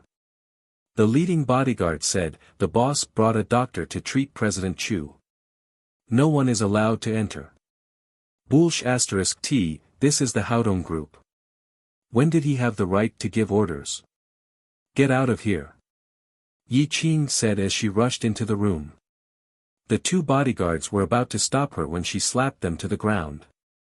As soon as she rushed into the room, a sharp wind came from behind her. It was Zhang Jingsheng, who was guarding the room. He took advantage of Yi Qin's distraction to sneak attack from behind. Yi Qin came back to her senses and suddenly hit Zhang Jingsheng with her palm. Zhang Jingsheng was a level 6 Supreme Power Master, and Yi Qin's cultivation was 1 level higher than his. However, she was unable to use her full strength in a hurry. The 2 of them fought to a draw. Seeing that Han Zixing had arranged such a master here, Yi Qin realized that things were not good. She shouted to Qin Haodong, "I'll deal with this old thing. You go and save my sister." Even if she didn't shout, Qin Haodong would still move. He slammed open the bedroom door. Han Zixing's outstretched right hand hung in the air. Seeing someone break in, he was shocked at first and then said angrily, "Who are you? Who let you in?" Seeing the situation in front of him, Qin Haodong had already guessed what was going on. He said coldly, "It doesn't matter who I am. The key is to teach you a lesson, you beast. You're courting death." Han Zixing was also at the 2nd level of the Supreme Power Realm. He did not feel any aura of a warrior from Qin Haodong. He unscrupulously grabbed Qin Haodong's neck. However, just as his hand stretched out halfway, he felt a strong force hit his chest. His body flew out as if he had been hit by a cannonball and hit the wall of the bedroom with a bang. Oh no, this kid is a master. Han Zixing was beaten to the point that he almost vomited blood. He never dreamed that this young man's cultivation would be above his. He got up from the ground and shouted fiercely, "Kid, do you know who I am? How dare you hit me? I'm Han Zixing of the Han family. If you hurt me, you won't have a foothold in Wuxia in the future." Since he couldn't beat him, he could only use the name of the Han family, hoping to scare the other party. However, he was disappointed. Before he could finish shouting, he had already been slapped in the face. Qin Haodong naturally wouldn't show any mercy to people who attacked women. In the blink of an eye, Han Zixing's face was swollen.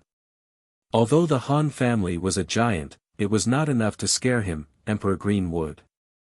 After that, he turned to Chu Xianyue and said, "How are you? Are you okay?" At this time, Chu Xuanyue's lips were moving and her eyes were full of tears. She was stunned. Since the first time she saw Qin Haodong, she was sure that this was her son who had been lost for 21 years. At this moment, she couldn't control her emotions. If it weren't for the fact that her acupoints were restricted, she would have rushed over. Outside the room, Yi Qing was like an angry female leopard. She attacked mercilessly. There was a big difference between the two of them. After 3 moves, she broke Zhang Jingsheng's heart meridian. After dealing with the opponent in front of her, she rushed into the room in a hurry. She was relieved when she saw that Chu Xianyue was safe and sound. Han Zixing had just gotten up from the ground and was shocked to see Yi Qing in front of him. He had sent a 7th-level Supreme Power Master and 2 6th-level Supreme Power Masters. It was a carefully planned killing. He didn't understand how this little witch came back alive. "Bastard, how dare you attack my sister?" Before he could recover from the shock, Yi Qing had already hit his lower abdomen with her knee.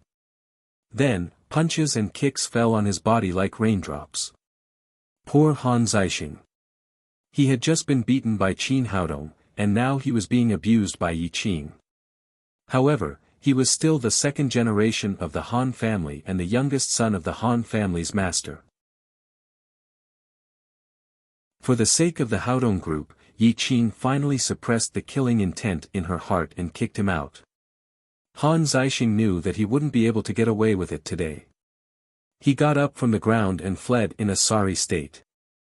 Yi Qing woke up the female assistant next to her and asked someone to dispose of the bodies of Zhang Jingsheng and the other 2 bodyguards. Finally, she closed the door again. She went to the bedside and unsealed Chu Xuanyue's acupoints. "Son, my son." At this time, Chu Xianyue only had eyes for Qin Haodong. She had just regained her ability to move, so she immediately cried and rushed over. Qin Haodong quickly moved his feet and got out of Chu Xuanyue's way. He said to Yi Qing in surprise, "Auntie Chu, do you have a mental illness?" Yi Qing grabbed Chu Xianyue and said, "Sister, don't worry. I haven't explained it to Haodong yet." Chu Xianyue then cried, "Then tell him quickly. I'm his mother and he's my son. Don't worry. Wait a minute. I'll tell him now." Yi Qing took out the 2 DNA test reports from her pocket and handed them to Qin Haodong. She said, "Take a look at this." Qin Haodong was a little confused by the 2 of them. He took the test report in surprise and was shocked when he saw the results. No wonder he felt so close to Chu Xianyue at first sight. It turned out that she was the mother of this body. When he borrowed Qin Haodong's body to be reborn, he had promised him 2 last wishes.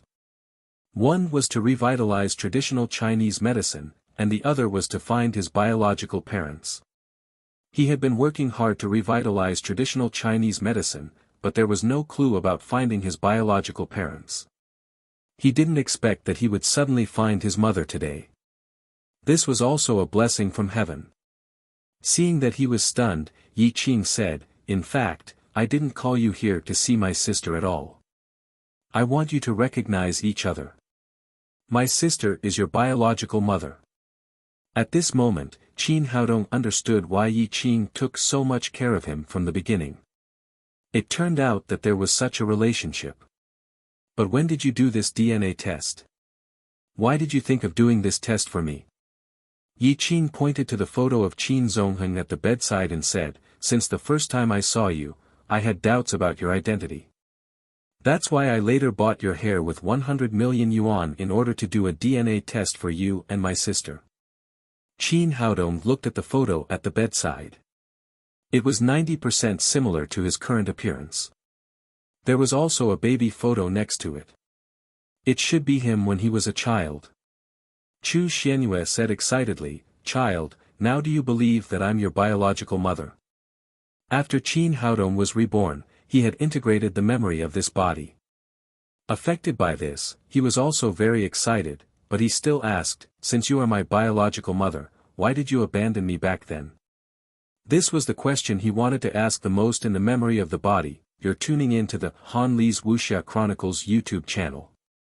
We're so grateful for your support, and don't forget to subscribe to join us on this incredible journey through captivating stories. Your generosity through donations truly makes a world of difference, as it's the primary source of revenue that allows me to expand and enhance this channel for you.